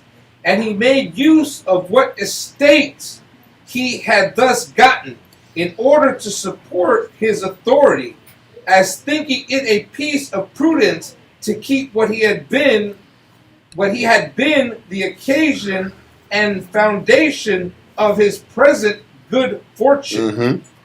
And this he did by the assistance of what he was already possessed of. For he privately sent many presents to the king, and to Cleopatra, and to their friends, and to all that were powerful about the court, and thereby purchased their goodwill to himself. So, but first of all, he won them with his communication. Then he won them with being a good earner. He was a good earner to the king, and he kept giving them gifts and maintaining a great rapport with the king, and they loved him for it. And the peace was good, and all of a sudden, the spotlight was not on the Jews being broke and decrepit and can't pay 20 talents. We went from being deficient 20 talents to a man that stepped up and is earning tens of thousands of talents for the king. And obviously he was able to, if he was a risk in betting on in the beginning, he proved to everybody that he was worth the risk. God. And that for them, that if I know, hey man, I gave this guy 500 talents, I loaned him 500, but now he's paid me back. So then he's in such a good position, he would have no problem needing a favor from them if ever it came down to it. God. He's buying himself and winning himself the good favor of the people. And the beautiful thing is, all because he was the only one that had the courage to stand up and fight for the nation. And he was a nation. He was not a full-blown Israelite. And because he had enough love to fight and stand up, to look after the Jews and take the pressure off the Jews, he was rewarded with great success. We're going to read this next paragraph for 22 years in farming these taxes. Taking a little bit for himself, making a little money for himself, but looking after the Jews and keeping them covered while taxing the rest of the nations. Okay. Man. Let's continue in paragraph 6. Paragraph 6, line 186. This good fortune he enjoyed for 22 years and was become the father of the 7 sons of one wife. So for 22 years, he was farming taxes, being successful. He had 7 children with one wife. Read on. He had also another son whose name was Hyrcanus, by his brother Solomnius' daughter. So what it's saying is he had an 8th child by his niece. Yeah, this is what's going on in the streets. It's going to explain what happened. But don't forget, these guys are some nations. This guy is a nation. It's not act like this guy was some Proto-Israelite, Proto-Jew. But this is the story behind him choosing his niece. Read on. Who he married on the following occasion. He once came to Alexandria with his brother, who had along with him a daughter already marriageable, in order to give her in wedlock to some of the Jews of chief dignity there. So he brought his brother, Tobias, with him. There were 2 Tobias going down to a bar. There were 2 Tobias going down to Alexandria. Joseph's brother had his daughter, and he was looking for somebody that she can marry of the chief leaders of the area in Alexandria. It just shows you how the Tobiads got their power. Huh? They kept marrying their daughters into the elite of the Jewish nation. Exactly, and that's how they kept the Tobias influences around the Jews. Whether it was their sons marrying respectable men's daughters, or their daughters marrying men of high dignities in the positions of power in Judea. This is how they played it. Okay, so let's continue. He then supped with the king, and falling in love with an actress that was of great beauty, and came into the room where they had feasted. He told his brother of it. Hold on. So listen. Tobias is hanging out. With the king. And after they're eating and feasting, now they're going to the show. And Tobias is falling in love with a Greek dancer or a courtesan or an actress. He's all caught up into this chick. And he tells his brother, hey, I'm about to sit back here and go, I'm going to make this move, man. I'm going to make this move. I'm going to go left, and I'm going to take this Greek woman. Kardashian. Yes, I'm going to take this Kardashian out. It's going to happen. I'm going to take Scarlett Johansson out. This is happening. It's going down. But read on. He told his brother of it and entreated him, because a Jew is forbidden by their law to come near to a foreigner. So we weren't supposed to deal with the nations. He says, I know what we ain't supposed to do. But I got drink in me, man. It's going to go down. Yeah. This is what's being said. This is what's happening. Read on. To conceal his offense and to be kind and subservient to him. So he's like, listen, you see it. Just keep it cool, man. Don't say nothing. Keep it between us. Read on. And to give him an opportunity of fulfilling his desires. He said, I need what I need. Be cool. Act like it didn't happen. This has got to happen. Read on. Upon which his brother willingly entertained the proposal of serving him. He said, no problem, man. I got you back. Read on. And adorned his own daughter and brought her to him by night. So he thought, and I don't understand this because this happened with Lot. This is happening with this guy. You're so drunk you don't remember, you don't know who you're dealing with, because he thinks this Greek woman, or this, it might not be a Greek woman. It could be whoever is in that realm of Egypt that was not an Israelite. Goes into his room, is sent to his room, and he's dealing with it. What his brother did was send his daughter to the room. That's what he did. He sent Joseph's niece to the room, and he deals with the niece. I still don't understand how Lot didn't know he was dealing with his daughters. Why you dealing with the woman? You know you did with a woman last night. There's only 2 women in this whole countryside in the mountains, and you don't realize you did with a woman? That's that alcohol. How strong is the alcohol? So you don't know nothing? You don't remember nothing. That alcohol's potent. This has to be some crazy drink. Hey, that drink. I have the presence of mind to tell my brother what's about to happen, but I don't have the presence of mind to know who I dealt with. Who I dealt with. Or you see, brothers get so drunk they talking to a switcher. Oh yeah, that's scary. That's why you better go with brothers. You better go, yeah. You better get a designated person that's not drinking alcohol to keep you in line. Yeah, be like, man, her Adam's apple is kind of thick, man. That throat sticking out. She got a sore throat, or there's something else going on. Good. That's a bad story. Yeah, that throat a little swollen. Brother, shit. So listen, I guess you're right. I get that point. So he doesn't know what he's doing. He thinks he's dealing with a foreigner. His brother sends his daughter there. Read on. And adorned his own daughter and brought her to him by night and put her into his bed. And Joseph, being disordered with drink, knew not who she was, and so lay with his brother's daughter. So he didn't do it on purpose. At least that's what the story says. Read on. And this did he many times. So all you do is drink till you pass out at night? That's what you're doing? All the time? You don't remember who this was? You don't remember? You no memory. All the time? Come on now. But keep going. And loved her exceedingly. How do you love a person you don't know? You don't even know the face. It's less, man. Burning is less. But still, you ain't said 2 words to this person. I love her. I love her so much. Whatever performance she had on stage, he was out of there. He was gone. He was done at that point. He was a fanatic, bro. But keep going. He loved this woman that he never talked to or could barely remember actually laid with. Read on. And said to his brother that he loved this actress so well that he should run the hazard of his life if he must part with her. Man, he says, I couldn't live without it. This is crazy. man. Read on. And yet, probably the king would not give him leave to take her with him. Probably because the king wanted it. Or the king had access to it. Read on.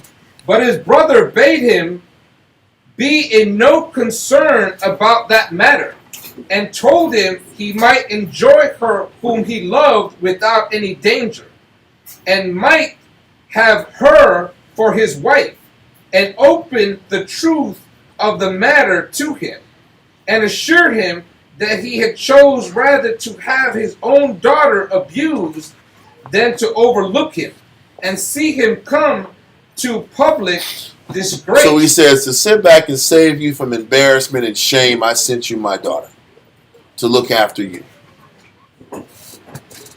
Read on. So Joseph commended him for this his brotherly love, and married his daughter, and by her begot a son whose name was Hyrcanus. And this is the 8th son of Joseph. All Tobiads. Read on. as we said before, and when his youngest son showed at 13 years old a mind that was both courageous and wise. Now we talked about this a couple Mondays ago about that virtuous mind and that virtuous life we're supposed to fulfill. And out of all of his 8 children, he only had one son that had shown signs by 13 that he had the mind and the disposition that was intelligent and had a proclivity to virtue. And Joseph had a real connection with this son in comparison to the other sons that didn't take learning and growth very serious. Read on. And was greatly envied by his brethren as being of a genius much above them, and such as one as they might well envy. So what's happening at an early age is this young son was being envied by his other 7 brothers, to where this envy grew very violent down the line. Read on. Joseph had once a mind to know which one of his sons had the best disposition to virtue. So he sat back here. Joseph was like, even with his other 7 sons, he put them through the same schools and the same classes to see, out of all of his 8 sons, who was the one he can build with. Yeah. Who's the one he can sit back here and share his empire with. And inheritance, yeah. And teach. Yeah, y'all know if you ever seen about like Jerry Buss, the owner of the Lakers. I don't know if y'all know about him. But Jerry Buss had like 2 sons and a daughter.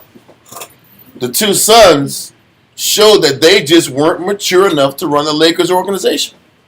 They just didn't have the wherewithal, the focus, the discipline, the shrewdness, the business savvy to run it. So he just sat back here and let them run like smaller, lower level jobs, but not the real big show scenario. There was a period of time that as soon as he died, the oldest son took over the Laker ownership, and he was running it to the ground. To the where Jeannie had to come in there, the youngest daughter, and take over the whole thing, and now the company is thriving again. But this happens all the time with a rich mogul or a powerful individual. He's trying to see out of his own children which one can take on the family legacy and continue the path and the direction of the growth of the family. This reminds me of, this happened last year. It says, heir to billionaire Tyson Foods. Mm-hmm. Talking about the son of the last heir that owns Tyson Chicken. You know, everybody be eating that Tyson Chicken. Mm-hmm. Tyson Chicken is everywhere. It says, arrested again for drunken driving. It said again because he keeps getting arrested for drunken driving. So he's constantly drinking and partying. And one day he was found on a university campus drunk with some university girls. But this guy's like 32 years old. But he was partying at some frat house and woke up drunk, and they arrested him on campus. But he's constantly partying and wilding out. And they said he was suspended from CFO positions. So the board of directors are rooting this guy to be removed from his position permanently. God. They're trying to oust him permanently because he's a bad look for the company. He's going to tank the company. And the shareholders are going to sit back here and want to get out of the scenario because he is a reflection of the company. You have a drunk be the top dog, shares are going to fall. Everybody's going to lose money. You're right. So you got Hyrcanus. Well, Joseph is like, out of all my 8 sons, Hyrcanus is the only one that's showing some common sense and some mental clarity that I can work with and give off the responsibility of farming these taxes to him. Yeah, I got 7 kids that are before him that have shown I can't work with him. And you were right about that stocks. It says the Tyson stock went down 1.8%. Hell yeah. At 3:15 when they found out he got arrested. That's how it happens. So like if the stock's dropping, this guy's a liability. Get him out of here. This is what they're trying to do. You can't vouch for irresponsible people. But they're saying he's the vision of the company, and he's sitting back here getting drunk and can't just be basic responsible. And obviously this is a pattern. Yep. It was the 3rd time. Get him out of here. So this guy here is like, who's going to take over the business when I die? My 7 sons have proven they're not taking this serious. So let's see what this guy does. Read on. And when he sent them severally to those that had then the best reputations for instructing youth. So he says all 8 of his children went to the best schools, the best education in the country. Read on. The rest of his children, by reason of their sloth and unwillingness to take pains, returned to him foolish and unlearned. It's like taking your kids to TMI out here, right? Yeah. And spending top dollar for education. Or going, well, no, St. Mary's is more expensive. Go taking them to St. Mary's from beginning to 12th grade, and they all fail out. They're paying $25,000 a year for high school. Kinda. That's what St. Mary's is. And they sit back here and they flunk out. They're like, I can't build with these guys. They don't have the basic intelligence and discipline to work on what's inside them to where I can build with them next. So the only person who showed the mindset was Hyrcanus. They all dropped out of school. I know. They're all dropouts. I know they're all dropouts. It said they quit. It says the rest of the children, by reason of their sloth and unwillingness to take pains, returned to him. So they got out. They left school. They returned foolish and unlearned. They dropped. They didn't learn nothing. Those all dropouts. I know. Jesus, my 7 sons can't even graduate school. I can't work with them. So now their sons are angry, jealous. They can't get right, but this guy is succeeding. And the father was gloating over the son who's productive. That happens a lot in real life too. Read on. It ain't Hyrcanus' fault. Read on. After them, he sent out the youngest, Hyrcanus, and gave him 300 yoke of oxen. So after he showed him that he's intelligent enough to go through school, learn the lessons, succeed, pass, now he's going to give him another lesson. I'm going to give you 300 yoke of oxen. Read on. And bid him go 2 days' journey into the wilderness and sow the land there, and yet kept back privately the yokes of the oxen that coupled them together. So what he did is he created and engineered a problem and an obstacle for his son when he gets out there. So he tells him to go out here with these oxen, but he purposely doesn't allow them to, he doesn't bring the yokes and all the working supplies to actually work the ground. He takes them away. The son doesn't know. So the son goes out here for this 3-day journey to do this work with no tools, just animals. He's tested them. He wants to, what are you going to do? Are you going to come back and say I couldn't get the job done because you didn't give me the supplies? Or somebody, there was a problem and I couldn't figure it out? Does he think on his feet? Can he sit back here when there's problems at a work site? And what I've learned from doing hands-on stuff, there's always problems on work site. Listen, so he said, hey, what he did is he said to do a move with no shrink wrap out. Yeah. No blankets. With no dollies. No dollies. No gas in the truck. No gas in the truck. Figure it out. No shrink wrap. No dollies. You got to make it shake. Yeah, listen, so you got a 3-day journey. I want you to sit back here. You go to the mall with no oil. Oh, my goodness. You got no product. No money to register. Yeah. Oh, man. So this is what's happening, and you got to figure out this problem. And I want to see, now, what he's saying is, you're academically smart, but now are you intelligent? Can you adjust and adapt in real time to the situation? That's a different type of intelligence. There's an intelligence that's a book smart. You're book smart, and you can read books and follow dictation. That is one type of intelligence. But now can you adapt to problems and real life issues? I want to see your adaptability.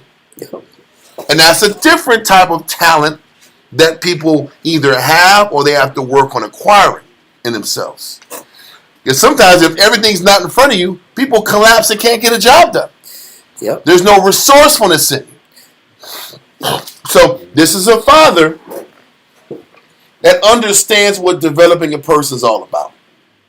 You have to put them through different arenas to see if they succeed. And if not, they got to keep working on it. So let's continue. Line 193. When Hyrcanus came to the place and found he had no yokes with him, he condemned the drivers of the oxen who advised him to send some of his father, Send him to his father. send him to his father to bring them some yokes. So he said, listen, man. He said, he's checking the riders and the workers because they said, go back and have some guys get some yokes. I mean, hell no. I'm going to look like a fool and incompetent if I sit back here and make that play. I'm here. Let's do the best with what we got in front of us. What do I got to do here to make the job done? Am I going to go back to my father acting like I don't know what I'm doing? That ain't cool either. Read on.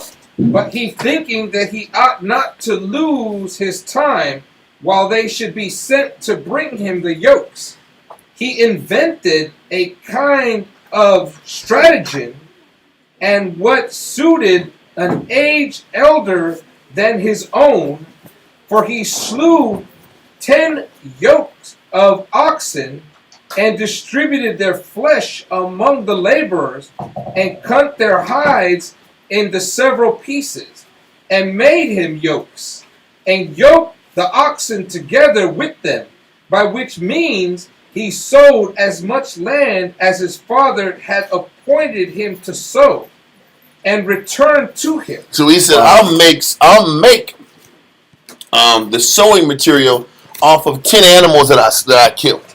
And y'all make do with this, and y'all make the yokes needed to get these now 290 oxen to plow this land and get my father's job done. So he just lost 10 oxen, still got the job done, and when he comes back home, he can explain, hey, I made these adjustments. So by me making these adjustments, I still accomplished the job that I'm trying to accomplish. You know what I'm saying? He still got the job done without saying, "Daddy, I need your help." With no excuses. With no excuses. And what it showed is that he was resourceful, being able to do just as much as required, but with less material. Yep. And what it takes to do that is you have to be like MacGyver in a situation like that. Yes. For those that know, that's old enough, that remember MacGyver. If you don't know, go back and look at it. MacGyver was an Edomite dude that was always solving problems when he was in a pinch. Yep. You know, he was stuck in the trunk. He created a contraption to get out the trunk.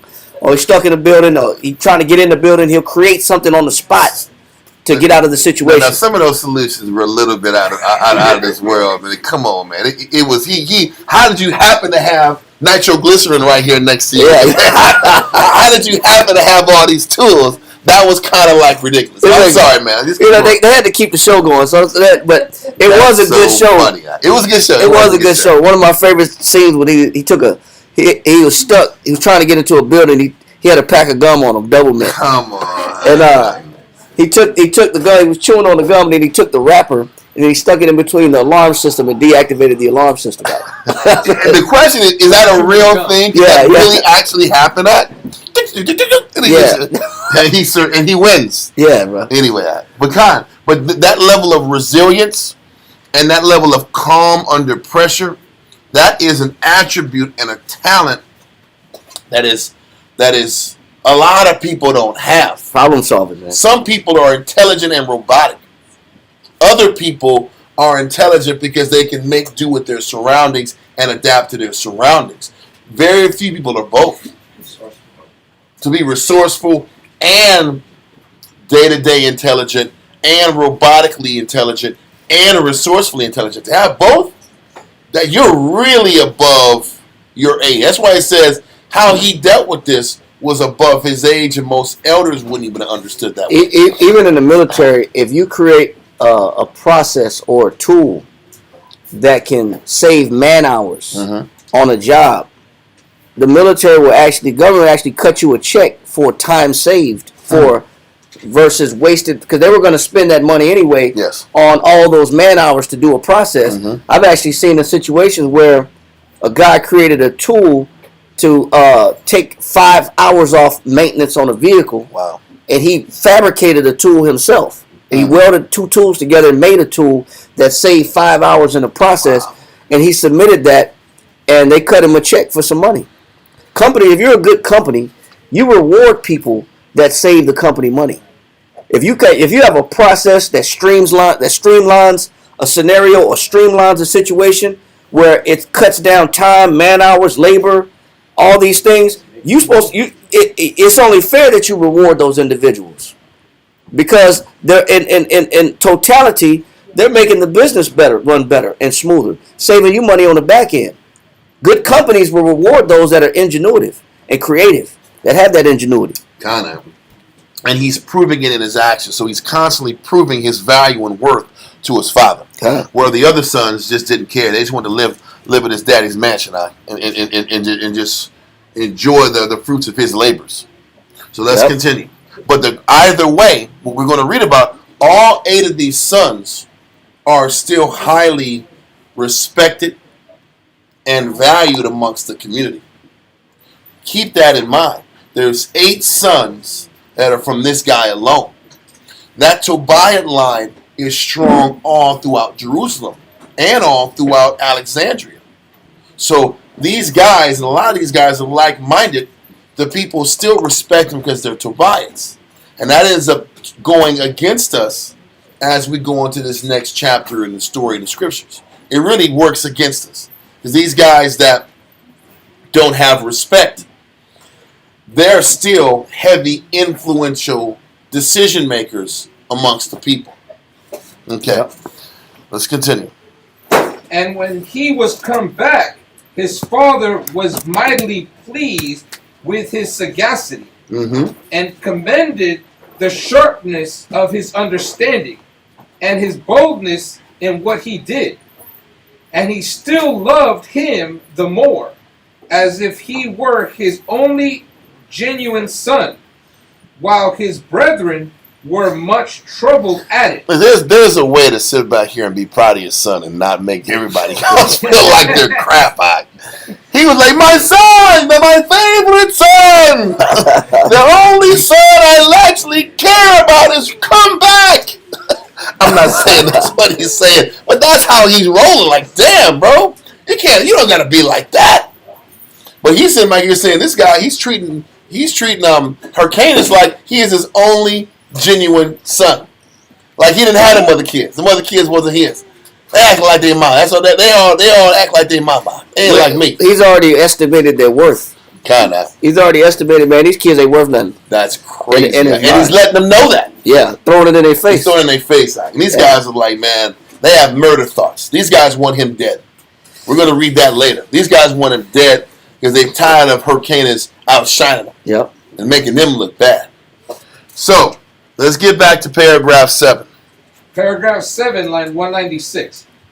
But when one told him that Ptolemy had a son just born. So this is now where obviously, if 22 years has passed, we're in Ptolemy Philopator's time. This is Ptolemy the Fourth.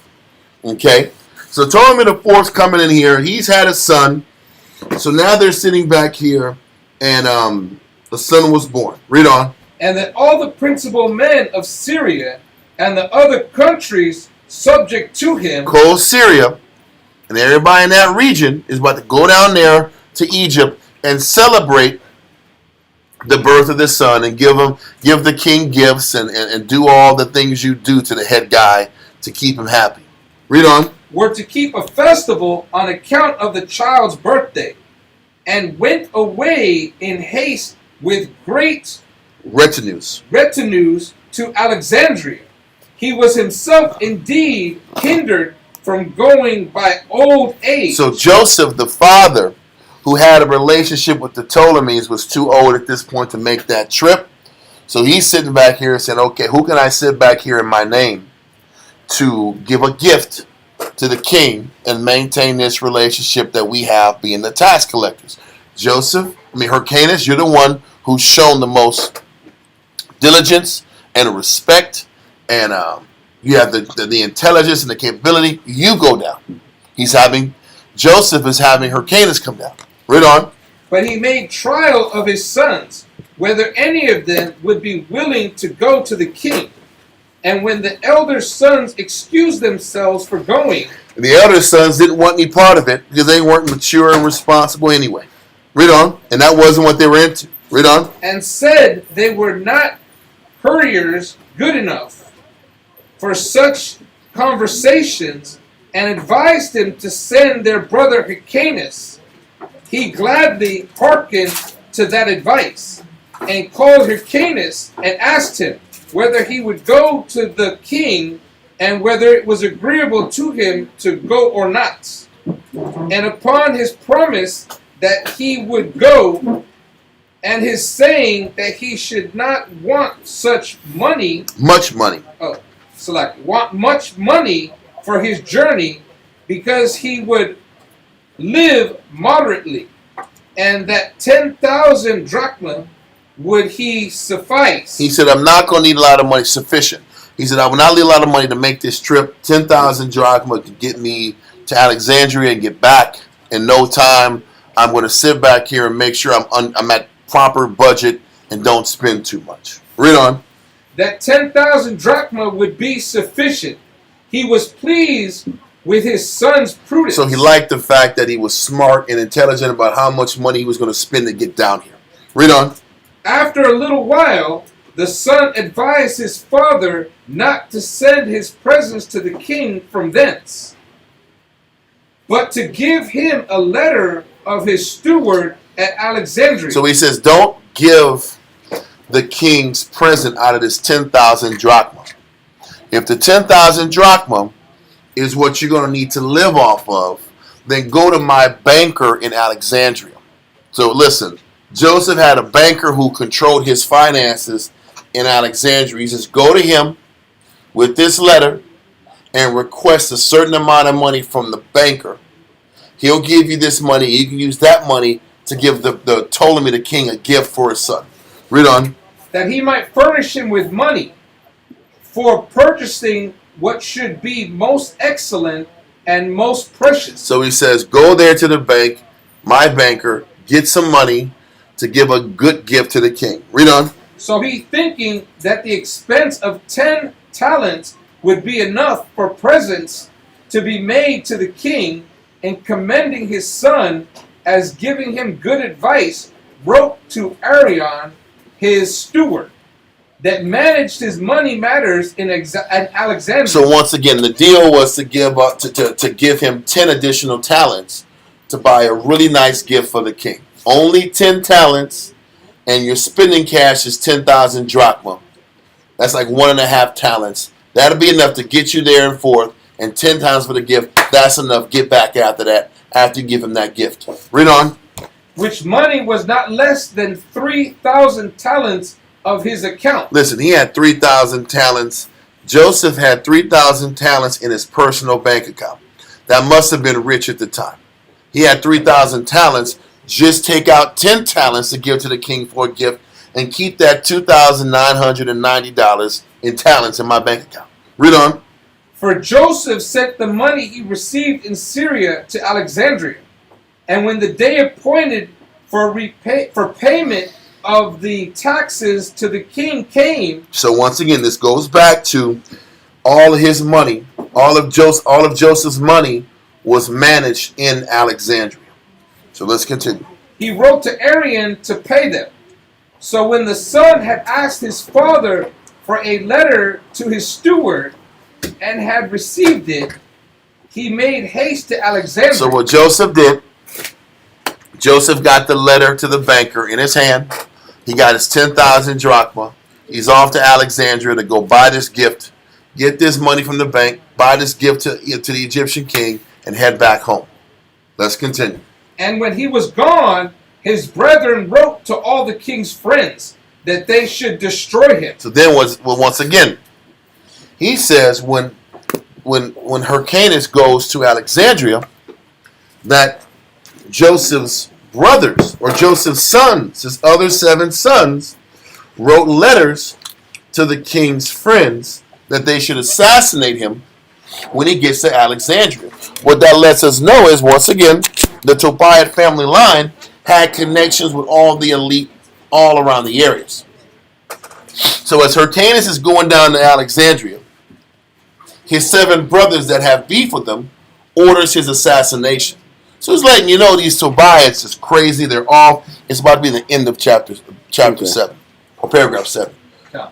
There's a lot of palace intrigue. There's a lot of envy. There's a lot of jealousy amongst the group. So let's continue in paragraph 8. Paragraph 8, line 203. But when he was come to Alexandria, he delivered his letter to Arion, who asked him how many talents he would have, hoping he would ask for no more than 10, or a little more. So now Hyrcanus goes to the banker, and the banker is like, I hope this dude just asked for 10 talents or a little bit more, and not to get crazy with this pullout of this money, of his father's money. He told his father he was going to take 10 talents out. But Ariana's like, I hope he takes what the paperwork says. Read on. He said he wanted 1,000 talents.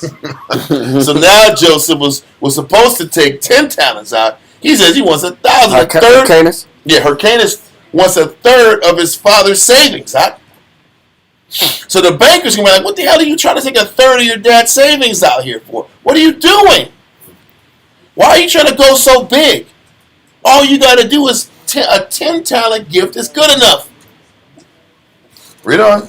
At which the steward was angry and rebuked him. He checked him. What are you doing, man? This ain't your money. This your daddy's money. Why is somebody wrong like this your bread? Like you got 1,000, you gonna be, I got money, like I'm taking a picture with money in my hand. Huh? Why are you taking 10,000 G's worth of money? Anyway, 1,000 talents is not 10,000, but you get my point. Read on. As one that intended to live extravagantly. He said, you're trying to blow money and just live high on the hog while you're in Alexandria. Why would you do this? Read on.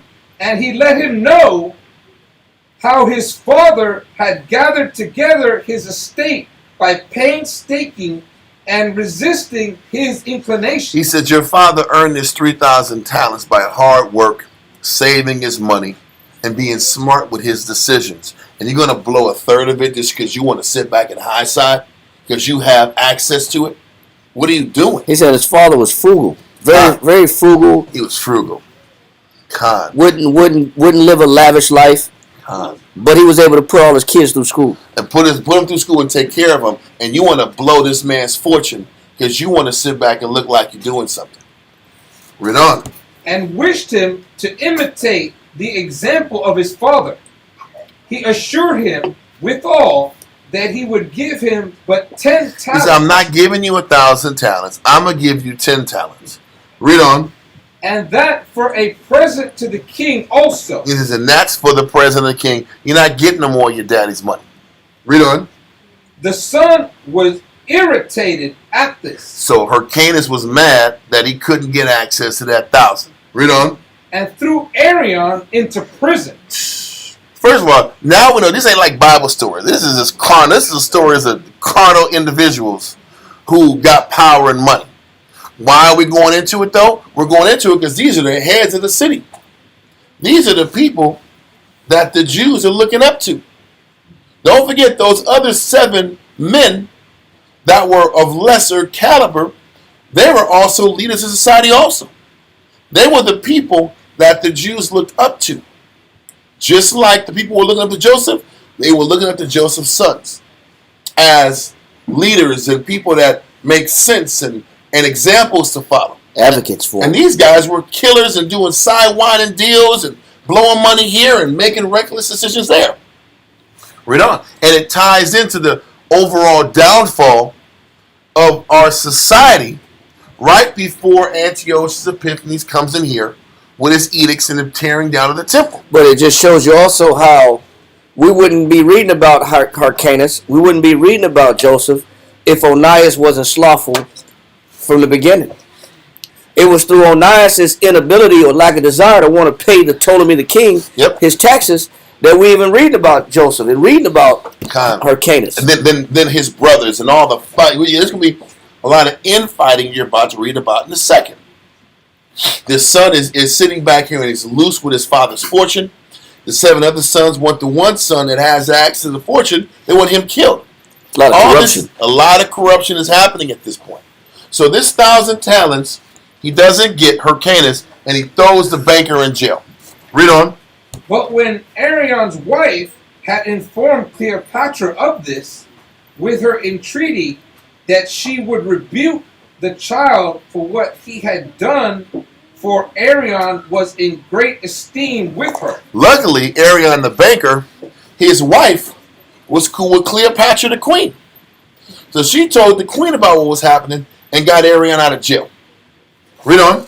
Cleopatra informed the king of it, and Ptolemy sent for Canis and told him that he wondered when he was sent to him by his father that he had not yet come into his presence, but had laid the steward in prison. He said, how come you sat back here and didn't come talk to me? You throwing guys in jail? What's happening here? Yep. Why are you doing this? Read on. And he gave order, therefore, that he should come to him and give an account of the reason of what he had done. So now I want to talk to Hyrcanus. You have to tell me what's going on with you, man. Why are you making these bold, extreme moves? And this is a young guy in a mighty position. Khan. So he's like, what are you doing? Why are we doing this? Read on. And they report that the answer he made to the king's messenger was this, that there was a law of his message. There was a law of his that forbade a child that was born to taste of the sacrifice before he had been at the temple and sacrificed to the Most High, according to which way of reasoning he did not himself come to him in expectation of the present he was to make to him, as to one who had been his father's benefactor. So what he's saying is, the reason I didn't tell your master, the reason I didn't come to him is, I'm not going to come to the God or this higher ranking person until I get my present prepared to take care of you. And this guy Arion is getting in the way of me giving you the present that you deserve. That's the only reason I haven't come to you first, to show you respect. I want to get the present proper before I sit back and introduce myself to you. That's why I didn't do it. So once again, that was an intelligent answer to the king's question. Read on. And that he had punished the slave for disobeying his commands, for that it mattered not whether a master was little or great, so that unless he punish that unless we punish such as these, thou thyself mayst also expect to be despised by thy subjects. He's just saying, listen, I had to sit back here and go through this process of putting him in jail, because if servants don't learn to respect their masters, they're going to end up disrespecting you too, right? It won't be long. They're going to be disrespecting you very soon. So what's the king going to say? You wrong. You right? You're wrong for doing that. You're wrong for sitting back here and checking a servant that's supposed to serve. If they don't serve me, then why they won't serve you? They don't respect order. That's a wise thing to tell the kids. Yes, it is. Yes, it is. Everything he's saying is just like his dad. Read on. Upon hearing this, his answer, he fell a laughing. Listen, these guys have a natural knack to win the head guys out. Yep. And he's like, oh, you right. I like it. Right. I can't get mad at that. Read on. And wondered at the great soul of this child. He said, this dude got it. This dude's sharp. I respect this guy. I love those answers. Give this man his money. That was the Jew side of him talking. That was the Jew side of him talking. I didn't know what to say, how to finagle it. But it was all in taste and respect. Read on. But this is all politics. Read on. When Arion was apprised that this was the king's disposition, when he realized that the king was laughing and smiling and liked Hyrcanus' answers, read on. And that he had no way to help himself. I got to get out of jail and pay this man his $1,000 to shut my mouth, to do my job. Yep. Read on. He gave the child 1,000 talents and was left out of prison. So after 3 days were over, Hyrcanus came and saluted the king and queen. They sat him with pleasure and feasted him in an obliging manner. But out of the respect they bear to his father. So they're sitting back here and treating him with the same respect that they treated Joseph. But what Hyrcanus is trying to do, what we're going to read, Hyrcanus is trying to sit back here and establish an impression on the king that his father at one time established when he was in that position. Hyrcanus, I got to sit back here and make an impression or he felt it was appropriate to make an impression of this grandiose scale. His father didn't approve, but the funny thing is, Onias didn't approve of what Hyrcanus did. Of what Joseph did. Onias didn't want to do what Joseph did. Joseph went and made this happen. Now Joseph isn't going to approve with the amount of money that he's spending to impress the king. But they both had the same mindset and the same personality, and they're doing it their way to impress the king and win them. So let's continue. So he came to the merchants privately and bought 100 boys. Yeah, that's the right word. And bought 100 boys that had learning and were in the flower of their ages, each at a talent apiece. So he bought 100 young men at a talent apiece. That's 100 talents right there. Gone. Read on. As also he bought 100 maidens. He bought 100 young women. Read on. Each at the same price as the other. And when he was... That means that slavery was rampant at that time. Yep. That's what that proves. And Israelites, half Israelites, slavery was just another day in life. Everything was for sale. Con. And the good thing is he's just choosing these children to give a present. Luckily. But let's continue. And when he was invited to the feast with the king among the principal men of the country, he sat down the lowest of them all, because he was a little regarded. So he still didn't put himself in this top position because nobody ever knew him. And that's the scripture that talks about not putting yourself to the top seat and then the person bringing you back down. Start at the lowest seat and get brought back up. That's a humble position. But let's continue. As a child in age still, and this by those who placed everyone according to their dignity. Now when all those that sat with him had laid the bones of the several parts in a heap before Hyrcanus. So what they're doing is, I'm trying to find out where he says that. What number is that? That is 211.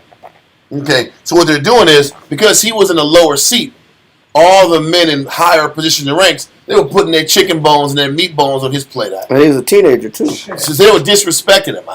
They put all the scraps of their plate on his table, like this dude's a nobody.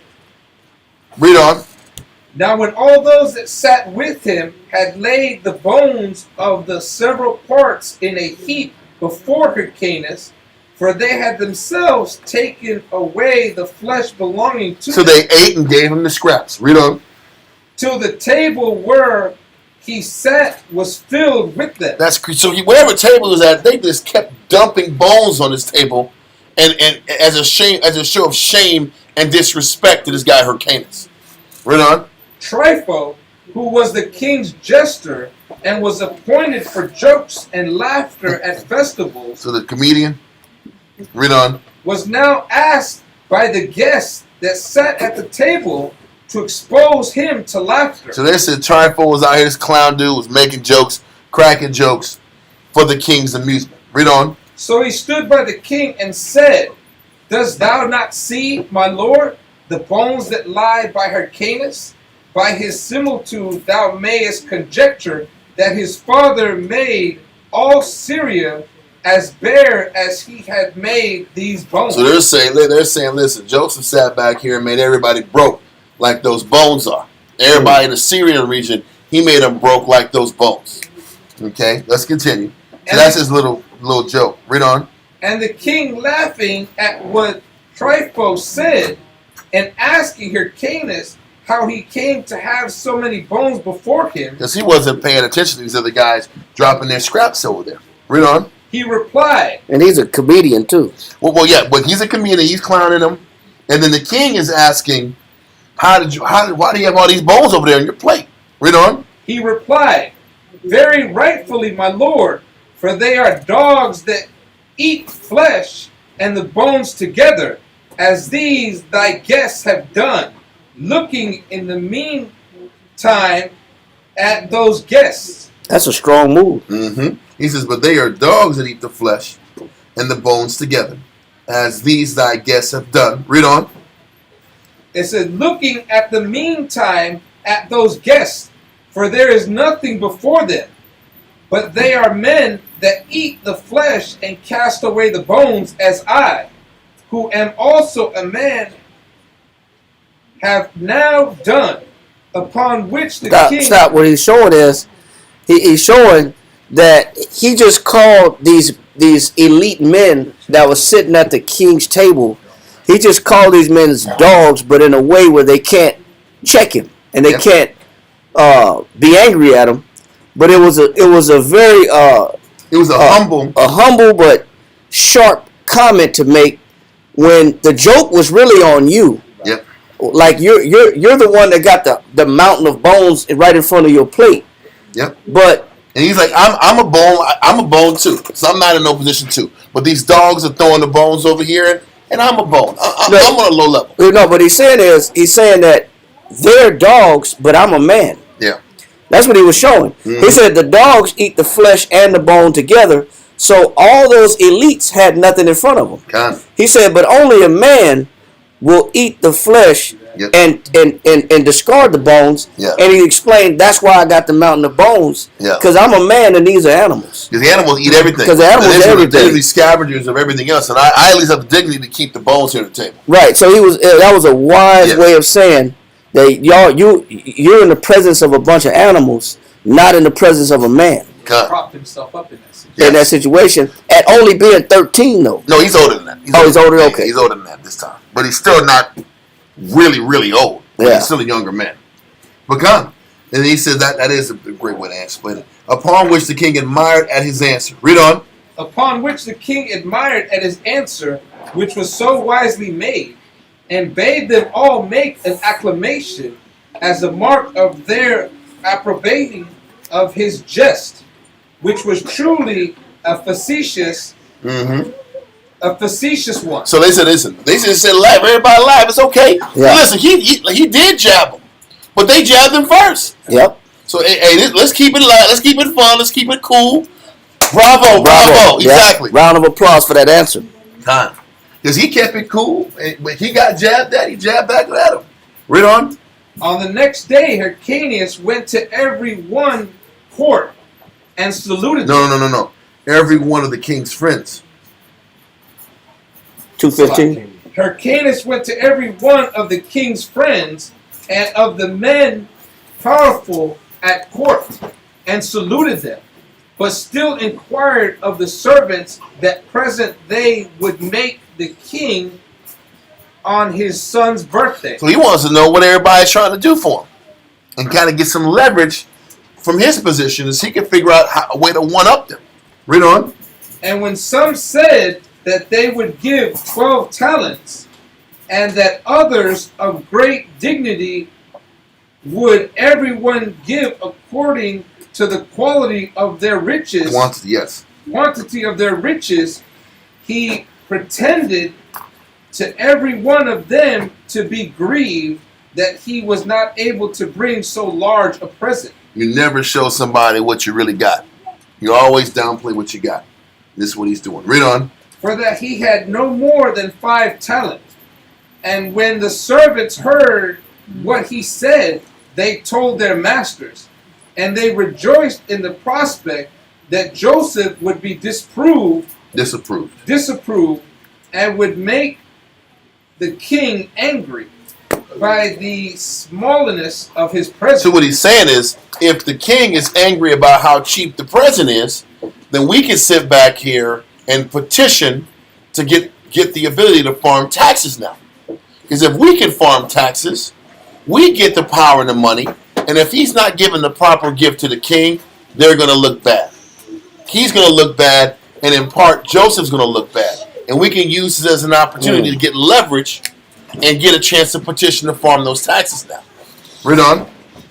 When the day came, the others, even those that brought the most, offered the king not above 20 talents. So the highest a person brought was 20 talents, and Joseph said only to bring 10. Read on. But Hyrcanus gave to every one of the 100 boys and 100 maidens that he had bought a talent apiece, for them to carry and introduce them. the boys to the king, and the maidens to Cleopatra. Everybody wondering at the unexpected richness of the present. Even the king and queen themselves. So he had 100 boys approach the king, 100 girls approach the wife, the Cleopatra, and they all gave gifts. They all gave a talent apiece. Yes. Well, I think. Yeah, I'm not mistaken. Yeah, it was one piece. It was one apiece. Mhm. So in total, Yes. that's 100 coming from the boys and 100 coming from the girls. But he paid a talent for each of them also. So he was out of pocket 400. Yes, off rip, and they're giving them a talent each of gifts to the son, to the mother, and the father. He did it big. He did it big, and he did it to show out and to earn respect amongst the entire court. Can you imagine like all these elites bringing just a couple of talents? Yes. And then this guy got 100 boys bringing talents, then 100 girls bringing talents. It's almost like the train never stops. Like, man, and they keep dropping off money Exactly for the birthday party. But he chose educated children to introduce their name and to say something nice and cool to the king. And so there was just one compliment after another with educated, well-spoken children speaking to the king. He did it big. But the funny thing is this: you're going to read that Joseph was mad at him for doing that, but he did the same thing in his way when he had the opportunity. Yep. He just didn't have the strong money to impress him. This one used money and his words to impress the king. It was the same thing, just a little different way about doing it. Yeah, that's true. So let's continue. He also presented those that attended about the king with gifts to the value of a greater number of talents, that he might escape the danger he was in from them. Hold on. Read them. He also presented those that attended. He also presented those that attended about the king with gifts to the value of a great number of talents, that he might escape the danger he was in from them. So what he's saying is he knew that the court around the king were given orders by his brothers to kill him. So he took some of that money and took care of them. So his money was stronger than the money that the other brothers trying to pay for him. So he saved himself from getting killed in Egypt. Because he he paid off those guys too. So he obviously knew when he left, the word got out that they were trying to kill him. Mm-hmm. So he sat back and took some of that money and saved his tail. That was a wise thing to do. Kinda. So he's sitting back here, being the new guy in town, had to overspend to get himself in a position to win the king. And he used some of that money to save his own tail. Read on. For to these it was the Hyrcanus brethren had written to destroy him. Mm-hmm. Now Ptolemy admired at the young man's magnanimity, and commanded him to ask what gift he pleased. But he desired nothing else to be done for him by the king than to write to his father and brethren about him. Just sit back here and write my brother and my brothers and my father the impact that I brought to you. Because I guess in his head, surely my father's going to be mad, but if he understands that I made a great impact to them, and I will be able to sustain the farming of taxes after my father passes, we all actually end up winning. Yeah, we lose, we're down 1,000, but down the line, I'll make that back anyway. But it was the same thinking as Joseph had. I'm down now, I'm down 500 plus. Plus, I'm down 520. Plus, I'm down 16, but I'm going to make it back. It's the same ambition that his father had. But his father forgot the ambition needed to get to the top in the first place. So he's angry at him. But he says, just tell my father the experience you had. That's all I'm asking for. But they're both taking risks. They're both taking risks to get in the top seat. It's ambition. It's politics. Read on. So when the king had paid him very great respects, and had given him very large gifts, He still gave him the gifts, even though he didn't want them. Read on. and had written to his father and his brethren, and all his commanders and officers about him, he sent him away. But when his brethren heard that Hyrcanus had received such favors from the king, and was returning home with great honor, they went out to meet him. So this is when his brothers found out that he was winning and got letters that the king loved him. His brothers couldn't take it. They couldn't take it because they realized that their guys didn't kill him. He came out more successful with more respect, which means he has more power. Now the brothers are like, man, forget this, man. We got to stop this stuff now. So they meet him. That happened to Joseph, and it happened to Hyrcanus. Because Joseph, the people that made fun of him, the Syrians that made fun of him, they was broke. He ended up coming back and getting that 8,000 more taxes on top. Yep. From them same individuals. So they both had the same disposition. But so now these other brothers, they want him dead. So now they meet him as he's coming back out from Egypt to fight him. Read on. They went out to meet him and to destroy him, and that with the privity of their father, for he was angry at him. So they know, by now, the sons know that Joseph is angry at Hyrcanus also. Joseph is mad at Hyrcanus because Hyrcanus took that $1,000 out of his bank account. So Joseph is mad about that. The sons hear that their dad is mad, so that's their justification to do what? Kill him. We're going to kill him because our dad's mad. Well, if you was concerned that your dad was mad, why didn't you finish school? Yeah. How about that? Yeah. It had nothing to do with that. My father's upset. So now I got to avenge my father's upsetness on you. Oh, how come you didn't go talk to the king? Exactly. You said you didn't want to do it. Yeah. So it's all cap. They want to kill him because they want to kill him. So read on.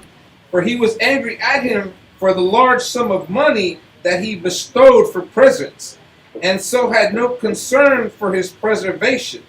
However, Joseph concealed the anger he had at his son out of fear of the king. So he's like, I can't sit back here and lean on my son because the king got his back too. So I got to be cool. Read on. Everybody's in check. But it's all drama and it's palace drama and it's chaos, and it's affecting the Jews because the Jews are looking up to these guys. These guys are respected in Jerusalem. So you got a weak priest, and you have a damn the TV show Dallas. Yeah. Is going on in Jerusalem. Just call it Jerusalem. You ever see those stupid shows where the cousin is mad at the brother and the brothers and fighting each other and the cousins got a beef with this and the wives of the brothers are beef with the other one? And this is what this is.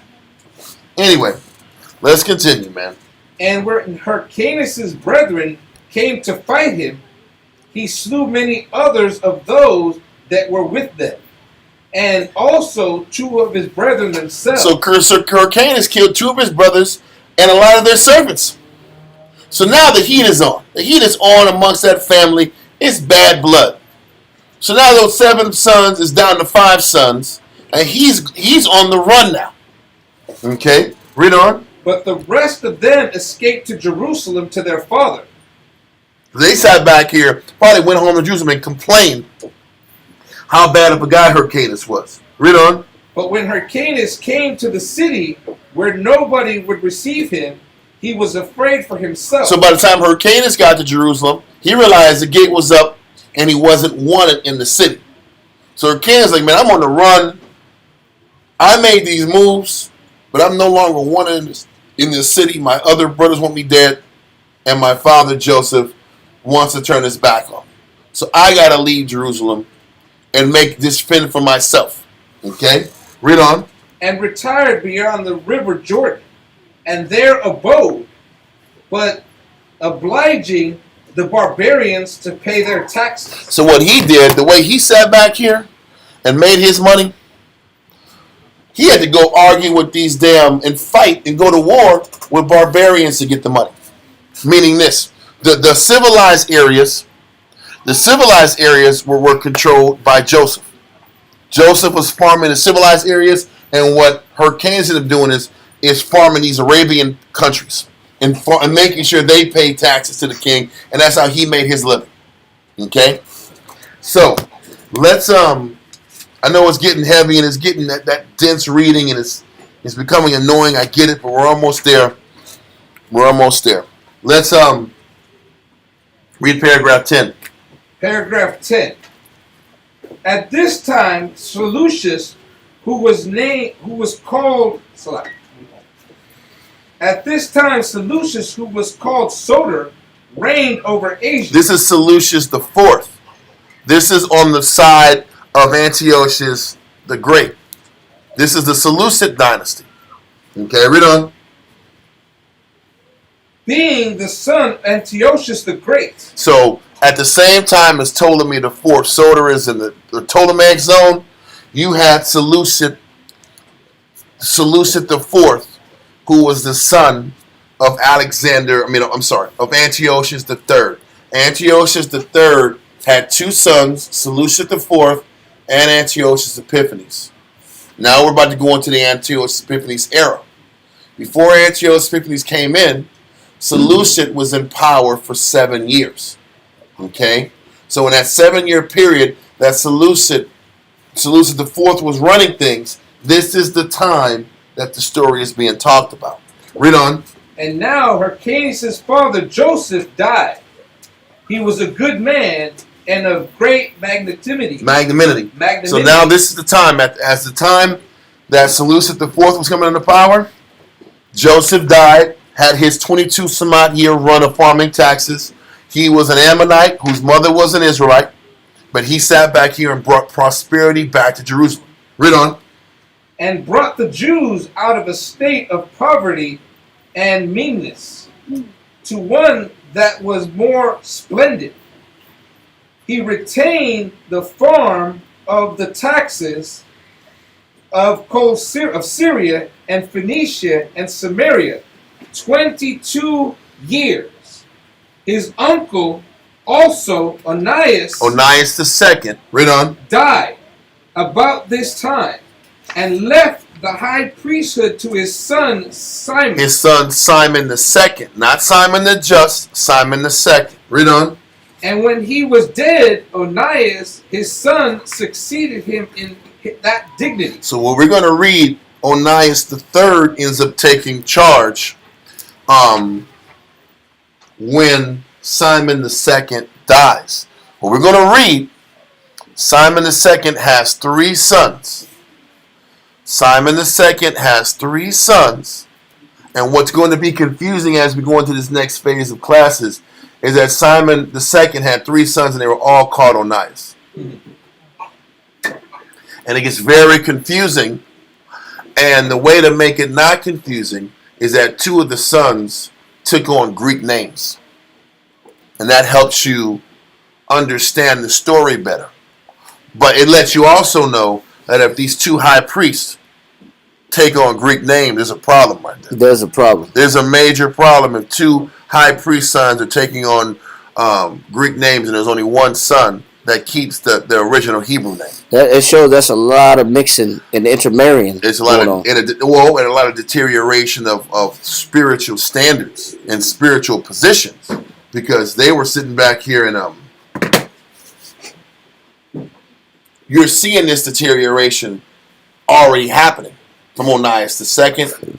The Tobiads were that leading family that everybody looked up to. They were in chaos. The sons that are still in Jerusalem, the 5 sons, are not about serving the Most High. They're lower level guys. They're ordering hits on their brother. You can tell where they're at. This is happening while the one guy that had a clear head and shoulder got kicked out of Jerusalem. He's somewhere fighting off against Arab Bedouins out in the middle of the desert, fighting to farm tax over there, so that you can see what's about to happen and the diminishment of the country is coming very soon. And you look at what brought stability to Israel was the faith of Joseph and the faith of Hyrcanus. Huh? They're the ones that brought stability. It probably would have went downhill faster if it had not been for Joseph and Hyrcanus. Done. No doubt. So what we're going to do is this. Give me paragraph 11. I'm gonna jump this middle part in 10. We'll go into that later. We'll go into that next week as we flow into this next topic. But beginning, I want paragraph 11. We're going to finish 11 and we'll be done. Paragraph 11, line 228.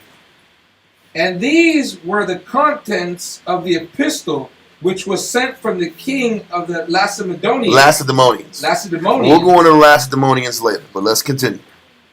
But upon the death of Joseph, the people grew seditious. When Joseph died, the people started growing seditious. There was a power vacuum. People only get seditious when people want the top spot. Joseph died.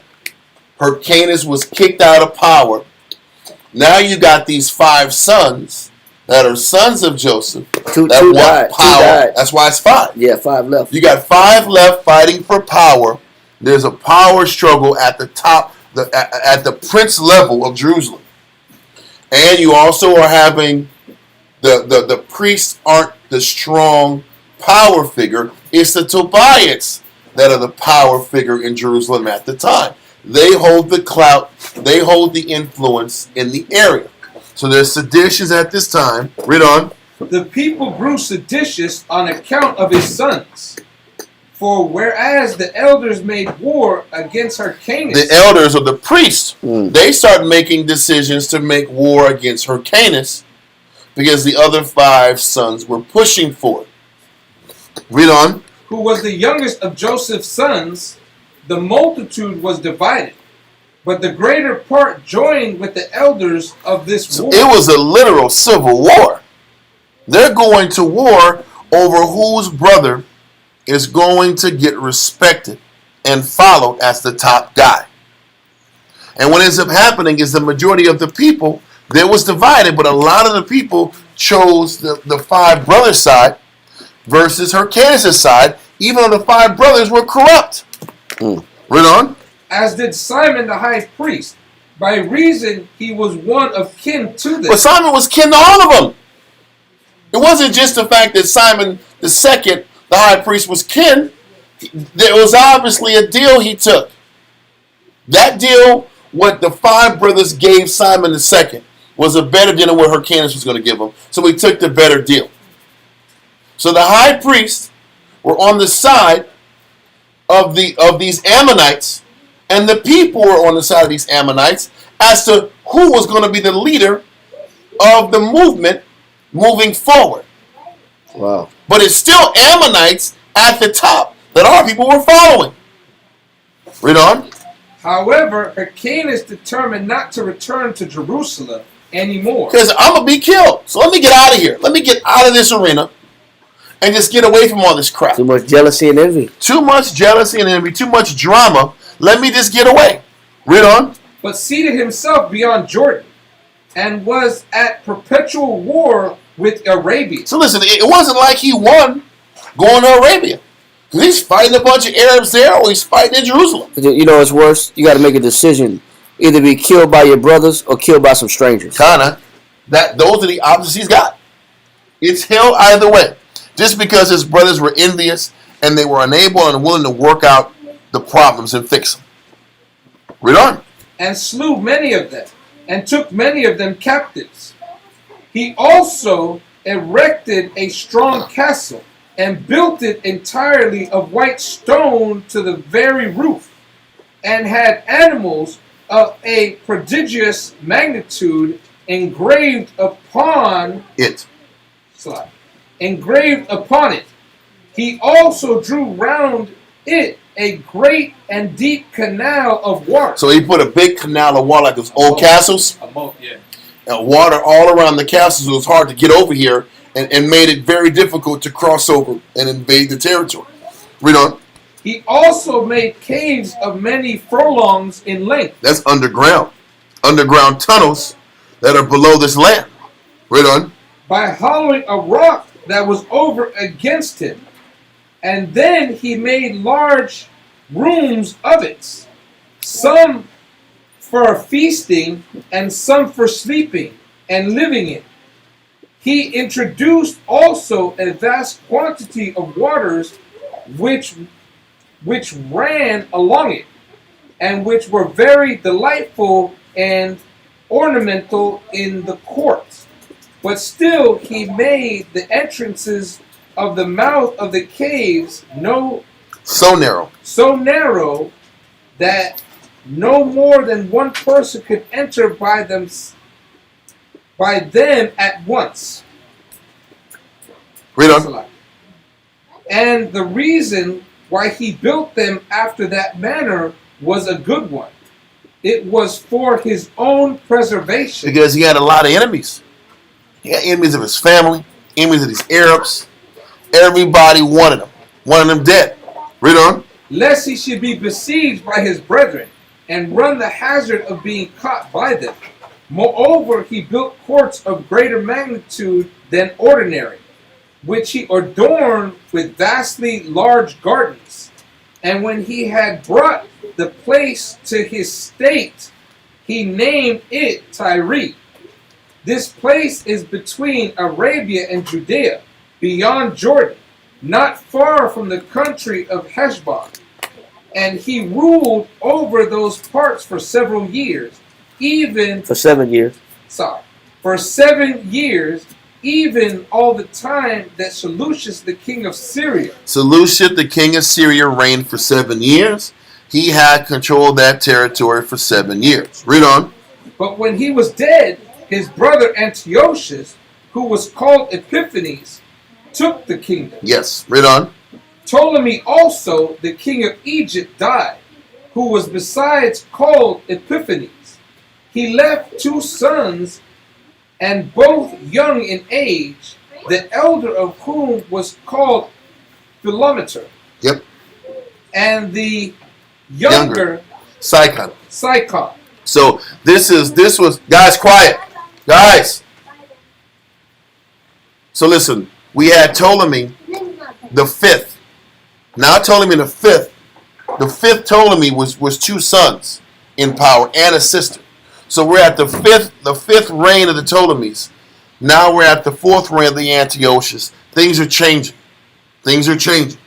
Okay? So read on. As for Aquinas, when he saw that Antiochus had a great army and feared lest he should be caught by him, he brought to punishment for what he had done to the Arabians. So listen, whatever he did to the Arabians, he was wiping them out to survive. And his crimes are going to get brought out to Antiochus. So what does he do? Read on. He ended his life. It's like this guy wasn't Israelite.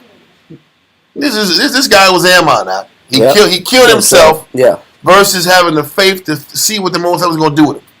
Read on. And slew himself with his own hand, while Antiochus seized upon all his substance. So while Antiochus was coming to get him, he killed himself and finished the damn deal out. So Hyrcanus is out the way, but his 5 wicked brothers are still sitting back here at the top bird seat in Jerusalem, causing havoc. There's a civil war. It also lets you know that these 5 brothers are warring for position themselves in Jerusalem as well. But if you look at what Hyrcanus did outside of Jerusalem, what he built outside Jerusalem, he could have built all that in Jerusalem. God. He could have brought his ingenuity and his ability to create structures. Yep. and create like a strategic central location that was impenetrable. I don't want to say impenetrable completely, but it would be hard to invade what he built outside of Jerusalem. Yep. He could have built something like that in Jerusalem. Now, the good thing Hyrcanus did do before he left Jerusalem, he dropped a large sum of money to the temple to be held at the temple for the needs of the poor. That's We're going to read that next week. That Hyrcanus sat back here and dropped a large sum of money to look after the people before he even split to Jerusalem. So even though he wasn't allowed, or he was on the run from his own people, and he couldn't even live in Jerusalem, his mind was still there. Yep, and his heart was still there. He still gave resources to the temple. The problem was the 5 other brothers gave resources to the priest. So who was going to get a better deal? The poor wasn't going to get a better deal. Exactly. But the people who were sitting back here in that position, they was going to follow the wicked guys that was in them with bribery and corruption that was all going on in the city at the time. Man. And with that being the case, with these 5 brothers and their influence is strong in Jerusalem. I'm going to read this book, The History of Ancient Israel, and I'm going to read these 2 paragraphs real quick as a reminder to set the tone of what's about to happen next week.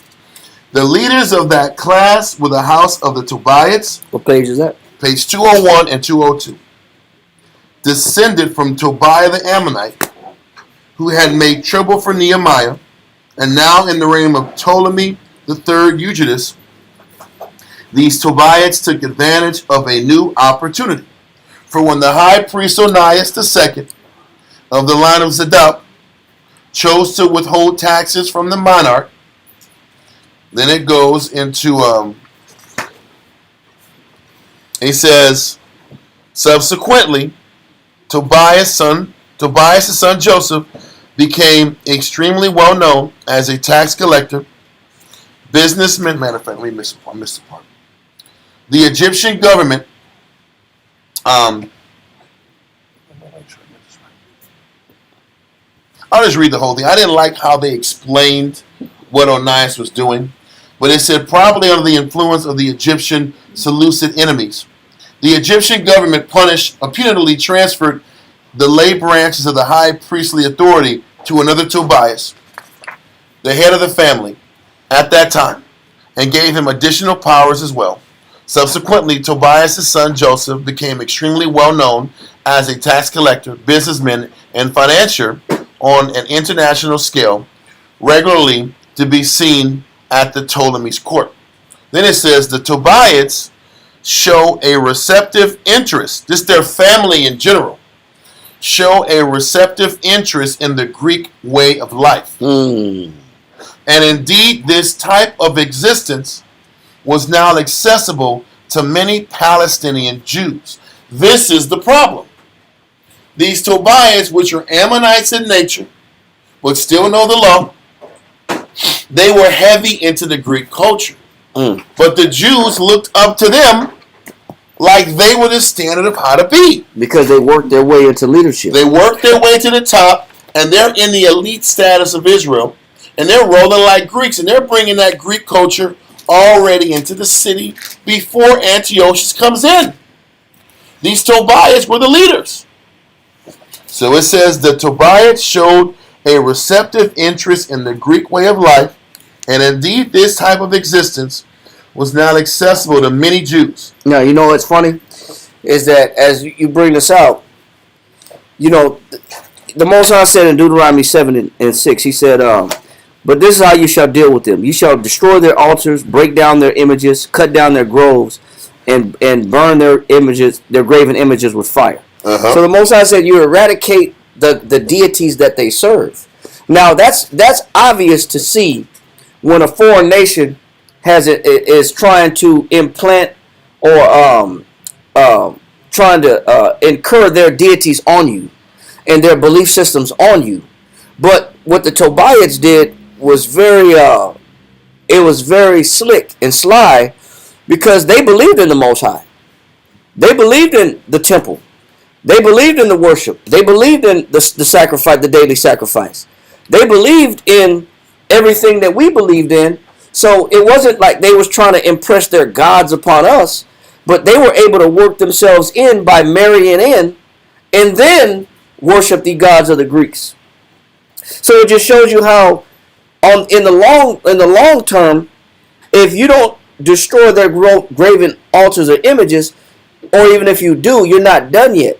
Because he says, neither shalt thou make marriages with them. Thy daughter shall not give unto his son, nor his daughter shalt thou take unto thy son, for they will turn away the son from following me, that they may go serve other gods. So they still found a way, even by pretending to be about what we believe in, they still found a way in, and then still had us on the back end serving other gods eventually anyway.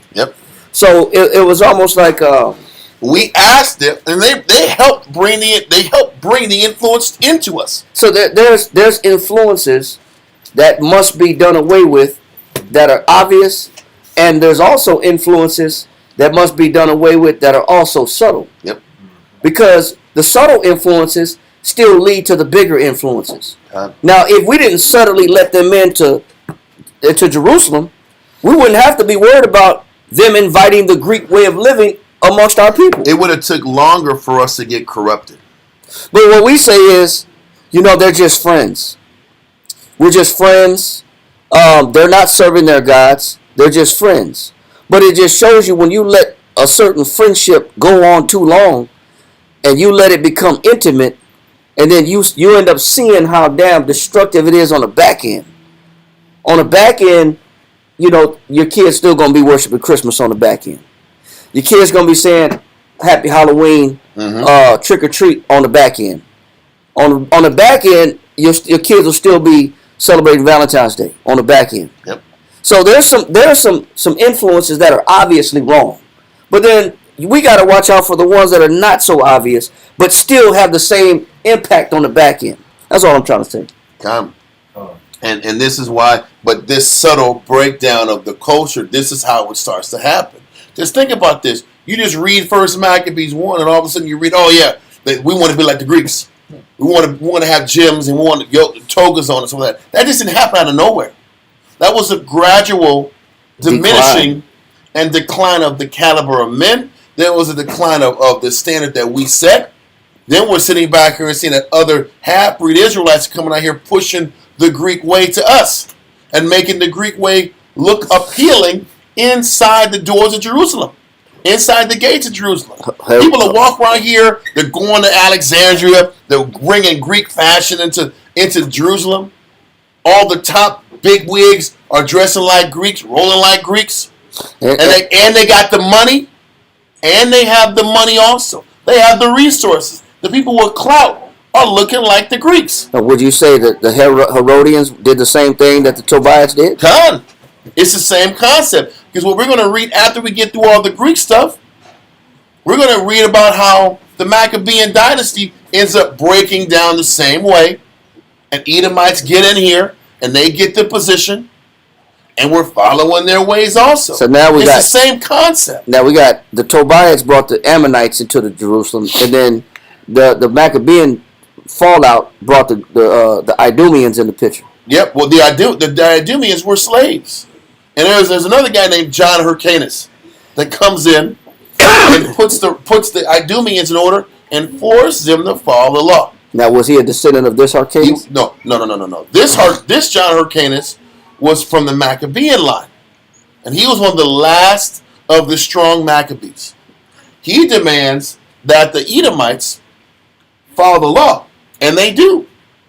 And then they work their way from a subservient position until the Romans say, we want you to lead the Jews. But they end up marrying in to the Hebrew family. Dangerous, bro. And that's what ends up, and that's how Herod got in. And each time there was a diminishment of the spiritual values amongst the people. And servitude and worship of the Most High. God. Now listen, to Herod's credit, he did make that temple better than it had been since Solomon. God. He expanded it. He expanded it and made it better than what it was the second time it was put together. What am I trying to say? I'm not even trying to hype him up. I got to get balance to the explanation. But we're on the Tobiads. And these Tobiads and their Greek desires end up making us jealous for it. We were jealous of the Tobiads' position, their influence, their power. They were the new princes in Jerusalem. And they were pushing the Greek way. So there's no reason. Now we understand why we want to be like the Greeks so much. Because the people that were acting like the Greeks had the money, they had the respect, they had the power. So, it said, following the initiative of Alexander himself, a Greek colony at Gaza, as well as Samaria. Meaning, after Alexander, and Alexander was alive, he was already putting Greek colonies around Israel. So Israel was surrounded with Greek colonies already. But the Tobiads brought that Greek colony mindset into Jerusalem, which made it worse. So, it said, successive Ptolemies created a ring of non-Jewish Greco-Macedonian settlements around the edges of Palestine's central plateau, on both sides of the Jordan, and we know the Samaritans, they were rolling like Greeks already too. The establishment of this screen of fortified Greek-style communities was intended to keep the recalcitrant Jews in order, a function which the colonists were only too glad to perform. At the same time, they deliberately challenged the supremacy of the Yahweh's faith. In earlier centuries, it had always had to battle against rival, hostile Semitic religions, and that situation had not changed since these remained very active in Phoenicia and elsewhere. But now, in the new settlements, there was Greek paganism to contend with. But it was Greek paganism, it was Greek influence, it was Greek riches, it was Greek respect that these Tobias was hands-on pushing in Jerusalem. Now, if you keep that in mind, if you think about it, they got their authority from the Greeks. Because their forerunner, Joseph, went and got the authority to get that the power Onias gave up. That he gave up. And that's why we've taken the time to read all this writing that's exhaustive. This has an important part that bridges why we started breaking down so quickly. How do we all of a sudden want to do Greek stuff in 5 minutes? Because it wasn't 5 minutes. There was a couple generations of Tobias having influence and gaining great wealth. Joseph got rich. His family got rich off of farming those taxes. But he also got rich by playing ball with these Greek influences too. And Samaritans. So now all that carnal influence is weakening the people that don't have nothing. When you start rubbing elbows with people, then your tone changes. You start talking like this. It's the same. It's the same. The bass leaves your voice, and you start talking. You lose a couple octaves. Yeah, you speak different. Yes. And when you go back to the hood, they say, we don't recognize you. Yes. How come you guys don't I'm from the hood. Yes. But when you're rubbing elbows with certain individuals for power and influence, you have to become like them to be respected in that arena. But I guess the challenge is this. When you see young black kids in the hood, and they see men or young boys driving Mercedes Benzes with loud systems, what are they going to say? I want to do what he's doing. This guy got money. He's giving a little money to the young kids in the block. I want to stunt like him. Oh, the Italians with the casinos and the kids are wealthy. And that life is alluring to poor kids. Yep. That want to sit back here and get out the ghetto and get out of their struggling condition. So when they see these Tobias rich and have power and fame and influence, and they're rolling like Greeks, what are the poor people saying? I want to be like that too and have some money in my pocket. If this is my way in, then this is what I'm willing to do. Because I need to get out of my definite jacked up conditions. So if I got to roll Greek, let me roll Greek so I can get paid. This is that sickness that was infiltrating into the nation. And this guy, Simon II, was siding with these Tobiads that had no spiritual character. Why would he side with these 5 brothers that were obviously dirtbags? He was falling weak and prey to that need as well. So now you got Simon II has 3 sons. And what we're going to read about is 1 took the spiritual stance and 2 didn't give a damn. They was about getting it. And the 2 that had Greek names were warring with each other to determine how Greek one could out-Greek the other one. Dang. That's how bad it got. But we'll go into that next week. With that, we're going to sit back here and send our prayers up to the Most High and thank the Lord. We're not in Israel back in those days. But we're in America, the second Greek Empire. Third, it's not much different. It ain't much. That influence is strong, and that's why we have to sit back and fight to block that envy of the world as much as we can. And it's damn near impossible to break. But listen, Amajim, Wapanya, Yerah Shalom. Stand and face Jerusalem.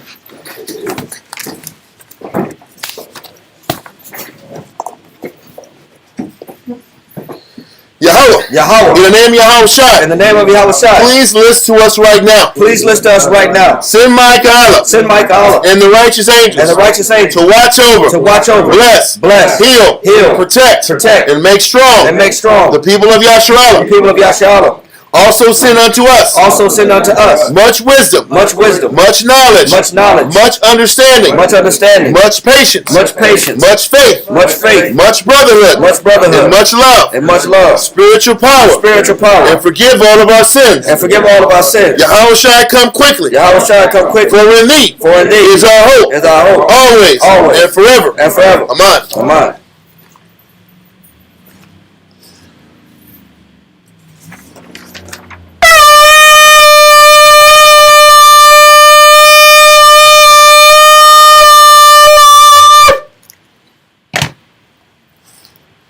Barakatah Yahweh Ba'ashem Yahushai. Barakatah Yahweh Ba'ashem Yahushai. Ahawa'ah. Nothing at all. Nothing at all. Hathawa'ah. Hathawa'ah. Blessed are you, Yahweh, in the name of Yahweh Shai that gives to us the law.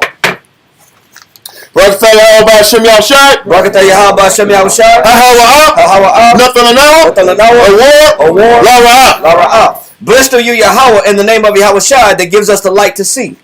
Barakatah Yahweh Ba'ashem Yahushai. Barakatah Yahweh Ba'ashem Yahushai. Ahawa'ah. Ahawa'ah. Nothing at all. Nothing at all. Ha'ayah. Ha'ayah. Quara. Quara. Laqwara. Laqwara. Ha'ayin. Ha'ayin. Blessed are you, Yahweh, in the name of Yahweh Shai that gives us the ram's horn to call the people. Barakatah Yahweh Ba'ashem Yahushai. Barakatah Yahweh Ba'ashem Yahushai. Ahawa'ah. Ahawa'ah. Nothing at all. Nothing at all. Shaman. Shaman. Zayat. Zayat. Lamashat. Lamashat. Yasharallah. Yasharallah. Blessed are you, Yahweh, in the name of Yahweh Shai that gives to us the olive oil to anoint Israel. Psalms 92.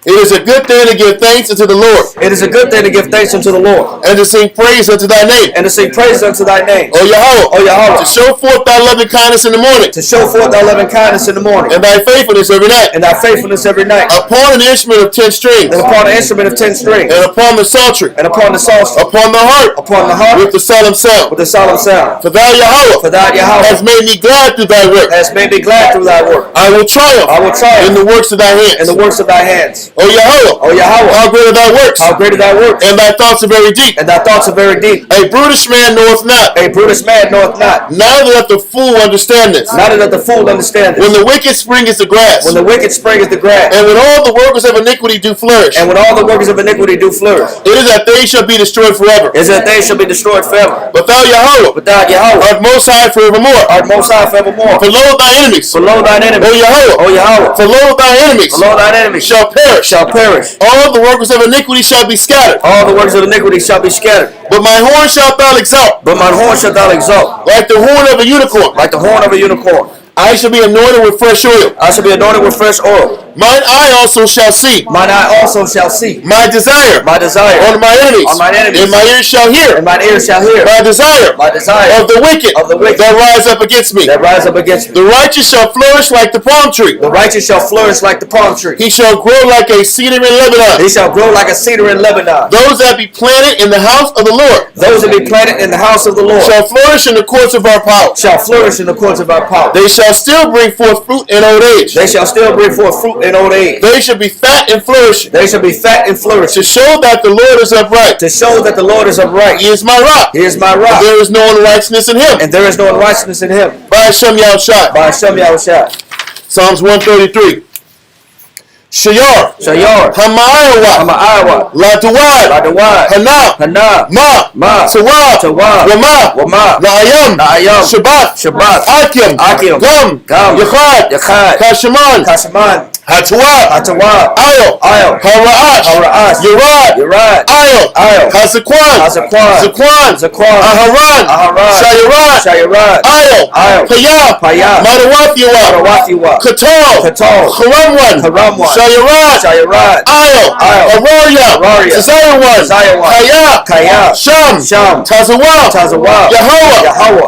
Habaraka. Habaraka. Kayayam. Kayayam. Ay. Ay. Al-Walam. Awalam. By Hashem Yahushai. By Hashem Yahushai. Psalms 133 in English.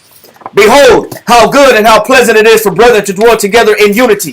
It is like the precious ointment upon the head that ran down upon the beard, even Aaron's beard, that went down to the skirts of his garments, as the dew of Hermon, and as the dew that descended upon the mountains of Zion. For there the Lord commanded the blessing, even life evermore. Amen. Amen. Yahweh Ba'ashem Yahushua. Yahweh Ba'ashem Yahushua. Yahweh. Yahweh. Ba'ashem. Ba'ashem. Yahushua. Yahushua. Barakanawa. Barakanawa. Washralia. Washralia. Wabiyath. Wabiyath. Sepoyah. Sepoyah. Turn. Yahweh.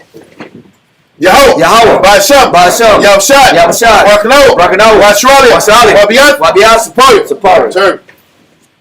Yahweh. Yahweh. Ba'ashem. Ba'ashem. Yahushua. Yahushua. Barakanawa. Barakanawa. Washralia. Washralia. Wabiyath. Wabiyath. Sepoyah. Sepoyah. Turn.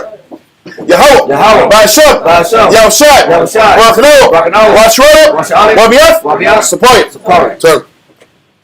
Barakatah Yahweh. Barakatah Yahweh. Barakatah Yahushua. Barakatah Yahushua. Barakatah Yahweh. Barakatah Yahweh. Barakatah Yahushua. Barakatah Yahushua. Barakatah Yahweh. Barakatah Yahweh. Barakatah Yahushua. Barakatah Yahushua. Barakatah Yahweh. Barakatah Yahweh. Barakatah Yahushua. Barakatah Yahushua. All knowledge. All knowledge. All wisdom. All wisdom. All understanding. All understanding. All love. All love. All mercy. All mercy. All patience. All patience. All long suffering. All long suffering. All love. All love. All power. All power. From Yahweh. It's from Yahweh. All power. All power. From Yahweh. It's from Yahweh. All power. All power. From Yahweh. It's from Yahweh. Ba'ashem. Ba'ashem. Yahushua. Yahushua. The water. The water. Yah. Yah. Amen. Amen. Men, circle up, so let's have a seat. Now, Mom, you give me 1 Corinthians 14.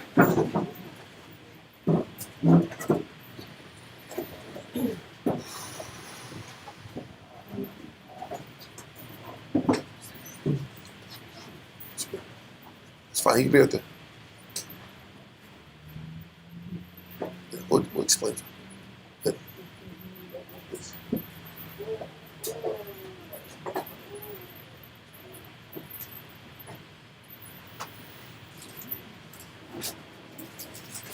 And 13. 1 Corinthians chapter 14 and verse 13.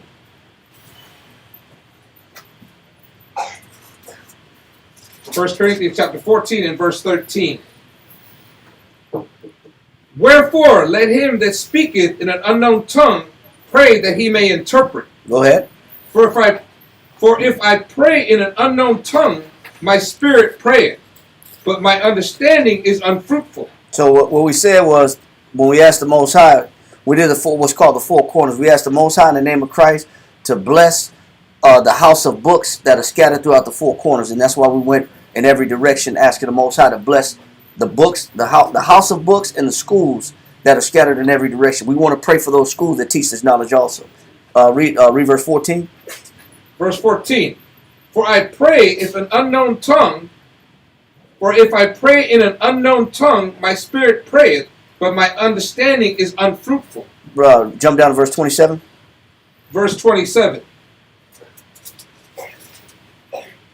If any man speak in an unknown tongue, let it be by two, or at the most by three, and that by course, and let one interpret. Go ahead. But if there be no interpreter, let him keep silence in the church. So the reason why we even pray to the east, go to 2 Chronicles 6 and 36.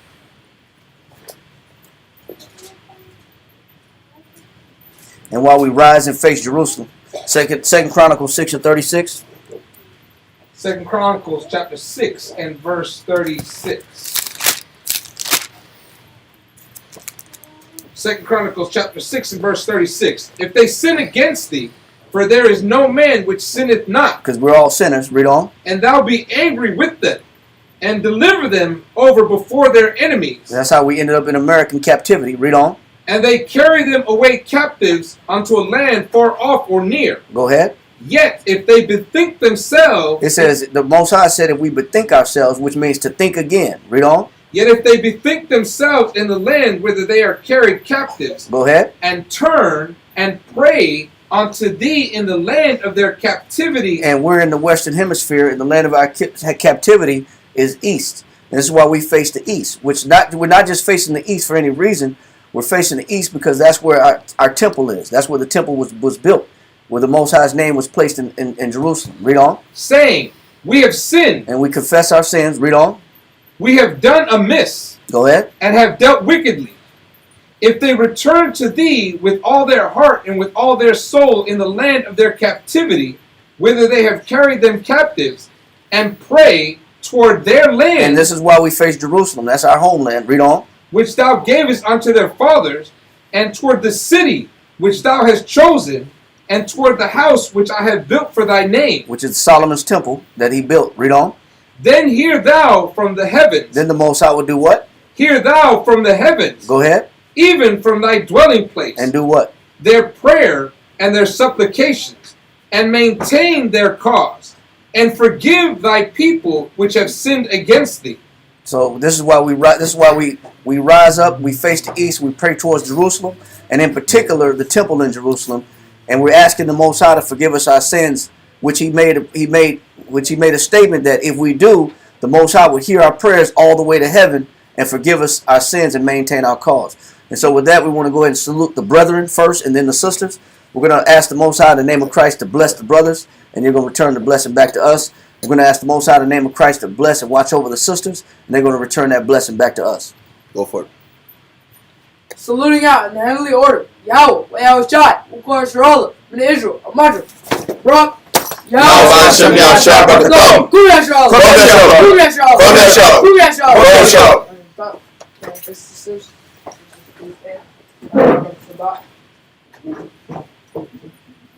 Saluting out the daughters of Zion, Ben Israel, Amadra, Rock, Yahweh Shema, Lathan, Hashem, Yahweh Shai.